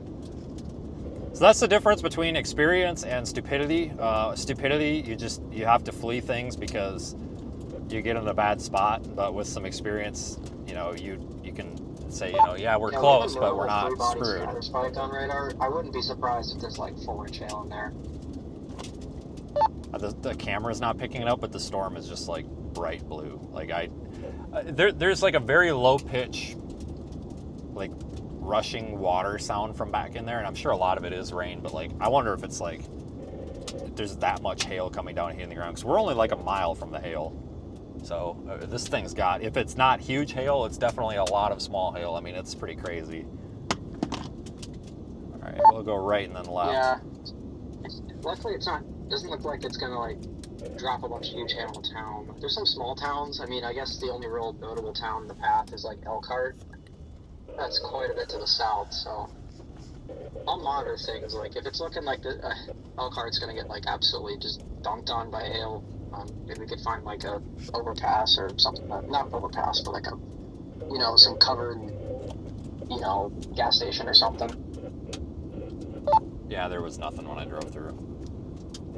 I'm also not trying to get too out of hand on this. I don't want to go too far, but I'm surprised this thing hasn't had some issues. Usually when they move due south like this, they don't last that long, but this thing just keeps going.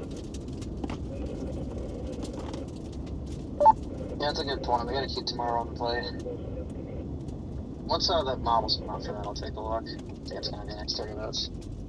It was showing like, like southeast, eastern Colorado earlier today, so maybe that's still a thing. Kind of hoping so. So I just go to Lamar. That's okay. You guys are just gonna keep spinning for a second. There we go.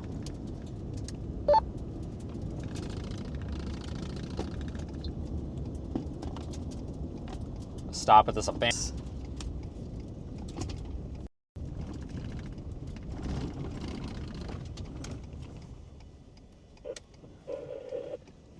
Oh yeah.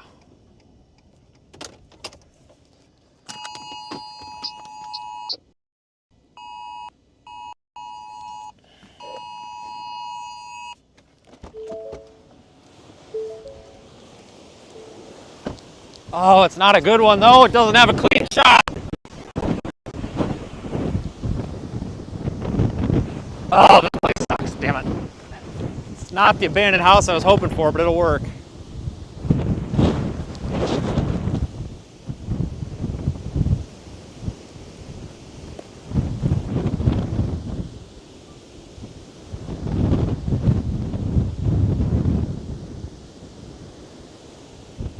All right, now we gotta go.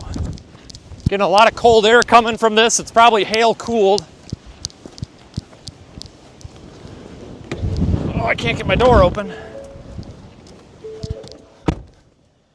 All right, well, I actually ended up with a cool picture. Anybody coming? I don't think so. Yeah, there is, but they're way back there. Now we need to move. Now it's time to go.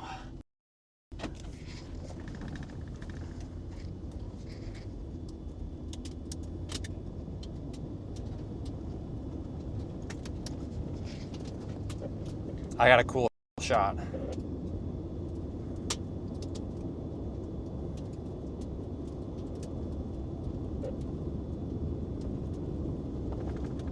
Not the shot I was hoping for, but I'm happy. I love abandoned houses with storms in them. And over here you will see we now have a pretty vibrant rainbow along with the leading edge of this.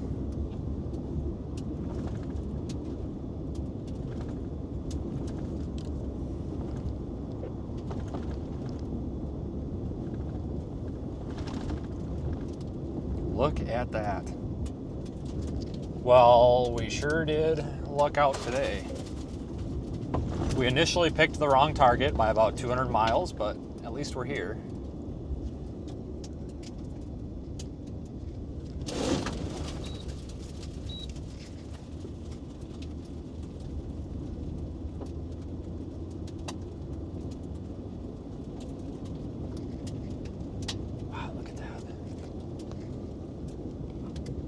That's what I'm out here for. What a great chase day.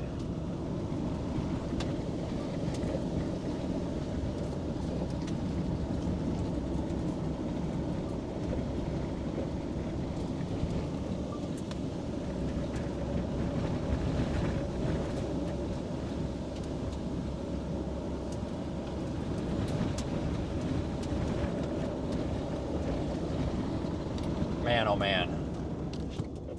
That's something.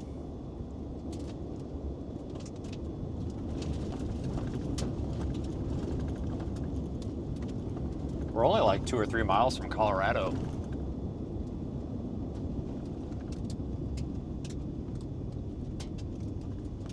Mud hole in the road here. Big mud hole.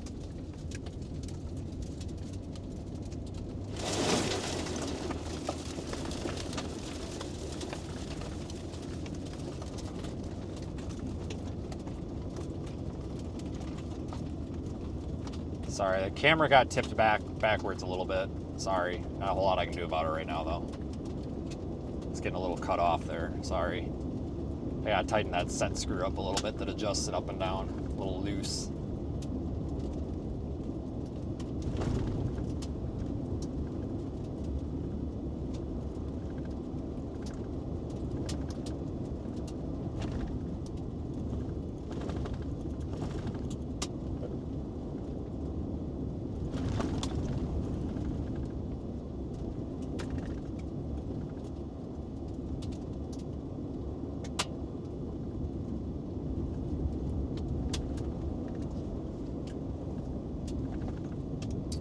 If we go straight, it's a dead end.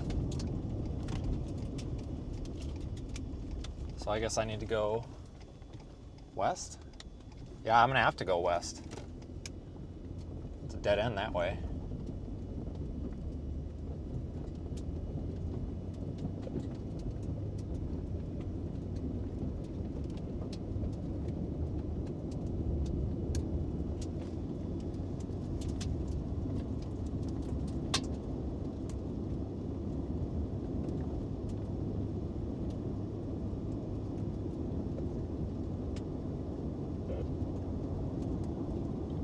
I'm gonna stop up here and see if I can adjust that screw.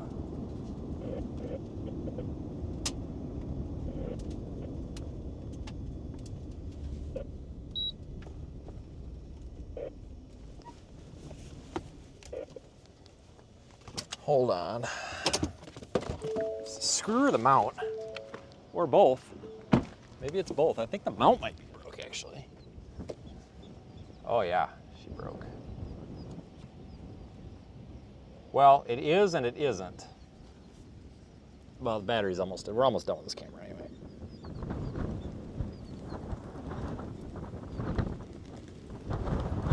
All right, so that's gonna be a little bit loose. It's not gonna go anywhere. It's just the mount underneath of it, because that's not the camera that's meant for that mount, is super loose, and it's gonna bobble around a little bit. There's nothing I can do about it, but it's okay, because I think we're kind of on the home stretch here anyway.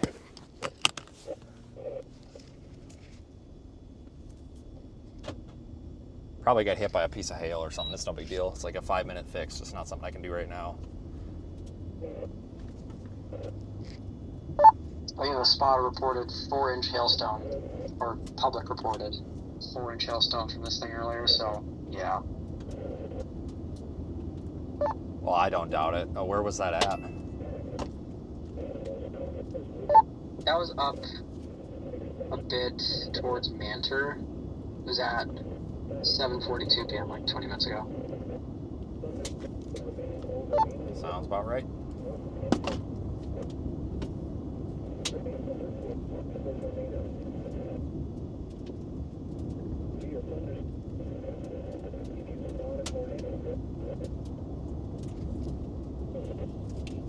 Yeah, that thing's gonna wiggle around. It's got some slop in it. It's got a set screw up there, and that set screw is backed out, but it's a Torx. It's a T15, and my T15. I have a T15 in here somewhere, but it's buried in my toolkit because I never use it.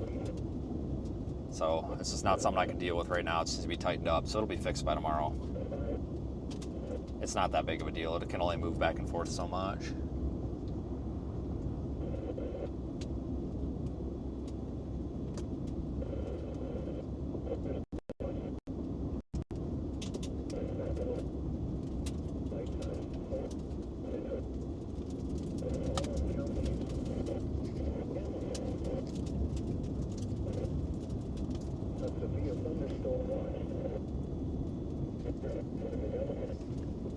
I think this is the Colorado border coming up. Actually, no, it's not. It's going to be the next road. Next road is the Colorado border. But is it, I'm not going to go through that. That is a field. It's got a stop sign. Ooh, should we do it? Oh, man, part of me wants to do it. You know what? We probably need to do it because I'm afraid south we're going to get cored if this backs to the west any.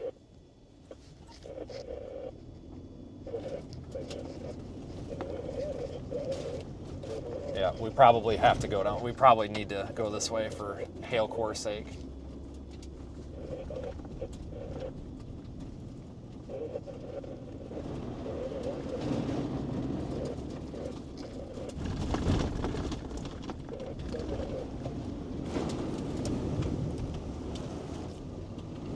Ooh, that's a close one. We're bogging down. We got her. Oh, I hope that Ford Explorer behind me don't come down it because he ain't going to get through. I had to take traction control almost got me, guys. All right, he turned. Good, because if he would have came down here, he would have got stuck in that. Yeah, traction control almost got me. You got to remember to turn that off. I thought it turned itself off when you put it in four-wheel, but apparently not.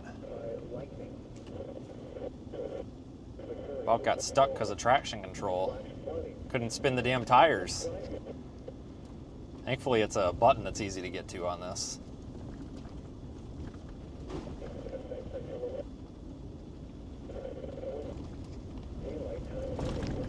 Yeah, I wish that it was set up to just turn off when you go into four-wheel. All right, let's be a little smart about this.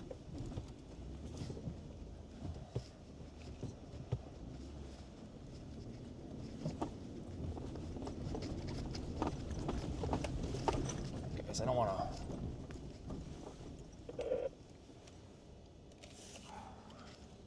Let me get out and look at this because I really need to get to this road up here. I really need to.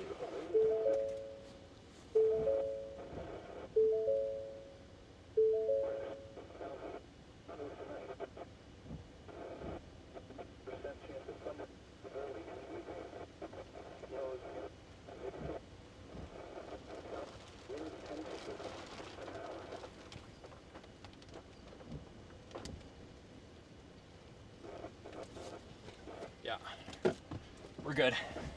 We'll be good. Traction control is off. Gotta stay high over here.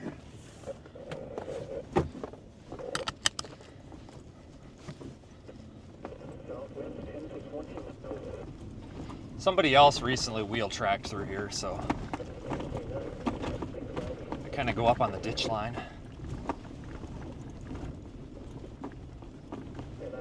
Ta-da!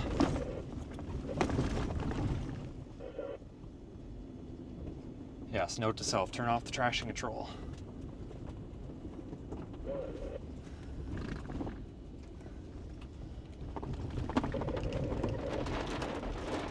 Go north like half a mile, and then we got a west road. Not even, 800 yards, so yeah, well, that's about a half mile, ain't it? I'm gonna focus you guys, hang on.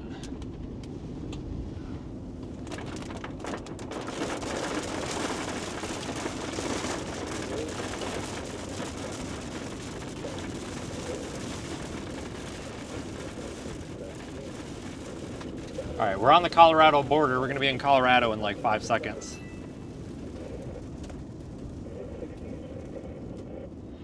Yeah, I'm real glad that, I don't know who it was. I think it was just some locals, but there was like a really nice looking Ford Explorer behind me. And I think they might have kind of been following, and I saw them, yeah, we're in Colorado now. I saw them start going down the road, and I'm just like, oh no. It's like I flashed my rear lights at them, hoping that they would get the hint, but they did not come down the road. Thank God. We would have been pulling them out. We 100% would have been pulling them out. That wouldn't have made it. Honestly, guys, I wouldn't have made it. I have my traction control button is right up on the dash. If it wasn't there, if I wasn't familiar with where it was and wouldn't have got that shut off in time, we would have been stuck. Because there was a point where we you know, the speedometer was at like 15, 20 miles an hour. And that's because it wasn't letting us spin the wheels. So once we got the tires spinning, we were good. But god dang. Good thing. Well, that's the thing. Yeah, speed too. Yeah, that helps. Momentum helps. But like, you never know how deep those really are, and you don't want to freaking slingshot yourself into them. Because that was a very not much of a road. Let's put it that way. Would not have got through that if we had highway tires either. That's for sure.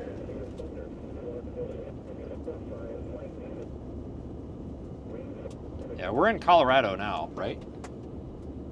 Hold on. No, we're not. Yeah, we are. We're in Colorado. Crapes. All right, we gotta go take a left here.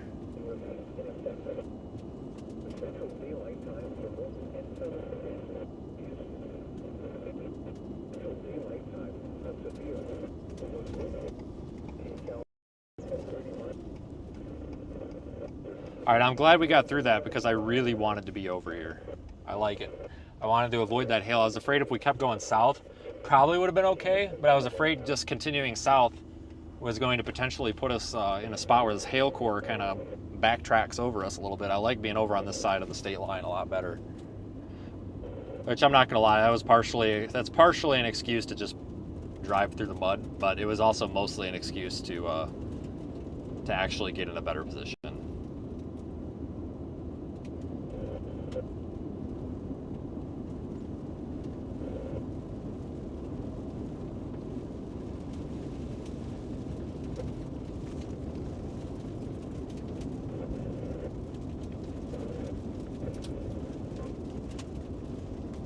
All right, they just issued a little teeny tiny severe warning for the Colorado side of the state line where this storm is kind of spilling over a little bit.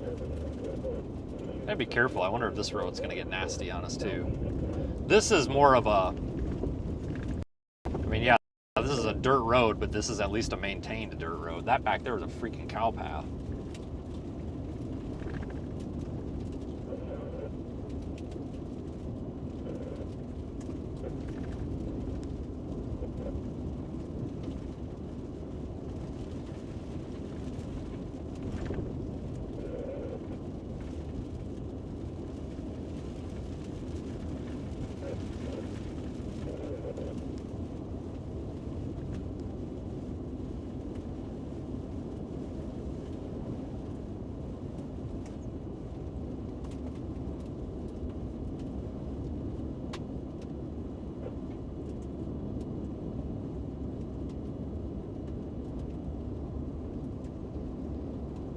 Storm's not as pretty as it was.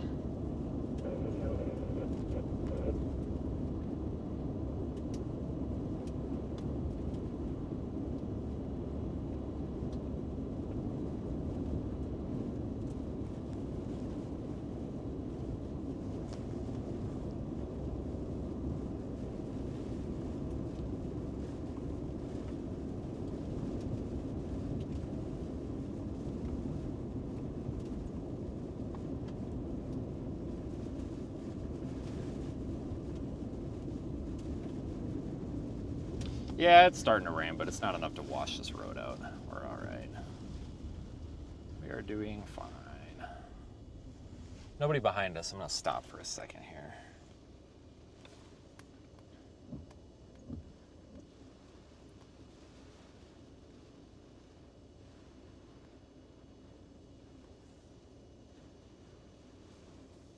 I had to Google Map something quick.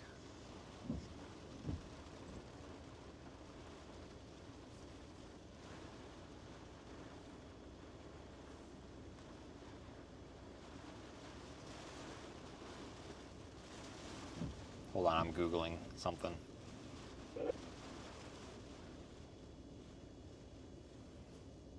Hour 16. Nobody behind me. Hour 25. We're gonna do that. Wind is really freaking howling, that's for sure.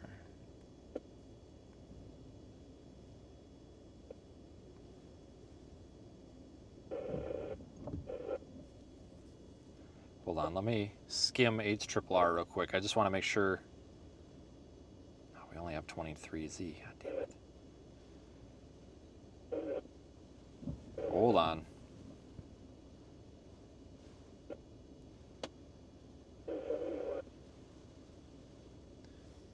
Oh, goodness.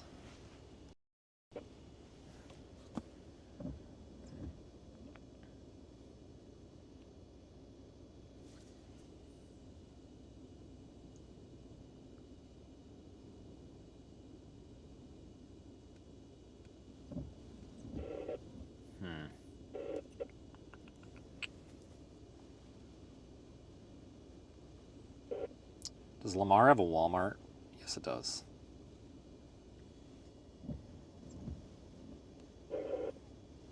Guyman does too.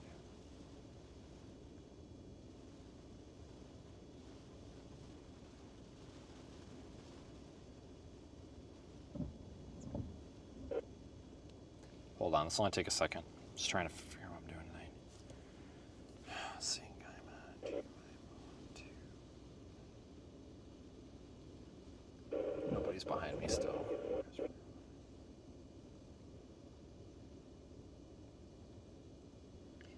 Oh boy. Hold on here. Hold on. I need to just pick a hotel here is basically what I got to do super fast, guys. Before they all get booked up and gobbled up. When is checkout time? God, why don't you put it in here?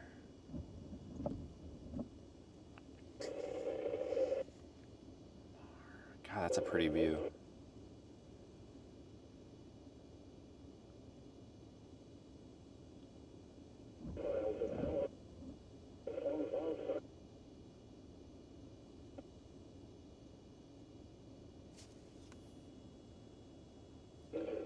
Just go to Lamar tonight. All right, let's go. Gotta put it in drive. Let's go a little bit farther with this storm. Let's go a little bit farther with this storm. Let's stick with it.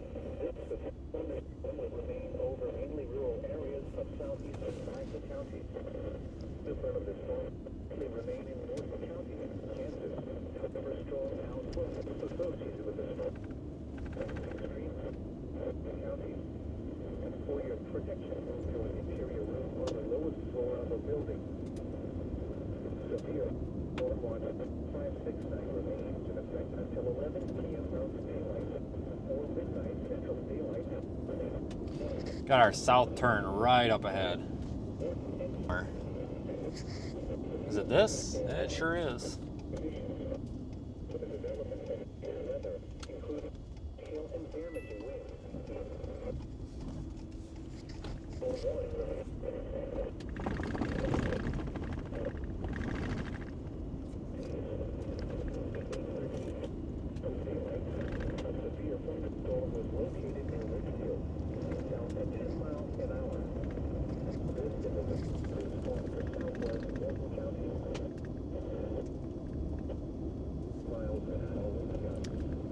Yeah, waiting on that 0Z HRRR to come out, guys, before I decide where I'm going.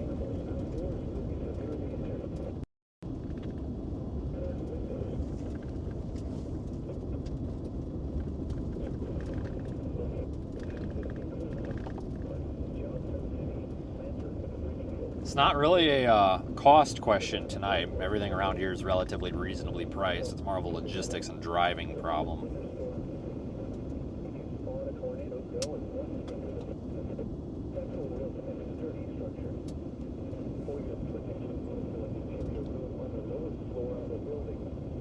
Looking for a little guidance out of that 0Z HRRR, which should be loading real soon here. Next 45 minutes or so.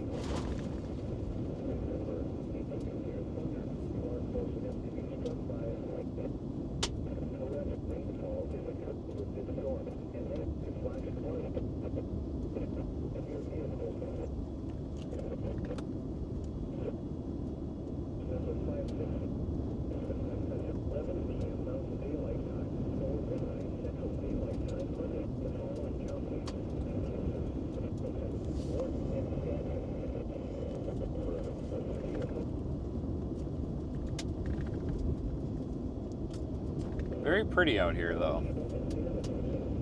Yeah, it's flat. Yeah, there's not a lot, but it is pretty.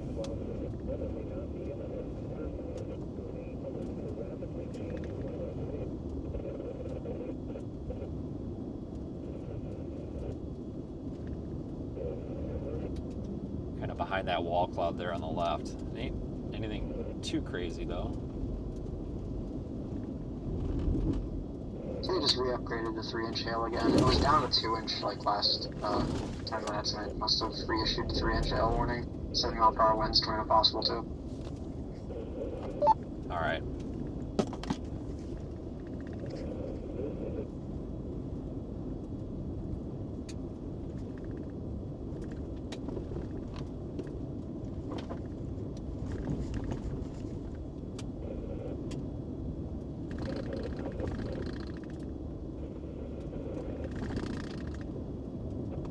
There is some spin up in there, but I don't know if it's really like tornadic or if it's just because the RFD is kind of pushing it there on the left.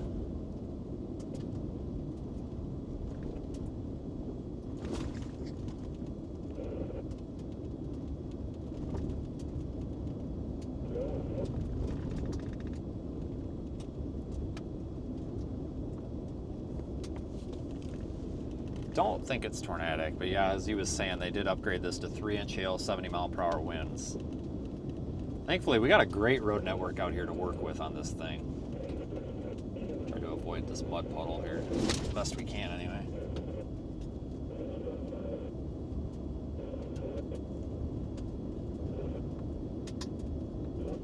Yeah, that whole wall cloud there just to the left of the road is actually spinning around. But I don't think it's tight enough rotation to be concerned about a tornado. I think a lot of it's just because this RFD is coming around and it's kind of pushing it. It's not really like tightly rotating or anything.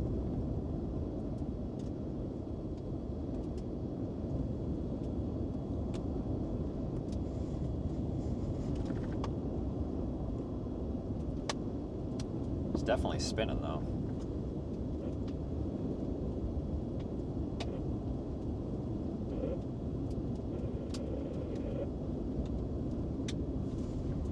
Spinning.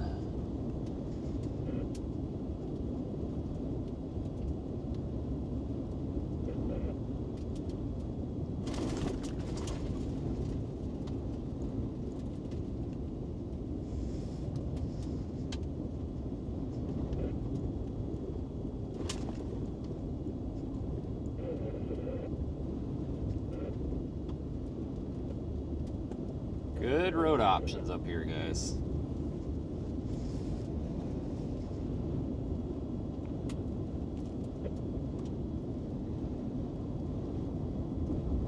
Yeah, we're approaching from the north, so we're north of the wall cloud going south. That's why it looks different than it normally does.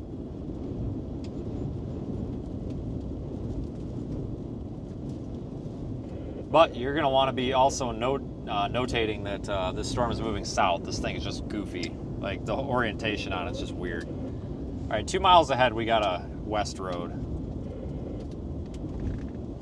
which we're going to need.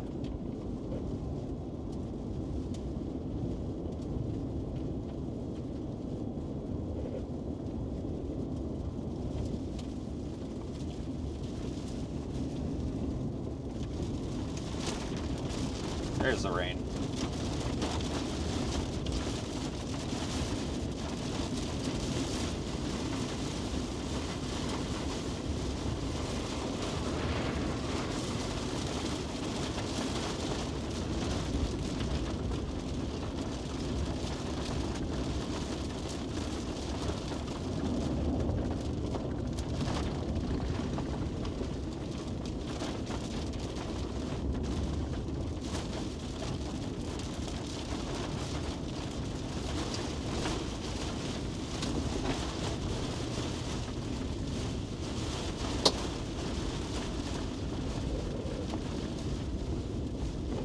Pretty interesting rain curtains coming across. Can't really pick them up on camera, but they're definitely coming.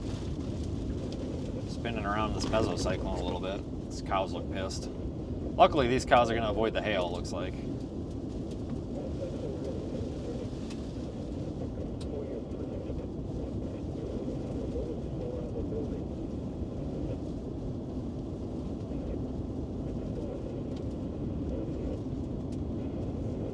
Alright, we're like quarter mile, half mile tops from our west road, which is good. So we want to keep moving on this before the road goes to hell.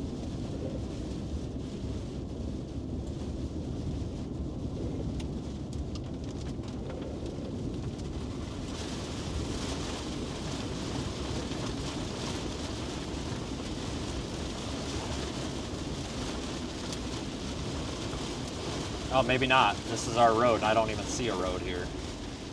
Well, no, we're alright. No, this is a road. Okay. There's a road. It was hidden by the bushes, and I didn't see the sign. I was gonna be like, oh, there's no road here, but there's a road. We'll be out of this rain pretty damn quick.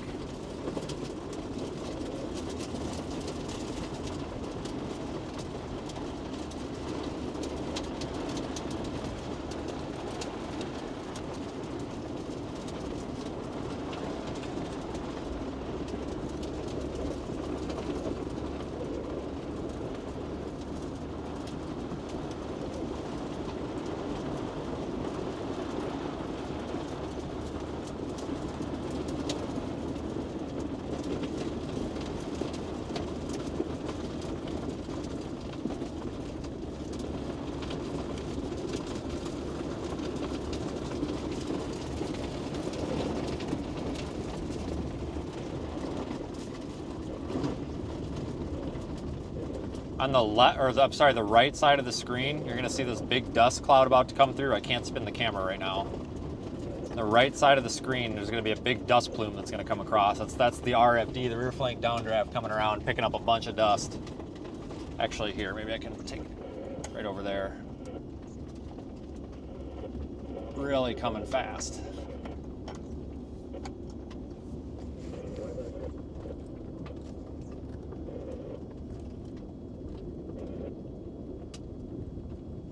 Should be clear of any hail now, for the most part, I think. Pretty confident on that. And we just got out of the rain, so I'm not worried about the road going to hell anymore.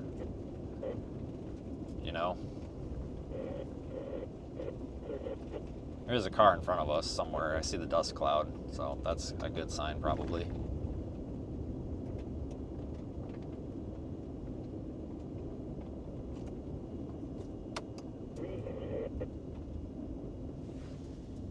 I don't see anything that says tornado here, though.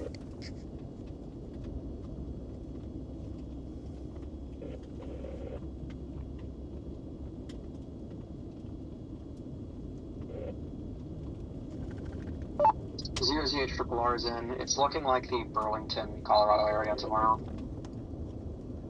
Okay, yeah, I was thinking Guyman or Lamar. I'll probably do Lamar then. So, that's useful. Yep, I mean, it pretty much firestorms, like, all of eastern Colorado, from, like, Lamar all the way up to, like, I don't know, Sterling, so. But I like the environment around Burlington the most, has the best moisture. Looks actually pretty good. Cool.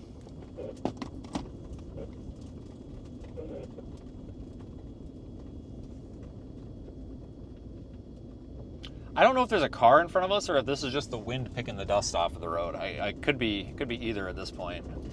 I thought it was a car, but maybe it's just the wind picking the dust.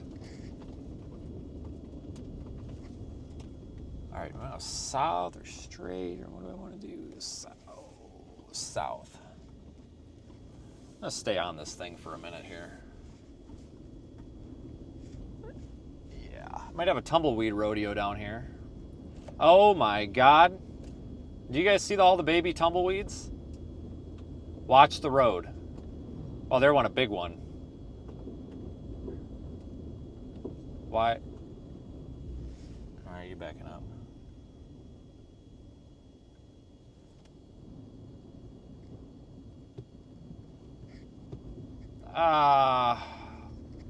I'll try that. It's a mud hole, but I'll try it.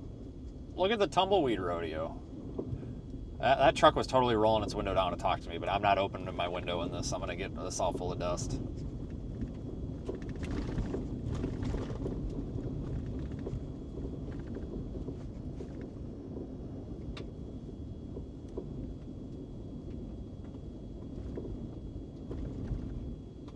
It is a tumbleweed rodeo out here. Well, we kind of lost the tumbleweeds. Oh, I don't know if I want to go through this or not.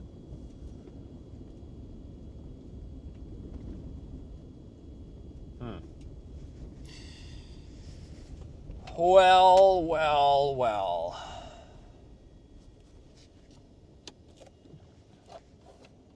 Let me just nose into this and see how bad we sink.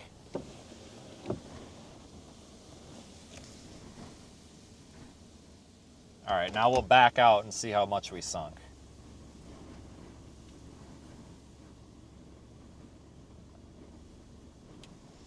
Yeah. All right, let's nose into it a little bit more and see how much more we sink. But not enough that we get stuck. I'm trying to gauge how nasty this is. Because I feel like if we frickin' mashed it, we would get through.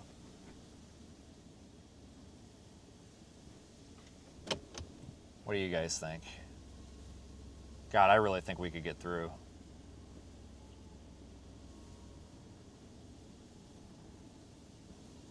What if the guy in the truck was stuck? The guy in the truck was in reverse.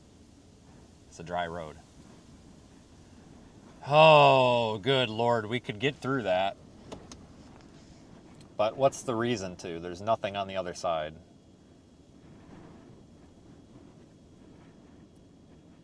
Oh.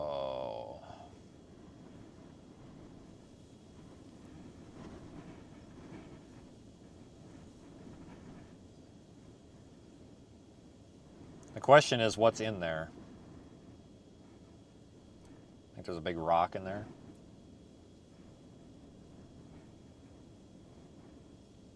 Yeah, I'm just going to sit here for a minute and stare at it and contemplate decisions, because I've definitely done worse.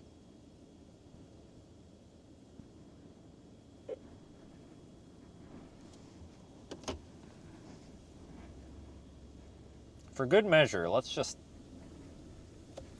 get a little friendly with it. Let's just see, do we sink? Pop the door here.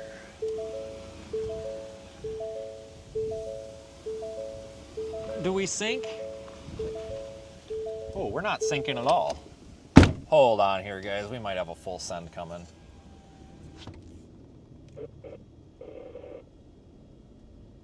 All right, we just need about a 500 yards worth of full send here and we'll be all right. It's no big deal here. We got this. All right, we're good. We just need a good 45-mile-an-hour run at this thing and we'll be fine.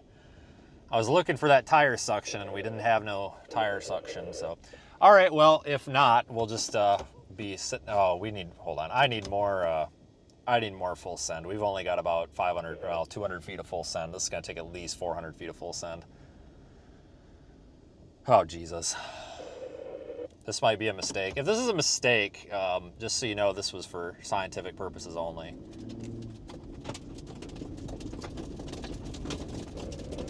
Just gotta keep the wheels spinning. Oh, that was fine.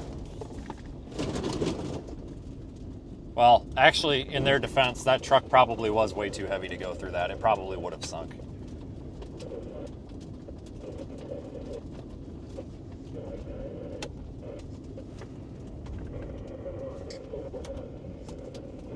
Guys, I could have done that in two-wheel drive.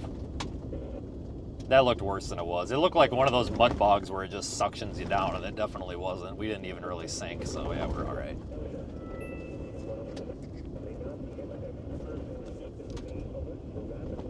It might get worse down here, but at least we know we can turn around. I see some pretty deep mud tracks, but this road's relatively dry. These might be old. These might be old. Yeah, these look a little bit old, like maybe from yesterday or something. 'Cause it's not really soft.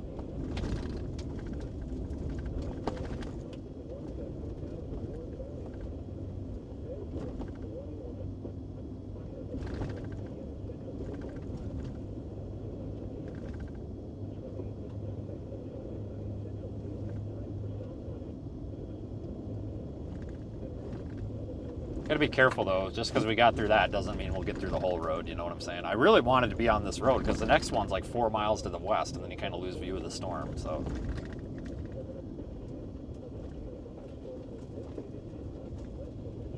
Oh, that was fun. I feel pretty confident with our abilities on this. As long as, see, when it comes to mud, this is gonna be rough. When it comes to mud on roads like this, guys, I've driven enough of, honestly, you probably could have got a car through that, but you really would have had to floor it. When it comes to mud, it's actually kind of hard to get stuck unless there's no bottom. On roads like this, even when they get really muddy, usually like 6 to 8 inches underneath this top layer of dirt, usually there's some sort of base, like it just from being packed down and graded so many times. Usually, you only sink so much, and then it's just a matter of you just have to sit there and spin your tires, because with mud, if you've got highway tires, you're screwed. But if you've got all-terrains, or preferably like mud terrain, just something with like an open tread so you can fling the mud off. As long as you get the tires moving, it gets the mud out of the tires and you'll get moving. Obviously, there's, exceptions to that rule, like if you bottom out and sink it down to the frame, then you're kind of screwed. But on a road like this, it's actually kind of hard to get bogged or to get stuck in the mud unless you sink.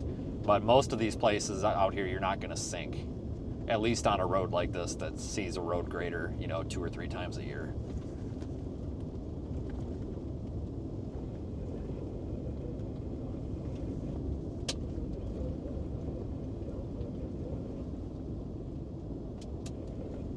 I run KO2s on this. That is the only tire that I will run on a pickup truck that I do any sort of off-highway driving on. I would run the KM3s, which is the mud terrain version.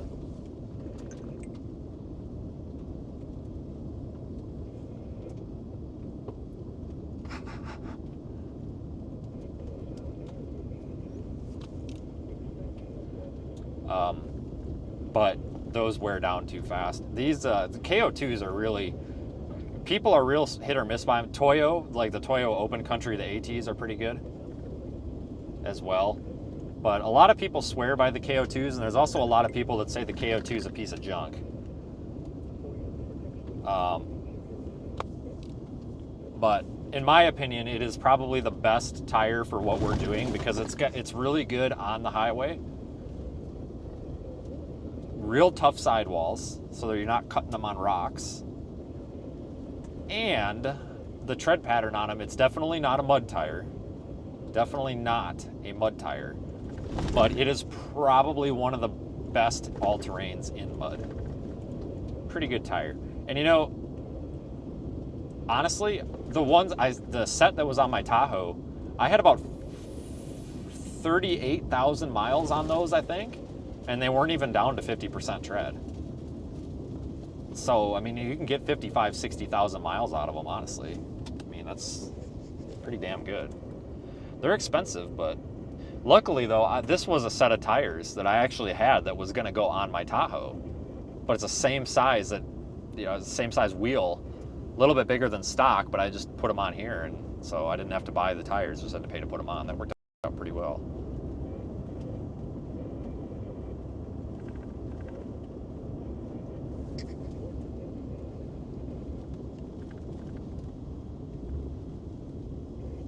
But it just wouldn't be practical. Honestly, guys, if all I did was chase out here, I probably would have a mud terrain. It would probably be one of the Toyos, honestly. I do like the BFG, the KM3, but I like that Toyo MT whatever a little bit better. But they're both good tires. But the problem is mud terrain tires wear down very fast because they're these big knobby tread blocks. Almost looks like a 4-wheeler tire. They wear down. A lot of people only get like 25, 30,000 miles out of them. I mean, imagine me. That would be going through, during peak season, that would be going through 2 sets of tires that cost $1,200 a set. It's just not going to happen. They also suck in rain and snow. But KO2 does pretty decent in the snow. Not great. Not great, but decent. Good enough that I don't feel like I have to swap it out. But the KO2 is a really good compromise tire. Look at that rotate there to the left of the road. I don't even see that thing's just carouseling around. I don't think it's tornadic though. It's just carouseling. Is that smoke or sand? It's all the dirt coming off of the dirt roads from the RFD.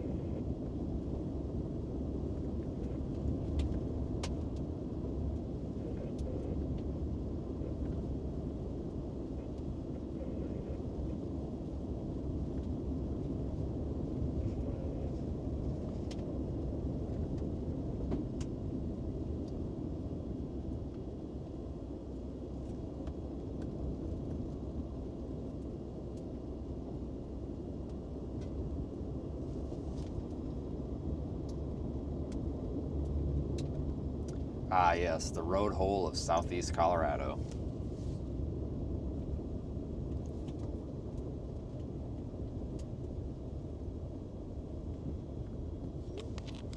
Now what? Now what do we do? Hello. Hi, what are you doing?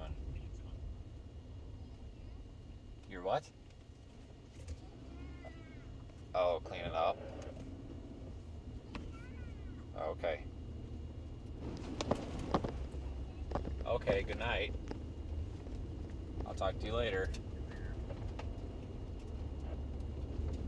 Alright, I love you. Okay, hang up on me, that's cool. We'll go up here one more road and then maybe watch this for a second.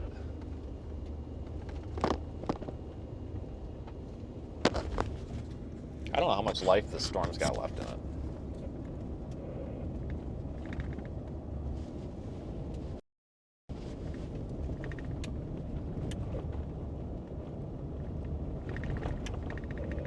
That screwed up camera again.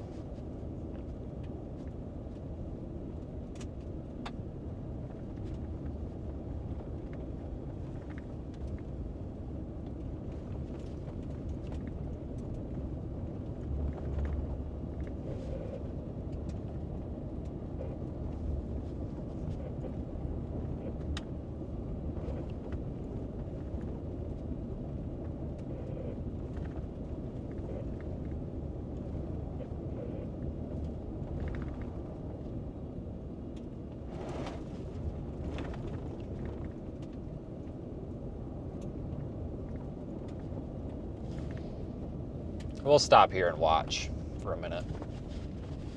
Oops. Gosh, dang it.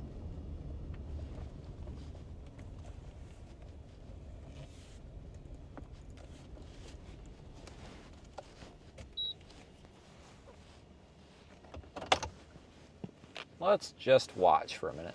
There is a lot of spin going on up there, but like none of that is an organized wall cloud. It's just like cloud fragments spinning around.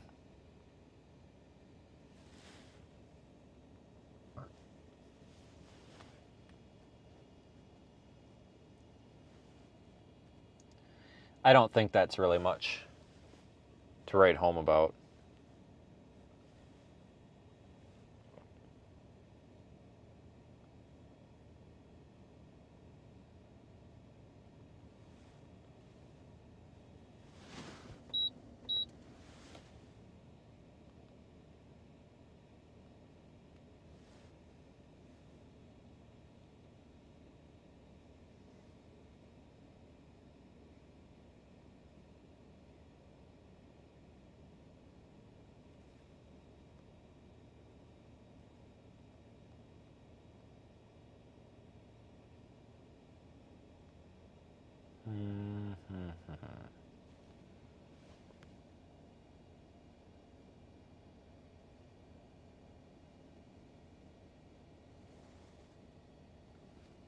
Definitely cool to watch.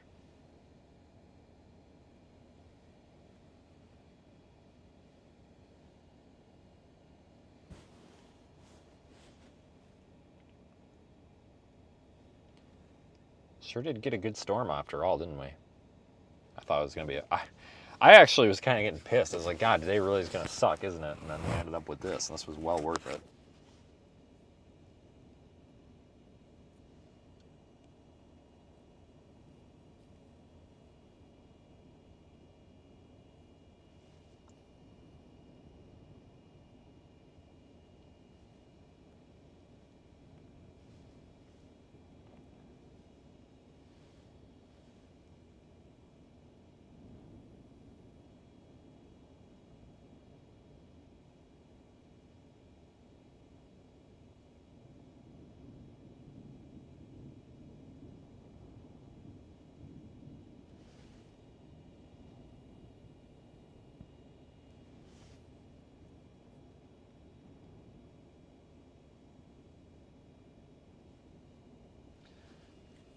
Yeah, that thing's really, really twisting up there.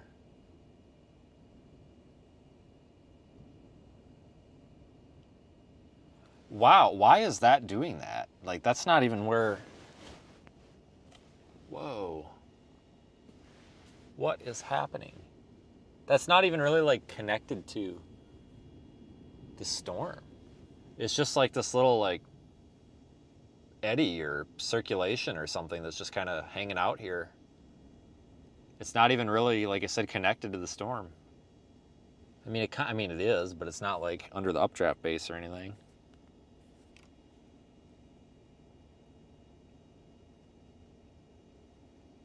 That's weird.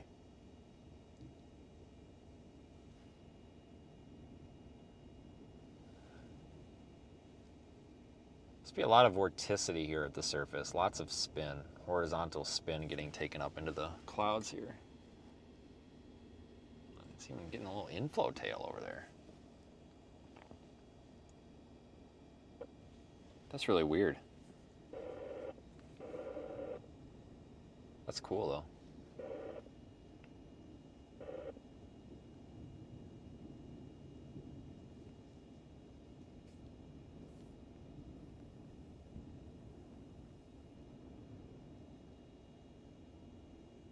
Turn left onto County Road M.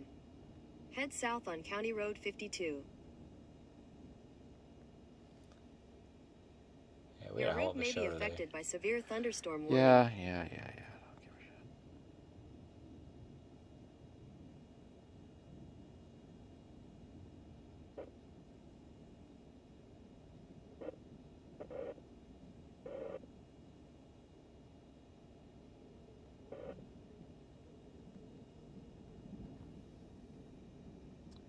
Beautiful storm, guys.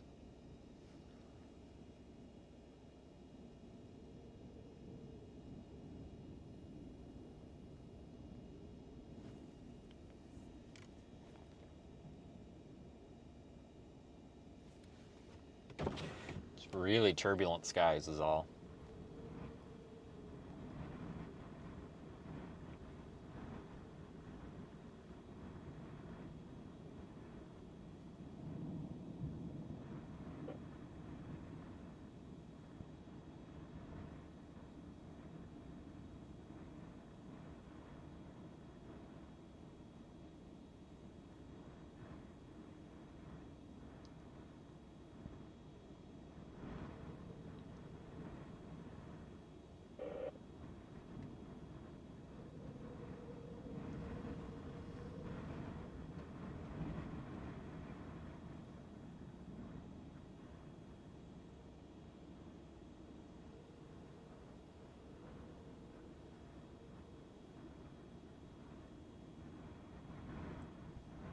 I think this is all outflow driven.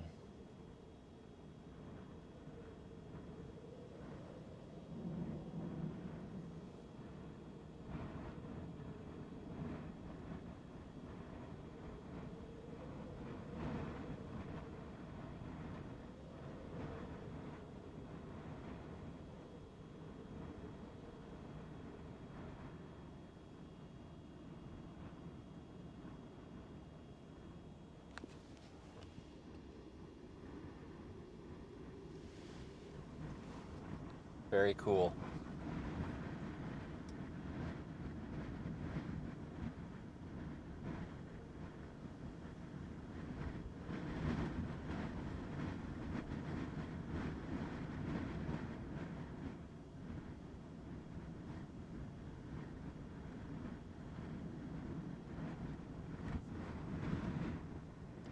Looks like it's falling apart.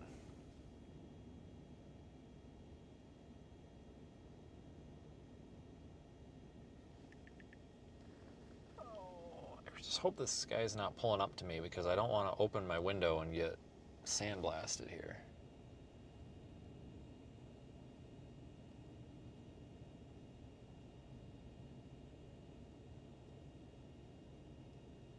Oh, yep.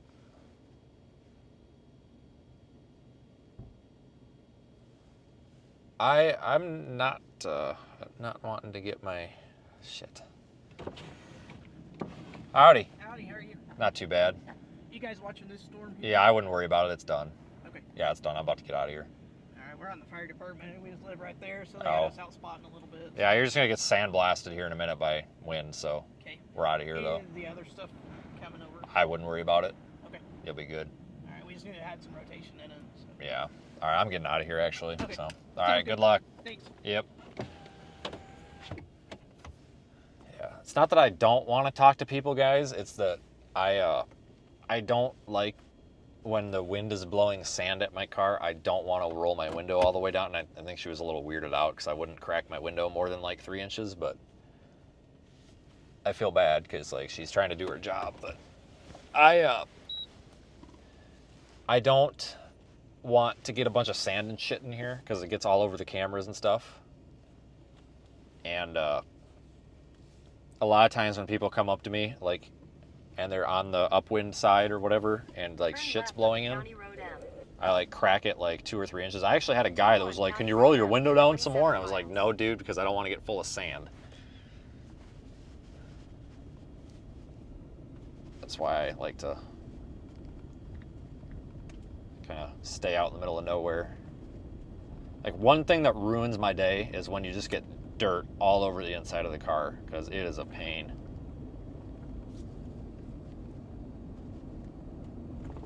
I'm out of here though. This is over.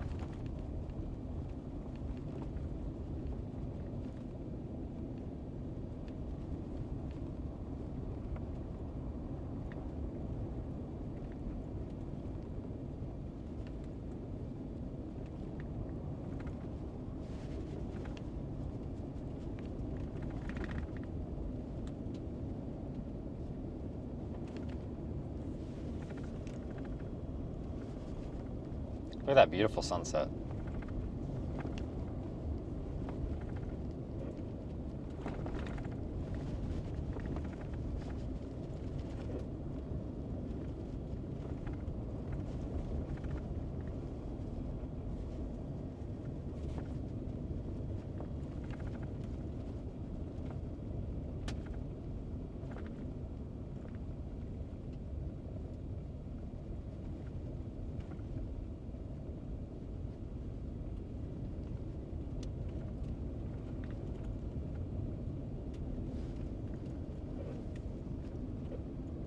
What a nice storm.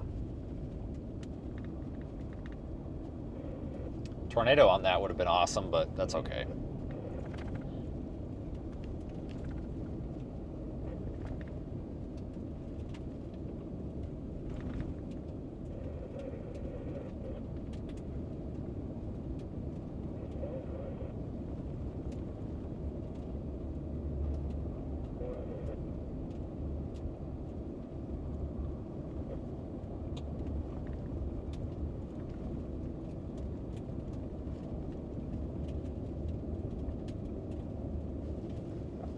Nice sunset.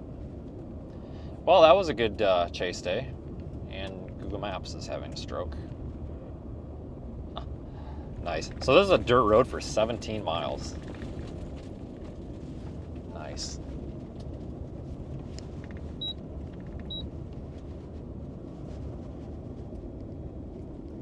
That's all right. I like dirt roads. They extended the severe warning on this for golf ball size hail pretty much all the way down almost to the Texas Oklahoma line, which isn't that far. It's only like one county because it's going across the Panhandle of Oklahoma right now.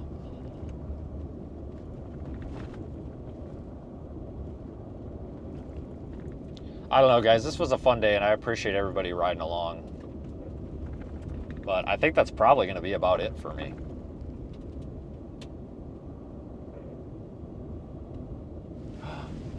Oh my God, no way. Giant turtle.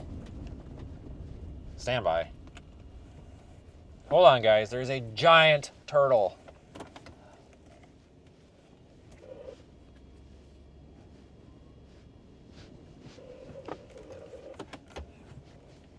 Giant turtle.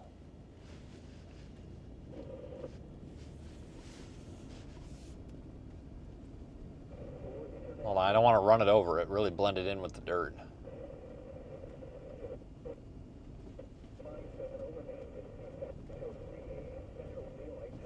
Oh, that's not a... Oh, Jesus Christ. It's a dead bird.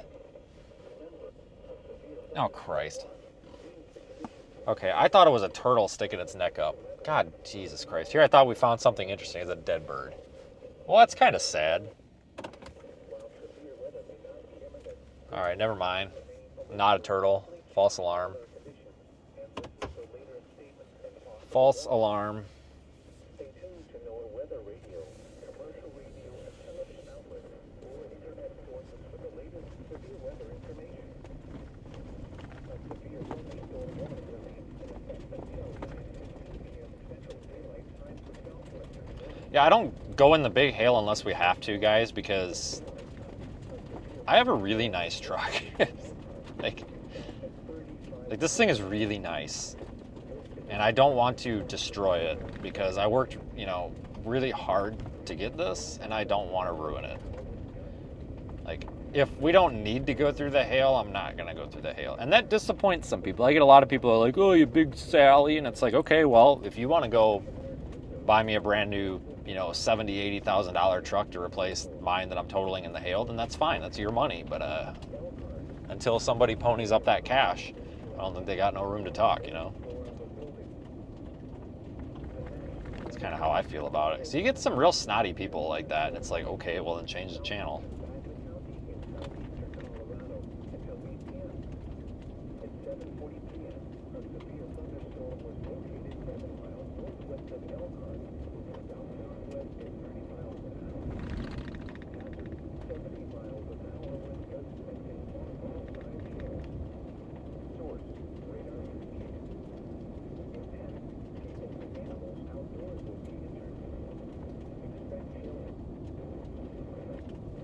How pink the sky is. There's some little abandoned farm. Looks like a house and a guest house and a shed there on the right. Actually, folks, that looks like a gas station.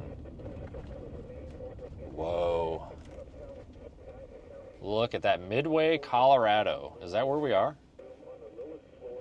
It sure is. And there's nothing left of this town. Look at that. Photo op.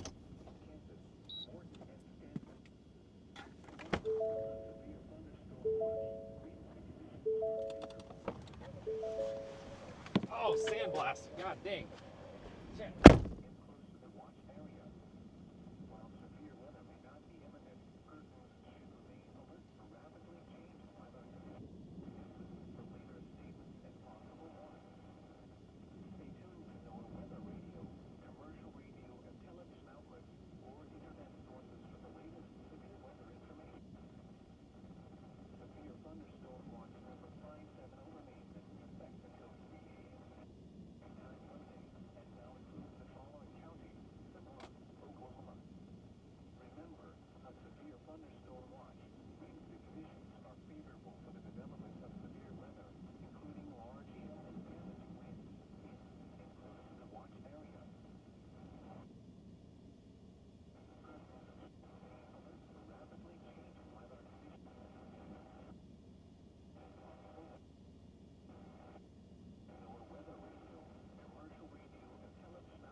that was cool.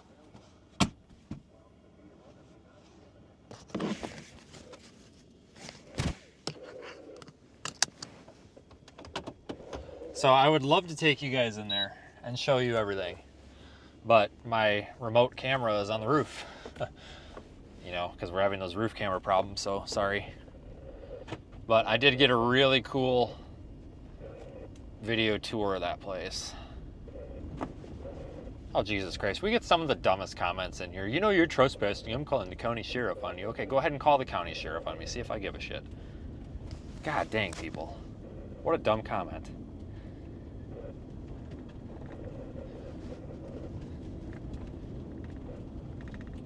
Guess you'll have to arrest me. Jesus Christ. Yeah, those were some old frickin' pumps, guys. You got those, like, man, those were old analog gas pumps. I got a bunch of pictures and video. It'll be all up on Facebook here in the next few days. YouTube channel members, I'll probably post something early for you. That was really cool. That was a good one. Wish there was a storm behind it, but that's all right.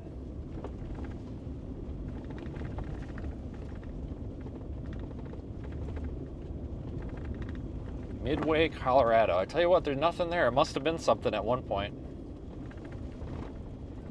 Must have been something at one point.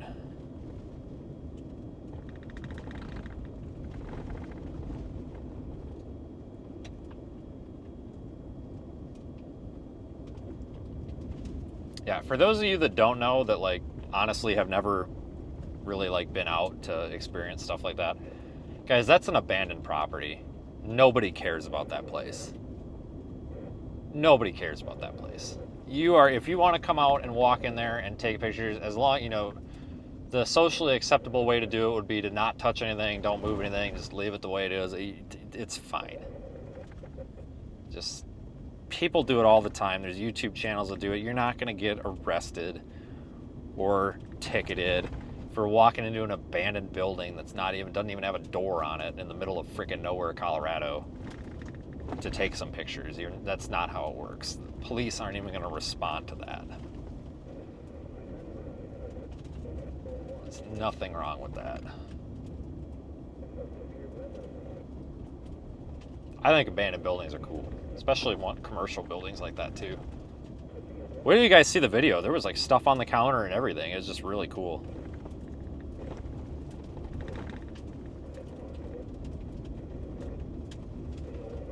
Continue on County Road M for 22 miles.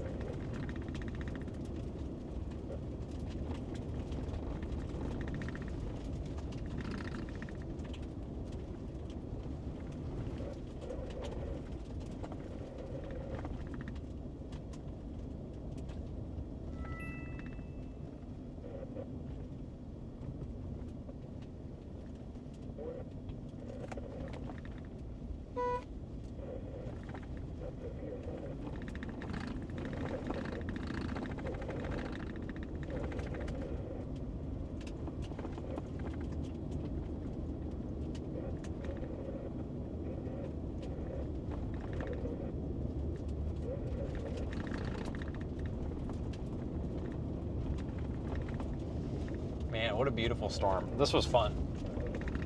Definitely enjoyed this today. That's going to be about it for me, though.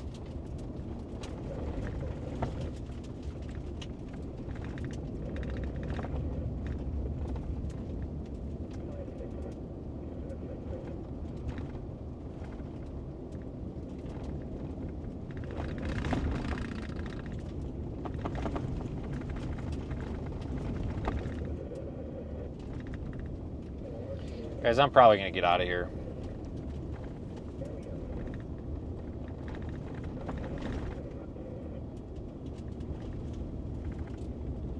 Probably have more chasing tomorrow.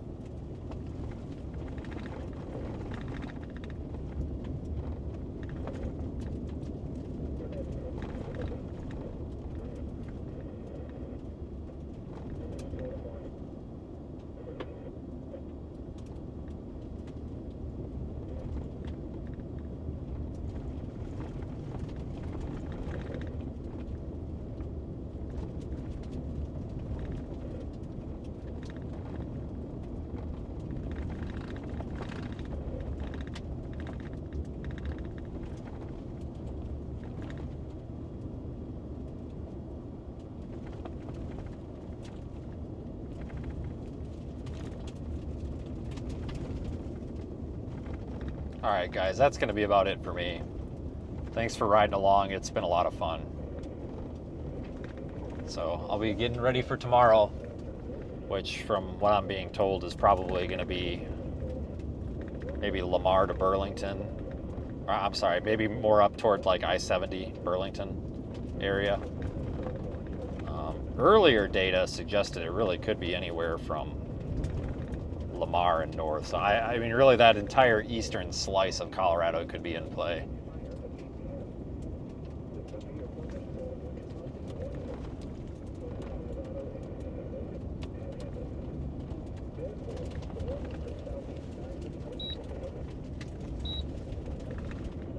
Have a good night, guys. Thank you, Super Chatters, PayPalers, channel members, all you folks for helping keep us out here. It's been a lot of fun this year so far. That was a hell of a storm. I'm glad we got on that one. I'm glad. I was considering just abandoning the chase when New Mexico didn't work out. I guess I'm glad I didn't.